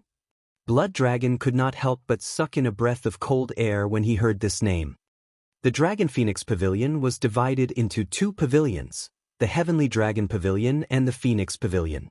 Both pavilions had their own strongest legions. The Heavenly Dragon Pavilion's strongest force was the War Dragon Legion. The Dragon Phoenix Pavilion nurtured its own experts internally. Among these experts, Only the best of the best were allowed into the War Dragon Legion. One could say that the War Dragon Legion was the strongest legion specially established to contend with super guilds. Blood Dragon had also come from the War Dragon Legion. Who wouldn't be shocked by the 9 Dragons Emperor summoning the War Dragon Legion? Pavilion Master, aren't we just dealing with a small guild? Is there really a need for such a commotion? Chaos Dancer, the beautiful woman seated beside 9 Dragons Emperor, advised, in fact, we can rely on the Blood Legion to get rid of Zero Wing. If we expose the strength of the War Dragon Legion right now, won't we waste a trump card that we could use against those super guilds in the future? It doesn't matter. Since joining God's domain, the Dragon Phoenix Pavilion has yet to achieve anything significant. Now that everyone is watching the Dragon Phoenix Pavilion, it is a good opportunity for an excellent performance, 9 Dragons Emperor said, smiling playfully. Moreover, Zero Wing's reputation is not insignificant. If we can finish off Zero Wing swiftly, it will serve as a shock to some of those weaklings and let everyone know that the Dragon Phoenix Pavilion is no longer a super first-rate guild, but a true super guild. Understood. This subordinate will notify the War Dragon Legion immediately. Chaos Dance then began contacting the War Dragon Legion. Time passed little by little. While the Dragon Phoenix Pavilion prepared to deal with Zero Wing, other guilds did not idle and do nothing. Every one of them gathered their members in White River City. For a time, experts swarmed White River City. Despite it obviously being daytime, the number of players filling the streets surpassed even nighttime. Among all these players, aside from those that large guilds had sent, there were plenty of ordinary players who had hurried over from other cities. Players throughout God's domain knew about the Dragon Phoenix Pavilion's intentions to take out Zero Wing. Although this was clearly a one-sided battle, many players still wanted to witness the Dragon Phoenix Pavilion's strength. Hence, many ordinary players had hurried to White River City to watch the show. However, it was also this reason that boosted the candlelight trading firm's business. Among the items sold by the firm, light stones were the most popular. The candlelight trading firm's income had practically recovered to its peak, earning nearly 1,000 gold in 1 hour. As a result, Melancholic Smile and the others at the candlelight trading firm focused fully on their work. Old 5, I heard that Black Flame defeated you and Old 6 even after you two cooperated. This incident has not impressed the higher-ups, and they've started to look down on our 7 ghosts. When the Dragon Phoenix Pavilion deals with Zero Wing, we need to deal with this matter properly, a thin, middle-aged man with bronze skin said seriously. Brother 3, rest assured, I will not damage our reputation, 5th ghost said, killing intent flashing in his eyes. Previously, even though he had worked with 6th ghost, Black Flame still defeated them. Moreover, they had even lost all of their equipment they upon dying and had been barred from entering the game for 2 whole days. By now, they had both become laughingstocks in Underworld. This time, in order to restore the 7 ghosts' reputation, they needed to avenge themselves properly and complete the tasks the higher-ups had given them. All is well as long as you know it. Our task is very simple this time. Assist young Master Feng in obtaining 300 intermediate mana armor kits. It will be even better if we can obtain even more equipment and kits. However, since the Dragon Phoenix Pavilion is spearheading this matter, it is best if we keep a low profile. So, first, let's focus on getting the 300 intermediate mana armor kits, the Thin Man, 3rd Ghost, said. This time, to ensure we complete our task, I have even called Old 4 and Old 7 to help us. With the 5 of us, we should be able to take down Black Flame easily. The only thing we have to worry about is the pavilion itself. It is best if we form a proper plan. On this point, Brother 3rd Ghost, please rest assured. Based on my investigations, the Blood Dragon's subordinates, the Blood Legion, will not be involved this time. The 9 Dragons Emperor has called in the War Dragon Legion instead. Every member of the War Dragon Legion is proud and arrogant, and they usually look down on everyone else. They should not pay any attention to us should we move against Zero Wing, Feng Xianyang explained, smiling faintly. As insurance, I have even had a large group of elites come over from Maple City. With such a powerful force, Black Flame will have no hope of survival. Having the Dragon Phoenix Pavilion deal with Zero Wing is already overkill. Adding us into the mix, Black Flame will die with a 100% certainty. Even if he is even more powerful than we suspect, he will have to consider his options carefully. At that time, he will willingly hand over the 300 intermediate mana armor kits. Fifth Ghost laughed coldly. If he refuses, then I'll give him a taste of what it feels like to wish for death. All of White River City's various large guilds, including Overwhelming Smile, considered and prepared to strike against Zero Wing while it was down, taking the opportunity to benefit from the guild's downfall. Meanwhile, in a high-class bar a short distance from Zero Wing's guild residence, many upper managers of guilds had gathered. The entire three-story building was packed full of players. Among them, first-rate guilds fully occupied all of the private rooms on the third floor. From these rooms, one could clearly see every movement around Zero Wing's guild residence. Guild leader, don't you think that Zero Wing is acting strangely? Even now, they are still so carefree. They have not taken any precautionary measures at all. Is this Black Flame pretending to be a fool, or is he actually one? Purple Eye frowned as she watched Zero Wing's guild residence through the window. There's nothing surprising about this. Black Flame simply does not understand the Nine Dragons Emperor's character. Look at the people inside the bar, for example. Aren't most of them members of first-rate guilds? Meanwhile, a newly established guild like Zero Wing and a newcomer to the virtual gaming world like Black Flame don't know Nine Dragons' style of conduct. Thus, he continues with his carefree manner, Galaxy Past said, laughing. Downing a mouthful of flame beer, he continued, the Nine Dragons Emperor is someone who conducts himself with a lofty tone and does not play his cards according to common sense. This time, he has even secretly mobilized the War Dragon Legion to deal with Zero Wing, making a fuss over a minor incident. Naturally, the only reason why he would mobilize such a powerful legion is to destroy Zero Wing's guild residence. A guild residence is different from a private shop. While inside the shop, the manager is invincible. However, it is a different story for a guild residence. It is slightly troublesome to deal with the residence's hired guards, and there are also the city guards who patrol the streets. With current players' levels and equipment, it is still impossible to resist the patrolling guards. Hence, no sane guild would attempt to attack another guild's residence. However, the Dragon Phoenix Pavilion is no trivial existence. One cannot measure by the strength of an ordinary guild. Moreover, the Nine Dragons Emperor is no fool. I keep getting the feeling that he has some sort of trick up his sleeve. Otherwise, he would not have sent the War Dragon Legion, a trump card that he had prepared for facing super guilds. What we need to do now is wait for the Dragon Phoenix Pavilion to make its move. Once they take action and Zero Wing falls, we can begin our operation as well. Purple Eye nodded silently. This time, the Star Alliance had sent quite a number of elites and experts. They were not afraid that Zero Wing would not fall today. Instead, it was only a matter of how much profit they could gain. However, the various large guilds, including the Dragon Phoenix Pavilion, was ignorant of one point. Shifeng was a reincarnator. Moreover, he had also been the guild leader of a second-rate guild in the past. In order to survive in God's domain's harsh conditions, he had endured relentless pain and suffering. As far as understanding massive existences like the Nine Dragons Emperor, the Nine Dragons Emperor most likely did not have a better understanding than Shifeng.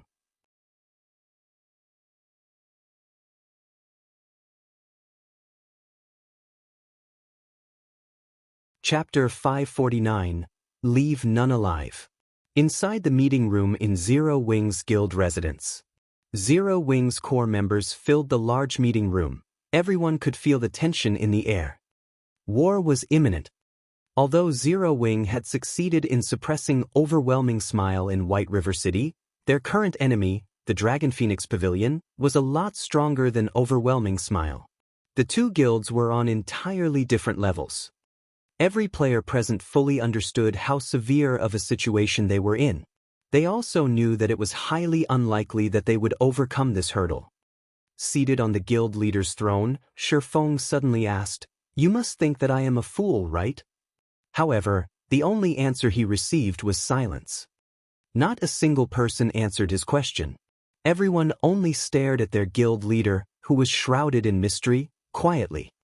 "I know the answer even without you saying a word," Shifeng laughed. Casual and relaxed, he said, "Everyone must think that I have gone insane, that I overestimate myself by challenging a super first-rate guild like the Dragon Phoenix Pavilion. Until now, aside from super guilds, not a single guild dares to make an enemy of the Dragon Phoenix Pavilion. Do you know why?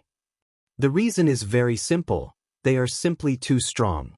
They are strong enough that other guilds despair at the thought of them as an enemy. I believe that you should know all that at this time, many guilds have already begun to prepare to take advantage of our misfortune. Every one of them is closely eyeing us like prey. There is not a single guild out there that thinks we might come out of this on top. They all believe that we will lose without a doubt and that our names will soon be wiped from God's domain. Do you know why? I'll tell you why. Since the very beginning, whether it is the Dragon Phoenix Pavilion or the various other first-rate guilds, none of these people have seen us as equals. Since the very beginning, they have thought of us as weak. So, they have come to bully us, to drink our blood and eat our flesh, to destroy us. However, I will warn them now. They will be disappointed. Since there has never been a guild courageous enough to challenge the Dragon Phoenix Pavilion, then today we will be the first to make history. We will show everyone that Zero Wing is not a guild they can afford to provoke. If they wish to plunder our corpses, they'll have to seek permission from the swords in our hands first. The battle is to the strong. Today, let us teach the Dragon Phoenix Pavilion a lesson. The moment Shifeng finished his speech, everyone suddenly felt their blood boil. None of them had ever thought that such a day would come. Throughout the virtual gaming world, other than super guilds, there had never been a guild daring enough to provoke and challenge the Dragon Phoenix Pavilion. However, Zero Wing dared. Moreover, Zero Wing's guild leader himself led this challenge. Isn't it just a super first-rate guild? I've long since grown tired of looking at their faces. Today, I'll use them to release some stress. Cola laughed excitedly. Ha! Guild leader, I've been waiting for you to say that. I'm bored of battling overwhelming smile constantly. The Dragon Phoenix Pavilion has arrived at just the right time. It just so happens that I can use them to test my recent improvement. Blackie licked his lips, revealing an eager grin. Guild leader, tell us how we should deal with the Dragon Phoenix Pavilion. I want to be the first one to have a go at them. Flying Shadow said excitedly. This is seriously insane. Aqua Rose shook her head helplessly. In the next moment, however, she smiled and said, "But I like it." For a time, every Zero Wing member of the meeting room talked and laughed with each other, the heavy atmosphere from before vanishing. The Dragon Phoenix Pavilion was indeed strong. However, they were not a bunch of weak and powerless noobs either. Since the Dragon Phoenix Pavilion dared to oppress them using force, they would show the pavilion that it had chosen a wrong opponent. They would let the pavilion know that the opponent it was about to face was not a weak little cub, but rather, it was a ferocious beast with sharp fangs and claws. If I am not mistaken, it is highly possible that the Dragon Phoenix Pavilion will strike once the sun sets. Fire Dance, how are the preparations going on your side? Shifeng asked as he turned to the sharp and mesmerizing Fire Dance. Based on Shifeng's understanding of Nine Dragons Emperor, there was an 80% chance that he intended to destroy Zero Wing's guild residence. If a guild residence were destroyed, it could not be repaired within 10 days' time. Moreover, if a guild residence were destroyed, all members of the corresponding guild within the city would receive a penalty. Not only would all members lose a level, but their EXP gain would also be halved for the following 10 days. The guild's popularity would drop by 50,000 points as well. Moreover, after the destroyed guild residence was reconstructed, the quality of the guild quests the guild would receive would be significantly affected. The best time to destroy a guild residence was at night. Players' greatest foe when trying to destroy an enemy guild residence was not other players, but the patrolling NPC city guards. These city guards were no trivial matter, they were all level 150 NPCs. To players, they were nightmares. These NPCs only needed one hit to finish off the current players of God's domain. However, the number of patrolling city guards would change depending on the time of day. During the day, these NPCs always patrolled in groups of 20. By the time night arrived, however, that number would decrease to 10. If a guild attacked an enemy guild residence at night, it could notably lessen its losses. That way, the guild would have more combat power to spare for destroying the enemy guild residence. Meanwhile, since Shi Feng dared to provoke the Dragon Phoenix Pavilion, he had naturally prepared. If one wished to destroy a guild residence, aside from the city guards, there were also the hired guards inside the guild residence to contend with. Although the hired guards were not as powerful as the level 150 city guards, they were still genuine level 50 NPCs. Meanwhile, depending on the employed NPC's strength, the asking price of said NPC would vary. Tier 0 guards cost 5 silver per day, whereas Tier 1 guards cost 30 silver per day. When hiring these guards, one had to prepay 10 days of their services. Shi Feng was a Viscount, and all this time, he had been hiring a mix of 50 Tier 1 and Tier 0 guards to defend Zero Wings Guild residents. However, seeing as the Dragon Phoenix Pavilion led this assault, he had not hesitated to replace all of his guards with Tier 1 NPCs. In any case, what he had was money. In addition, since early on, Shi Feng had told everyone in the guild to focus on raising their reputation. Hence, at this moment in time, there were also many people within the guild who had high reputation. For example, Fire Dance, Aqua Rose, Blackie, and several other core members of Zero Wing did not lack reputation points. Although they had yet to become Viscounts like Shi Feng, they were Barons, and every one of them was capable of hiring 10 level 50 Tier 1 NPCs. In total, they had over 200 Tier 1 NPCs employed right now. This was a very powerful force. It's done. They all are hiding and lying in wait. Fire Dance nodded, a playful smile appearing on her face. Time slowly ticked by. While everyone waited for the start of the battle, night arrived in God's domain. Currently, players clogged the streets neighboring Zero Wings Guild residents. Pavilion Master, all 1,000 men from the War Dragon Legion are in position. A valiant and extraordinary-looking youth reported to Nine Dragons Emperor. The War Dragon Legion was the strongest force in the Heavenly Dragon Pavilion's arsenal. As of today, it had never been used to deal with any guild less than a super guild. The Legion consisted of 1,000 players, and every one of these players wore level 25 fine gold equipment. A few even had level 25 dark gold equipment. These Legionnaires' levels also ranged from level 27 to level 28. These players were definitely at the peak of God's domain in terms of levels. Every member also radiated a sharp and penetrating aura. Although the War Dragon Legion consisted of 1,000 members, they felt like an army of tens of thousands that was capable of mass destruction. Meanwhile, among these players, the man reporting to Nine Dragons Emperor was even more extraordinary. He was the War Dragon Legion's commander, Martial Dragon.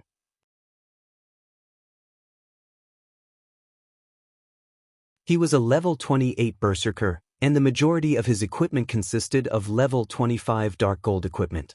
The great sword he wielded was also of indiscernible quality.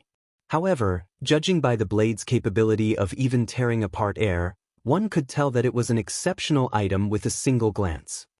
Aside from the War Dragon Legion's 1,000 players, the Dragon Phoenix Pavilion had also dispatched close to 10,000 elite players. These elite players were all level 25 and above. It was a truly shocking sight. Only a first-rate guild would be capable of dispatching so many elite players. Were it not for the transportation fees, this number would have most likely been several times higher. Many players involuntarily trembled when they saw the Dragon Phoenix Pavilion's war formation from afar. This was the power of the Dragon Phoenix Pavilion. Regarding both financial prowess and manpower, ordinary first-rate guilds simply could not compare to the Dragon Phoenix Pavilion. Zero Wing is truly finished this time. Sitting in a third-floor private room of a high-class bar, Feng Xianyang felt indescribable joy well up in his heart when he saw the pavilion's army. It's as expected of Martial Dragon, the commander of the War Dragon Legion. I can feel that terrifying aura of his even from such a distance. Fear filled Fifth Ghost's heart when he looked at the valiant Martial Dragon. Martial Dragon is a true mutant. He is not human at all. Even our boss has said so. Otherwise, he would not be capable of becoming the War Dragon Legion's commander. If we encounter him, it is best that we avoid provoking him, Third Ghost reminded his brothers in arms. Meanwhile, standing on the street, Nine Dragons Emperor swept a glance over the army before him. In the next moment, he waved his hand and pointed at Zero Wing's guild residence. Very calmly he said, "Go! Leave none alive."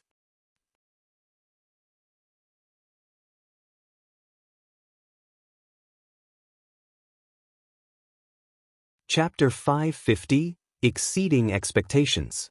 Under Nine Dragons Emperor's command, the members of the Dragon Phoenix Pavilion charged towards Zero Wing's guild residence. The pavilion's army's attack was organized. A majority of the pavilion's elite players were positioned in the front of the army, whereas the War Dragon Legion occupied the middle, and the remaining elite players took up the rear. These players were further separated into groups.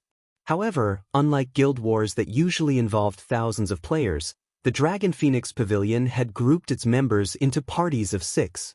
Each party consisted of MTs, healers, and ranged and melee damage dealers, the standard compositions of a dungeon party.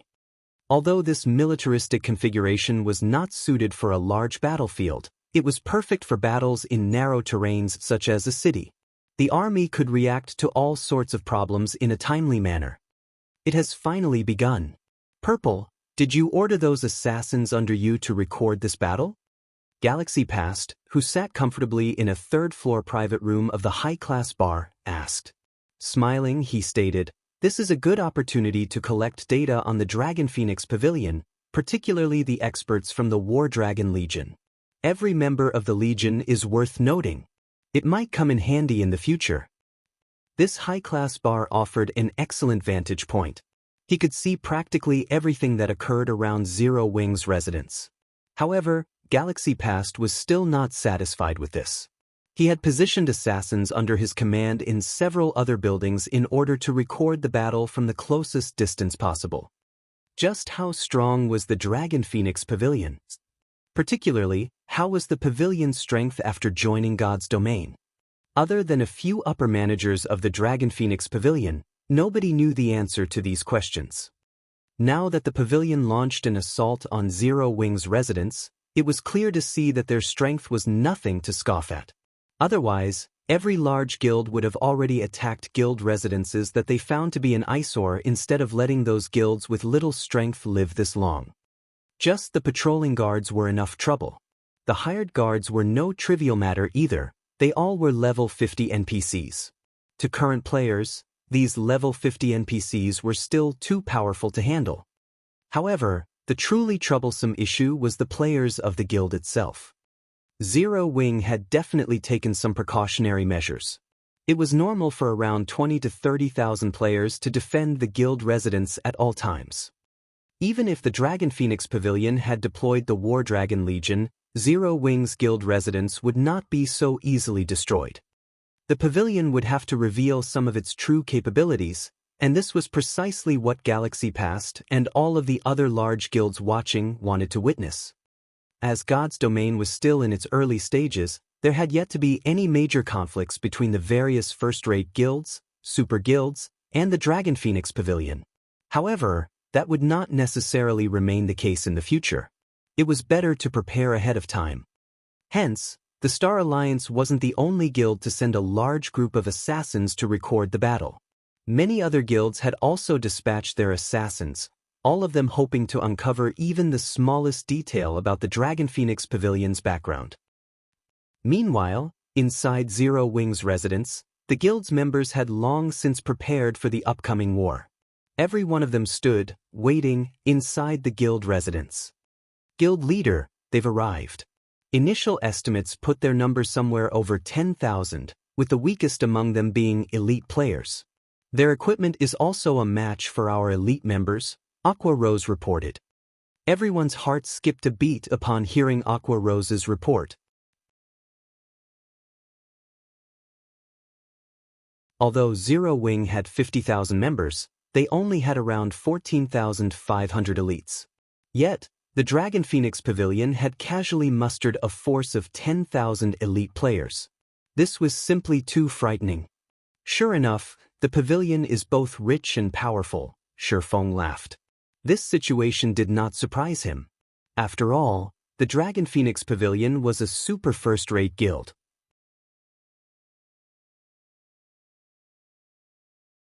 Even though White River City was not the pavilion's home ground, it would still be child's play for it to obliterate a second-rate guild. Move out then. Coordinate your attacks with the NPCs. Core members, your main goal is to fend off the pavilion's War Dragon Legion. As for the enemy elites, they are just cannon fodder. Don't worry about them. Yes, sir. Everyone from Zero Wing unsheathed their weapons as a single unit, preparing to meet the oncoming threat. This time, Shifeng did not bother to send for many members to defend the guild residence. The defending players consisted only of Zero Wing's elite and core members with a total just over 14,000 players. It was not because Shifeng did not want more people defending the residence. Only, having more people was not necessarily a good thing.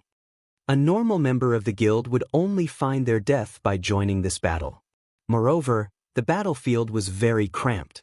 There was simply no way to display the advantage of numbers here. On the contrary, having too many members in the battle would only obstruct the elite members. As the Dragon Phoenix Pavilion's army was about to charge through the residence's entrance, the ranged classes of Zero Wing got ready to launch their spells and arrows. If an outsider barged into the residence without explicit permission, guild members were allowed to kill said outsider without needing to fear any repercussions. The city guards would not take action against the guild members. On the contrary, if an outsider attacked people inside the residence, the city guards would rush towards the residence to apprehend them. As elemental mana began to gather above Zero Wing's residence and patrolling city guards began to charge over, 9 Dragons Emperor suddenly shouted, "Activate the scrolls." Suddenly, several MTs at the forefront of the army revealed black magic scrolls that they had kept hidden for quite some time now. The MTs immediately unfurled the scrolls and activated them. In the next moment, the elemental mana filing the space above Zero Wing's residence started going berserk. Curse scroll? Shifeng was genuinely surprised when he saw the magic scrolls in his enemy's hands. Magic scrolls fit into various categories. However, the rarest had to be ones that carried curses. This was a type of forbidden spell. All curses possessed an astonishing might, and it was not easy to turn it into a magic scroll. Hence, it was extremely difficult to obtain even one curse scroll. Yet, the Dragon Phoenix Pavilion had actually managed to reveal 4 such scrolls. It was simply inconceivable. At this moment, however, even 9 Dragons Emperor's face twitched slightly. For curse scrolls, he had only managed to obtain these 4 scrolls after gathering the entirety of the Heavenly Dragon Pavilion's power. Now that he was using all of them in one go, and on a small, nameless guild no less, even he felt the sting of the loss. 4 curse scrolls. Consider this your burial, Zero Wing. 9 Dragons Emperor smiled faintly at the dark clouds gathering in the sky. Suddenly, black rain began to fall. As if these black raindrops had lives of their own, they attached themselves to all players caught within the spell's vicinity. Dark God's Descent. Shifeng paled instantly. Although he wanted to defend against this spell, Dark God's Descent was unblockable. Even if he had magic immunity, it wouldn't change a thing. Dark God's Descent was a silencing curse. With 4 of these curse scrolls being used simultaneously, the forbidden spell's effective radius and duration increased significantly. It was definitely an efficient weapon for team battles. At this moment, a Dark God status imperceptibly appeared in everyone's status window, the duration lasting for 1 full hour. In other words, within the next hour, any players within the curse's effective radius were unable to use any of their spells. They could not even use the tools they had inside their bags. To put it simply, players could only participate in melee combat. The Dragon Phoenix Pavilion had obviously prepared these curses as a countermeasure for large-scale destruction spells and NPCs. Blood Dragon, lead some elites to pin down the patrolling guards and let Martial Dragon handle the rest, 9 Dragons Emperor ordered. He then turned to look at Chaos Dancer, saying, "Let's go, we'll watch the show from upstairs."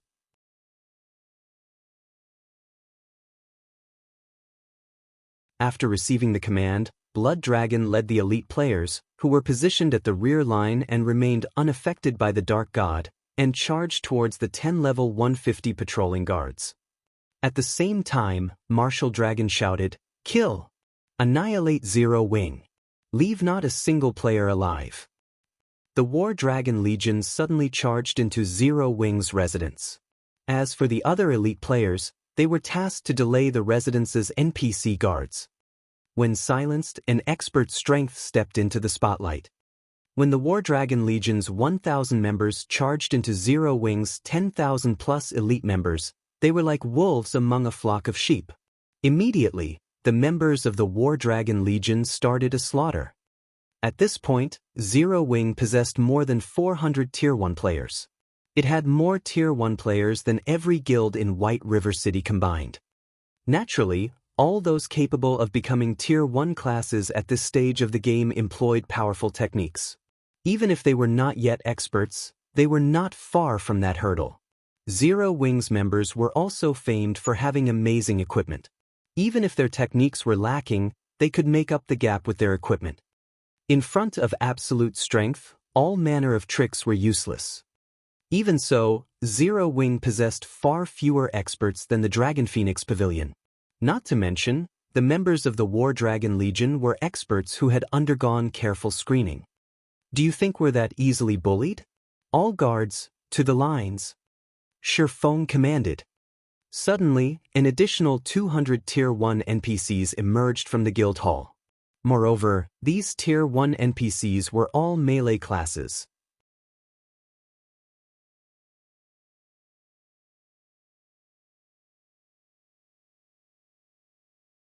Chapter 551, Fleeting Scene. The originally imposing Dragon Phoenix Pavilion members were immediately shocked by the appearance of the 200-level 50 Tier 1 NPCs. 9 Dragons Emperor, who watched the battle from afar, also wore a grim expression. Didn't the report say that they only had around 50-plus NPCs? 9 Dragons Emperor turned to the intelligence agent beside him. Snapping, he yelled, "Just what have you all been doing? You failed to report on 200 Tier 1 NPCs. Tell me, what is going on here?" A single level 50 Tier 1 NPC was very difficult to deal with.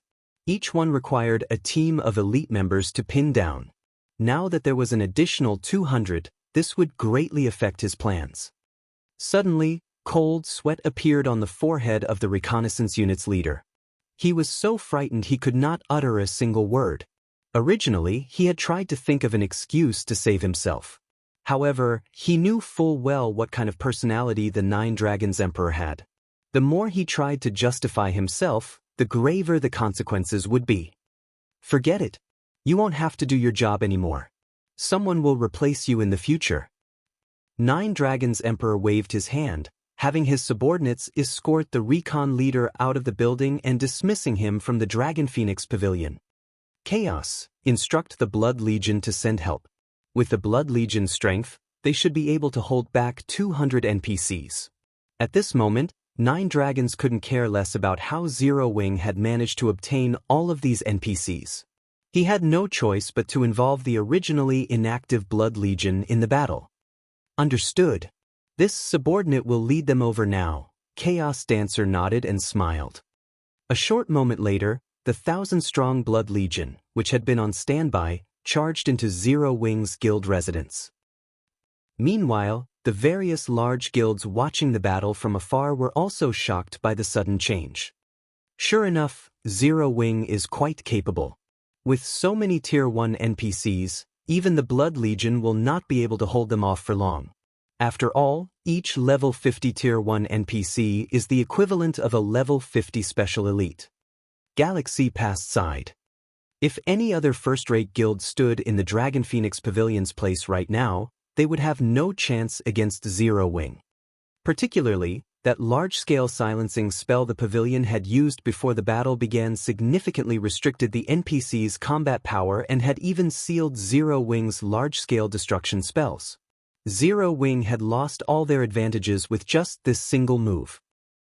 Meanwhile, inside Zero Wing's residence, a melee battle had broken out.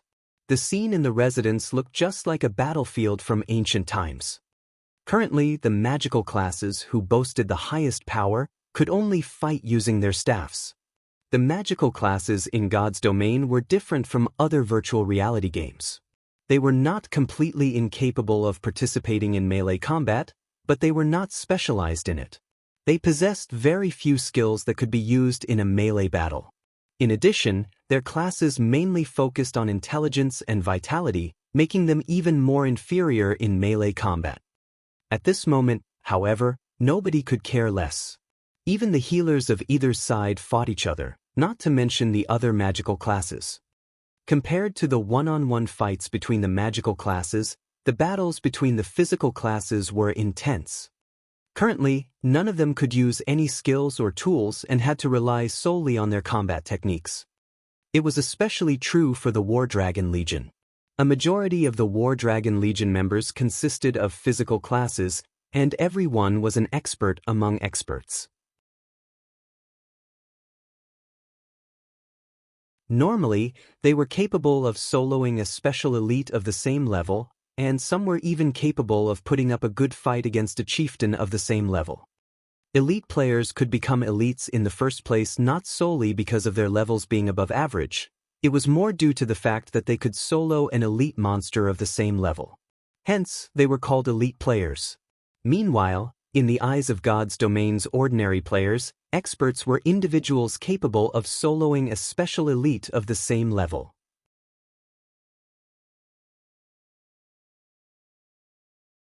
As for top-tier experts, in the eyes of ordinary players, they were individuals who could contend with a chieftain of the same level. Chieftains were normally bosses in party dungeons. Every member of the War Dragon Legion, at the barest minimum, was capable of confronting a chieftain of the same level by themselves. Some were even capable of killing a chieftain of the same level. Having these experts deal with 4 or 5 elite players simultaneously was a trivial matter. They might even be able to defeat 4 or 5 elite players without losing a single HP. It was just like how a chieftain could easily defeat 4 or 5 elite monsters. In the blink of an eye, the 1,000 members of the War Dragon Legion had already killed close to 3,000 Zero Wing members without suffering even a single fatality. If not for many of the War Dragon Legion's members and the Blood Legion holding back the Tier 1 NPC guards, Zero Wing's death count would have been much higher by now. However, compared to the War Dragon Legion's captain, Martial Dragon, these ordinary members of the War Dragon Legion were nothing. Martial Dragon was like a silver storm. Everywhere he passed, a rain of blood would follow.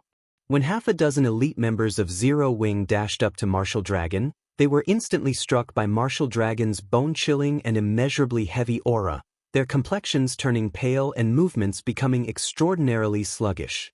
Immediately after, multiple red streaks of light weaved across their bodies, sending them flying into the air.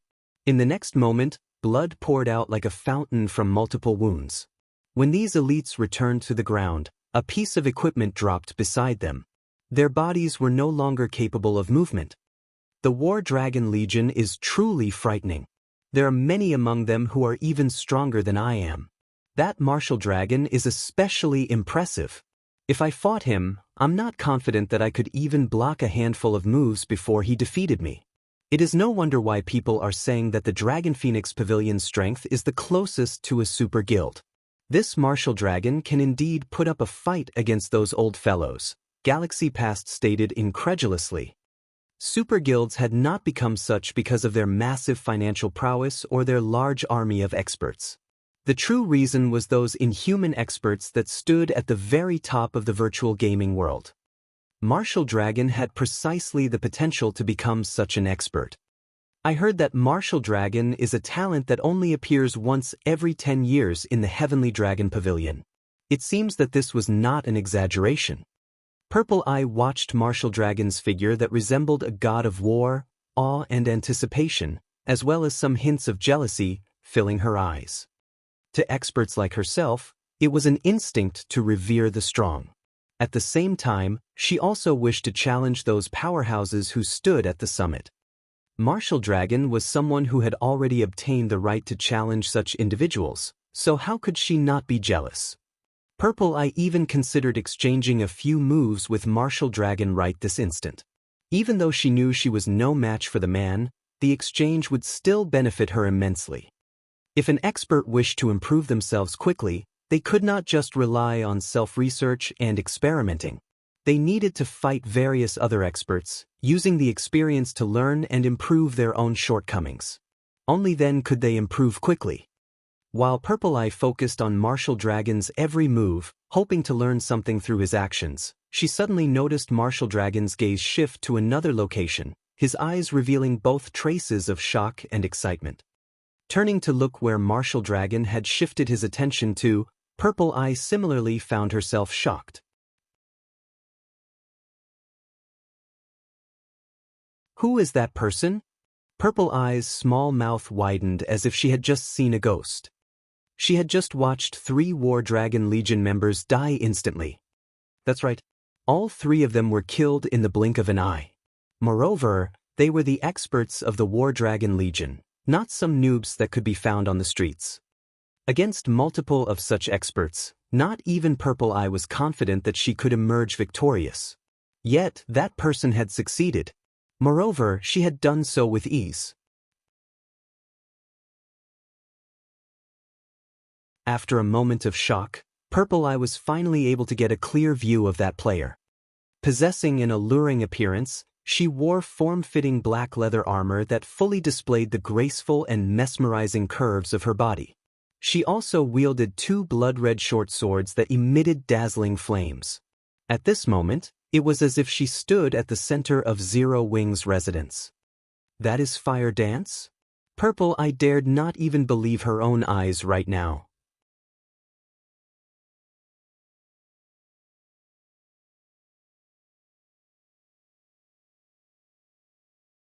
Chapter 552, Enviable Zero Wing.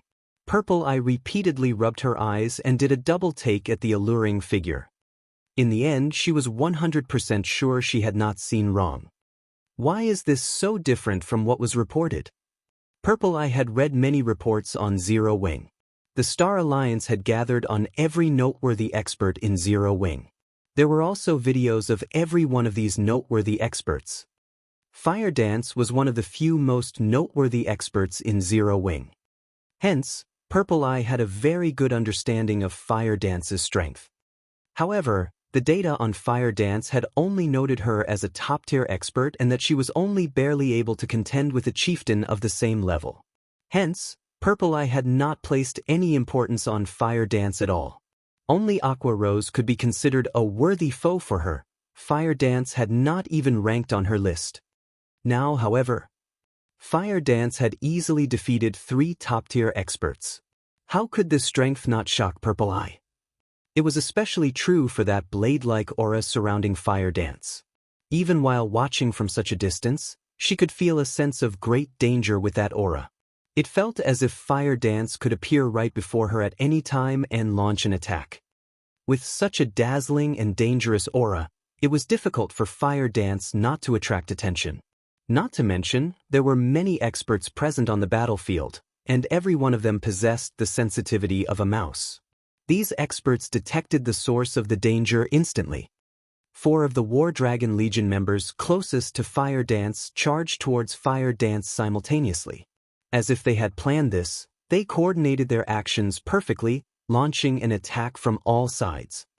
Facing the encirclement of the 4 legionnaires, Fire Dance's figure swayed slightly. In the next moment, only an afterimage remained in her place, denying the legionnaires their chance to strike. Immediately, she dashed towards the closest level 27 assassin, the 2 flame-red short swords in her hands transforming into multiple blades of light that struck like vipers. As a member of the War Dragon Legion, the assassin was no ordinary player. When faced with this sudden attack, instead of retreating, he advanced. The assassin quickly saw through the trajectory of Fire Dance's short swords. Brandishing his own daggers, he deflected her attacks. One after another. After deflecting the swords of light, the assassin kicked at Fire Dance. "You're still too green," the assassin sneered. Attacks were not limited to the player's weapons. A player could use their body to attack as well. However, most players had adopted the mindset that one could only launch melee attacks with their weapons, nothing else. Hence, they would normally focus their attention on an enemy's weapons and hands. This unexpected kick right now would cost Fire Dance her life. At this moment, however, a berserker, who was a short distance away from the assassin, shouted, "Little Six, behind you!" Thanks to the warning, the assassin called Little Six suddenly noticed that he had only kicked an afterimage. Behind? Little Six suddenly felt his back grow cold. His many years of combat experience and acute senses alerted him that someone was behind him. Immediately, he tried to bend his body forward in an attempt to dodge the incoming attack. However, Fire Dance did not use her short swords to attack at all. Instead, the instant she circled to the assassin's back, her slender leg kicked the assassin's thigh. Caught unprepared, the strike sent the assassin spinning into the air. Immediately after, Fire Dance swiped her blade across the assassin's throat. Overall, her actions were simple and direct with no wasted movement whatsoever. At this moment, she looked just like a veteran killer.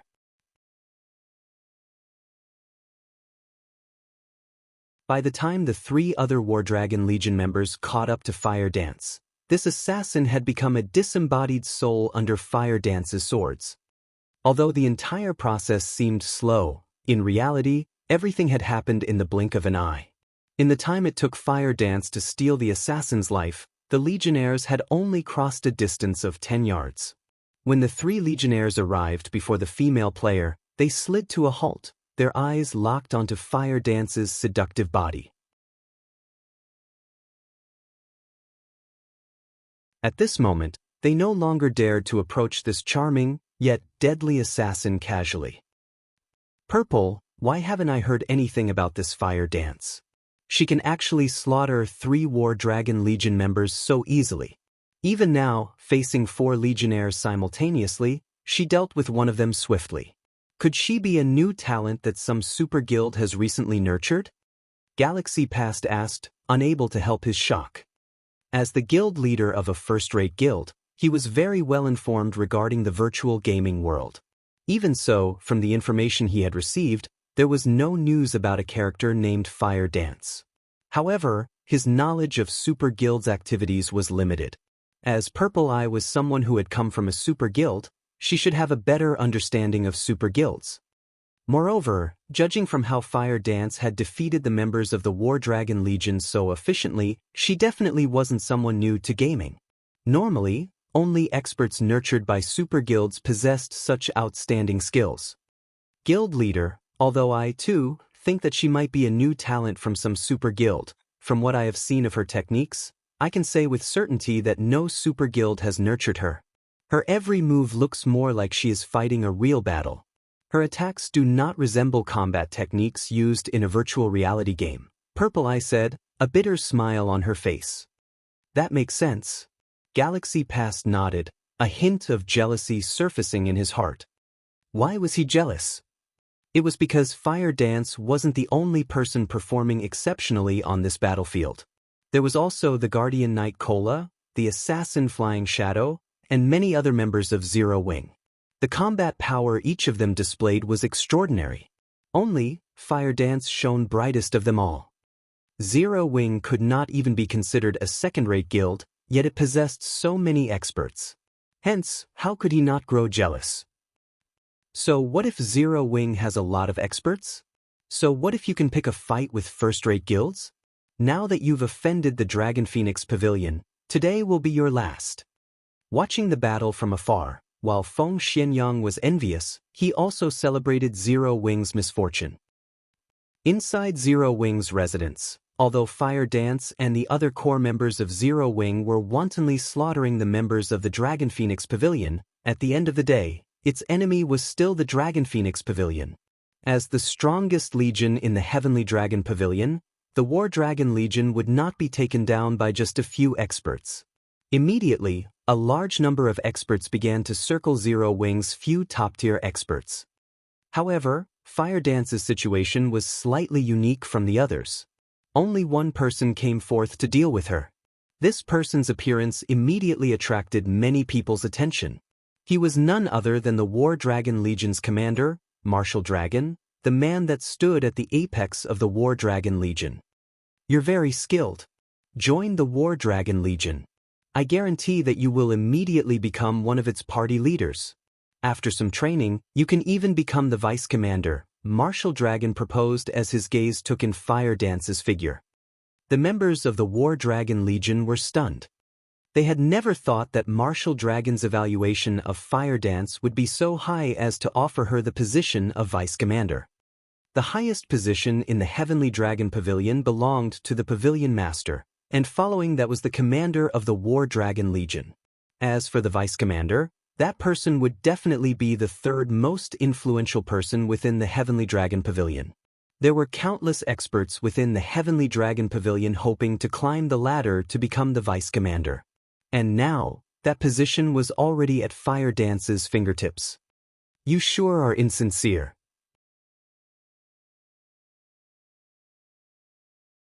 I am the commander of Zero Wing's core team. Why should I head over to your side to become a measly little vice commander?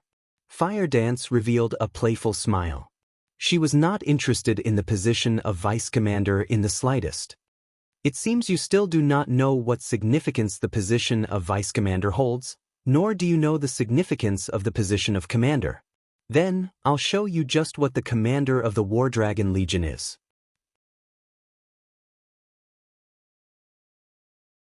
Martial Dragon was not at all angered by Fire Dance's refusal. Unsheathing his blood-red greatsword, step after step, he slowly walked towards Fire Dance. With every step that Martial Dragon took, the aura surrounding his body grew stronger. The instant Martial Dragon reached 10 yards away from Fire Dance, the latter almost retreated several steps instinctually, increasing the distance between them. At this moment, Fire Dance's expression had become extraordinarily grim, as if she were greeting a great enemy. Oh, sure enough, I wasn't mistaken. You are able to see it, Martial Dragon laughed, becoming more satisfied with Fire Dance.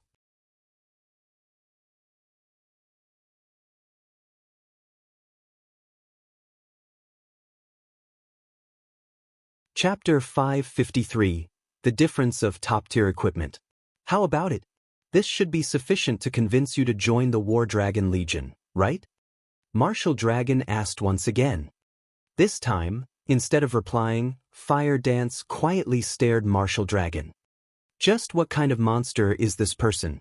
Why did I feel that death was right before me when he was still 10 yards away? After undergoing special training for a time, Fire Dance's strength had undergone a qualitative improvement. Lei Bao's training had especially helped her improve her control over her own body. Her senses had become far more sensitive as well. Meanwhile, as Fire Dance stared Martial Dragon, she felt as if she stood before a towering mountain. Particularly, when Martial Dragon was only 10 yards away from her, it felt like that towering mountain had instantly appeared above her and physically pressed down on her. At that very instant, she felt as if her life was no longer under her control. This feeling was different from the pressure she normally felt when facing a powerful enemy. It felt as if everything within a 10-yard radius of Martial Dragon was completely under the Berserker's control. Fire Dance could not believe it. She could not figure out just how Martial Dragon had achieved such a feat. Martial Dragon was clearly a Berserker. Aside from a few specific skills, a Berserker's normal attack range was limited to 5 or 6 yards. Moreover, the Dark God's descent had silenced everyone, and none of them could use any skills. Yet, Martial Dragon had an attack range of 10 yards and could even inflict a feeling of impending doom. Even Fire Dance began to wonder if she was hallucinating due to her fatigue from her recent training. However, ever since she had started playing God's Domain, her senses had not led her astray, so how could she possibly be mistaken now? Hence, Fire Dance immediately retreated from Martial Dragon. However, dragging on this fight was not a solution. After giving it some thought, Fire Dance gritted her teeth as she prepared to test herself against Martial Dragon. In the next moment, Fire Dance transformed into a black shadow as she dashed towards Martial Dragon. In terms of attributes, Fire Dance was confident that she was superior to Martial Dragon for no reason other than the Tier 1 set equipment for assassins, the Dark Melody set equipment, that Shifeng had given her. After equipping this set, not only had her attributes received a massive boost, but she was also able to display her combat power more efficiently. In front of absolute strength, all manner of trickery was useless. Regarding techniques, Fire Dance and the others had already improved significantly due to Lei Bao and Shifeng's training. They could be considered super first-rate experts. In actual combat, they were definitely superior to the ordinary members of the War Dragon Legion. They might not be able to solo a chieftain of the same level, but they could hold their ground against one for a relatively long time. After factoring in the Tier 1 set equipment and their top-tier Dark Gold weapons, they could easily solo a chieftain of the same level. They could even challenge a lord. After all, a Tier 1 set equipment was only inferior to an epic set equipment. The attribute increase it provided was no small matter. Furthermore, every one of them had equipped 3 intermediate mana armor kits. In terms of attributes, they completely overwhelmed the War Dragon Legion's ordinary members. Even against the commander of the War Dragon Legion, Martial Dragon, this was the case. The instant Fire Dance reached the 10-yard range, she turned her feet slightly, and suddenly, she split into 2 identical figures. It was practically impossible to tell which woman was real. The 2 figures then proceeded to attack Martial Dragon separately. Any ordinary player would be caught off guard and fail to react if their enemies suddenly doubled. Even an expert would hesitate. In addition, Fire Dance was very skilled. There were almost no excess movements in her attack. With lightning speed, the 2 true fire blades in Fire Dance's hands flew towards Martial Dragon's vital point and blind spot. The various large guilds watching the fight from afar were momentarily stupefied. Fire Dance's speed and ferocity were unstoppable. Their eyes could not even keep up with her.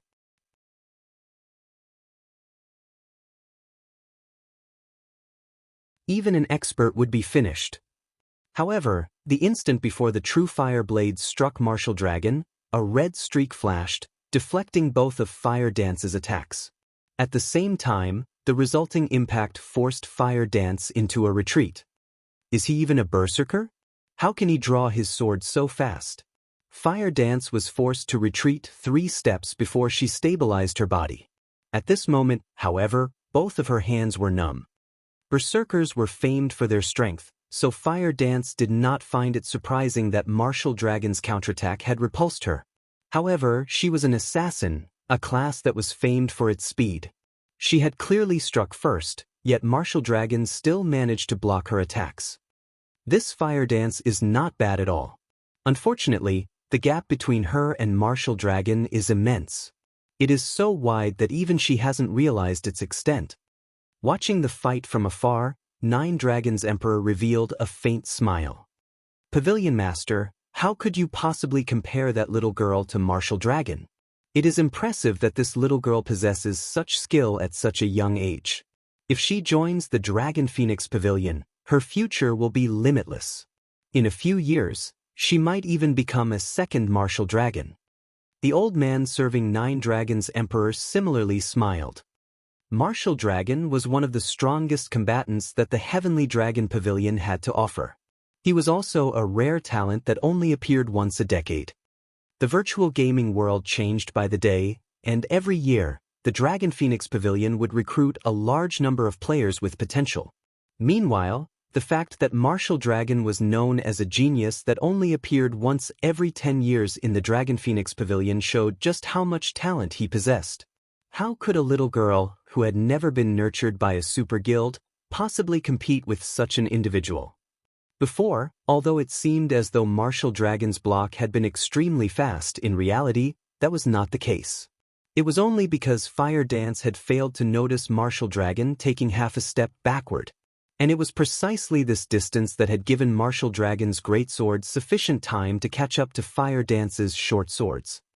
The subtlety this half-step contained was the difference between Fire Dance and Martial Dragon.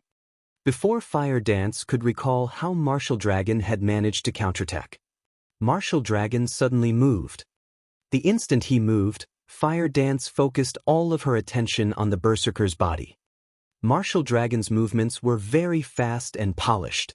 However, this speed was slower than Fire Dance's reactions. In an instant, Fire Dance predicted the berserker's attack route and prepared to counterattack. Since my strength is not a match for him, I'll use speed to face him. Through the previous exchange, Fire Dance had discovered her advantages and disadvantages against this opponent.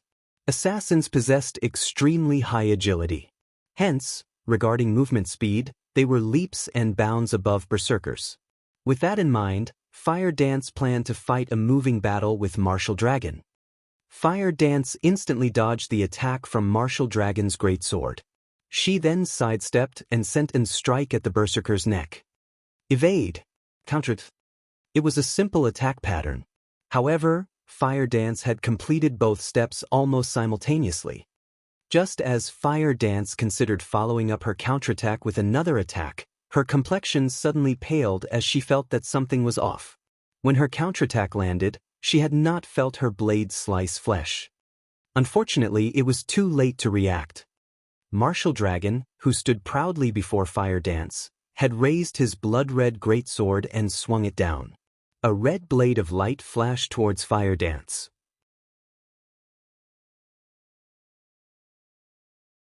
The immense wind pressure generated by Martial Dragon's greatsword rolled up a cloud of dust along with a splatter of fresh blood. In the next moment, Fire Dance flew back, her HP rapidly falling. Fortunately, Fire Dance had a Tier 1 set equipment and 3 intermediate mana armor kits. In total, she had over 6,000 HP, even with her high defense. Although Martial Dragon possessed frightening strength, he could not kill Fire Dance with one hit. He could only reduce her HP by half. Such powerful equipment. Martial Dragon was somewhat surprised when he saw Fire Dance still standing.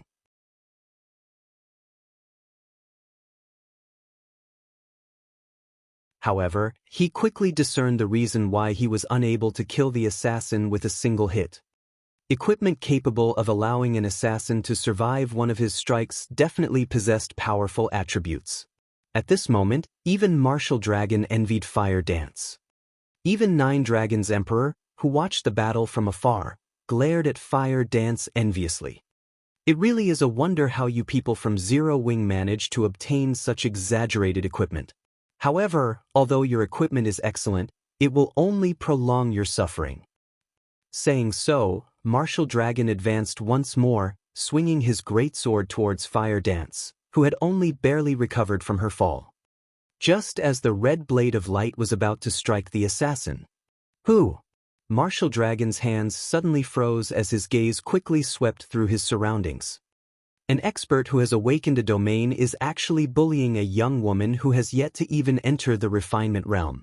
Aren't you ashamed?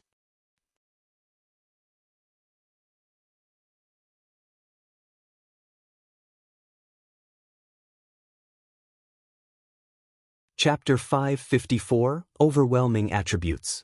Although this new voice was not loud, Martial Dragon's sharp gaze immediately locked onto its origin.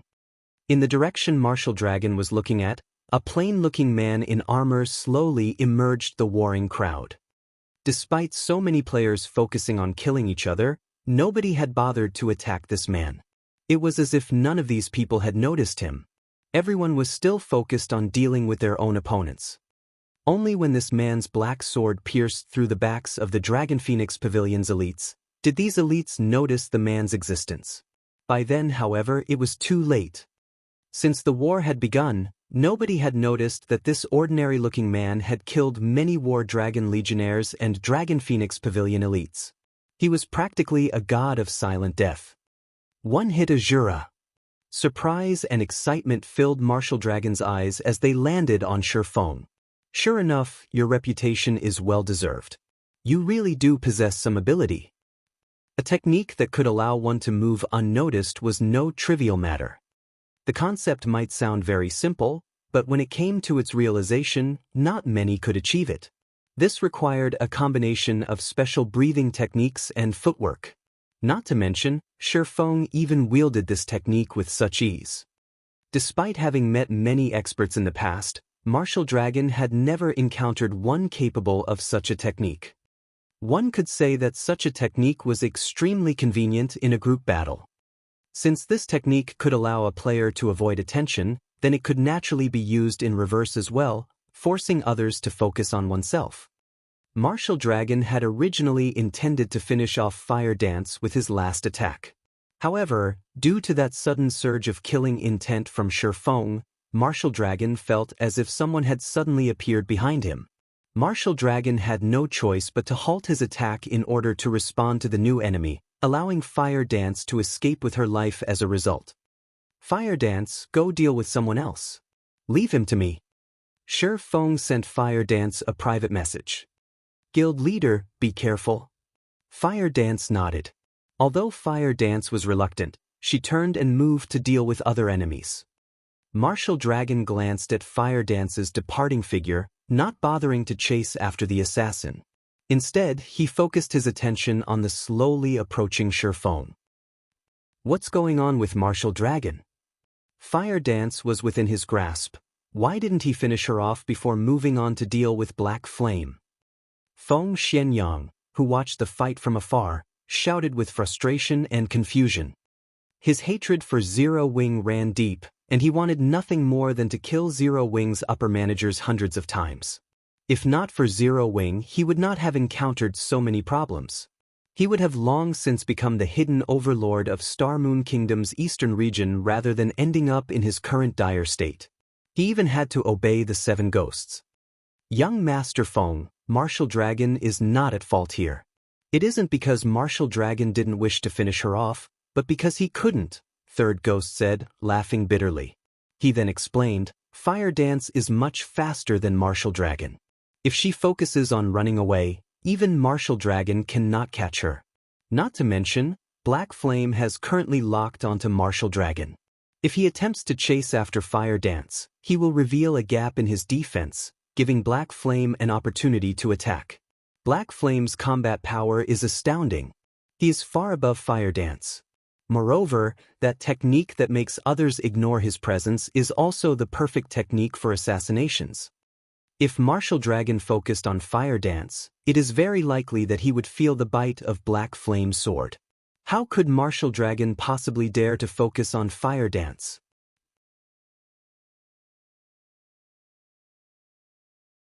Then, are you saying that there is a possibility that Black Flame will defeat Martial Dragon? Resentment boiled up in Feng Xianxia as he listened to Third Ghost's words. In the beginning, Black Flame had been a nobody, insignificant, while he was a member of Underworld.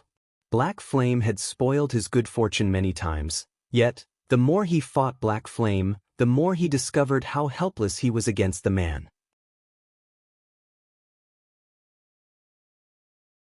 At this point, he could do practically nothing against Black Flame. Chuckling, Third Ghost confidently said, Martial Dragon is very powerful. I only said that Black Flame had a chance against Martial Dragon while he was distracted. However, if Martial Dragon focuses on his opponent, Black Flame has almost no chance of emerging victorious. What do you mean? Feng Xianxia asked curiously. This is something I heard from Boss First Ghost, but it seems that Martial Dragon has already awakened his domain. In a direct confrontation, it is simply impossible to defeat Martial Dragon. Even if we, the 7 ghosts, work together, it is unlikely that we could defeat Martial Dragon in a head-on clash. When Third Ghost uttered the word domain, reverence appeared on his face.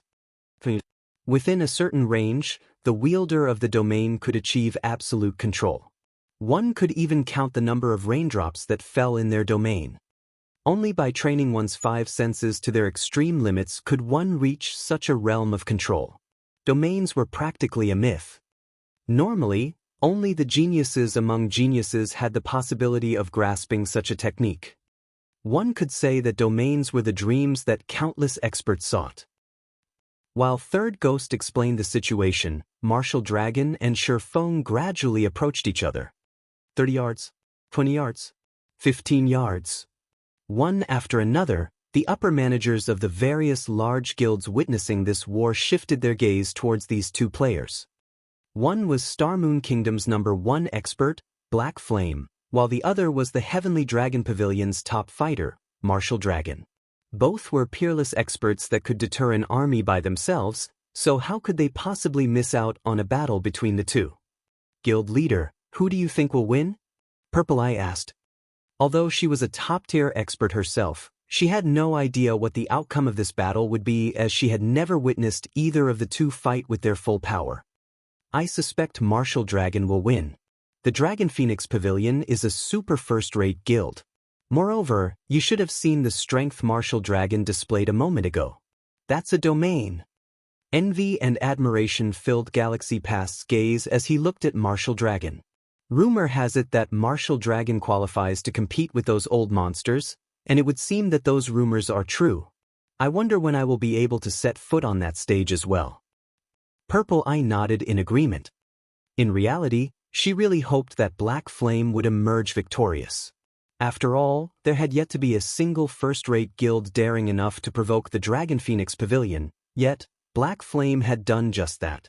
One could not help but admire the man. Now, he even faced off against a combat genius like Martial Dragon.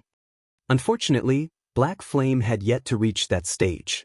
Moreover, the difference in the number of experts between Zero Wing and the Dragon Phoenix Pavilion was simply too huge. There was no room for Zero Wing to resist. When there was only a distance of 10 yards, Shifeng suddenly stopped. Why aren't you advancing? Martial Dragon stood proudly, his gaze fixed on Shifeng. With a disdainful look, he asked, or do you intend to run away? Shifeng remained silent, paying no heed to Martial Dragon's provocation. Since you aren't going to come to me, I'll go to you. Martial Dragon brandished his greatsword and dashed toward Shifeng like a fierce tiger, his body carrying an overwhelming momentum that pressed down on Shifeng. Yet, Shifeng remained motionless as he welcomed Martial Dragon's attack. Martial Dragon took no time at all to cross the distance of 10 yards. Arriving before Shifeng, Martial Dragon swung his blood-red greatsword, the weapon transforming into a streak of red light as it slashed towards its target.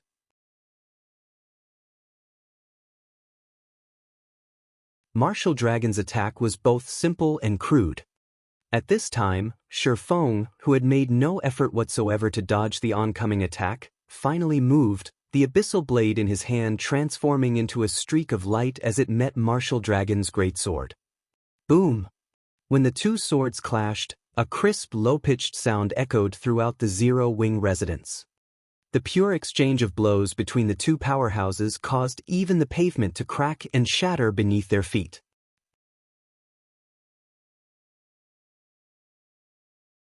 Martial Dragon was abruptly forced to retreat by 5 steps, the numbness in his arms spreading to his scalp.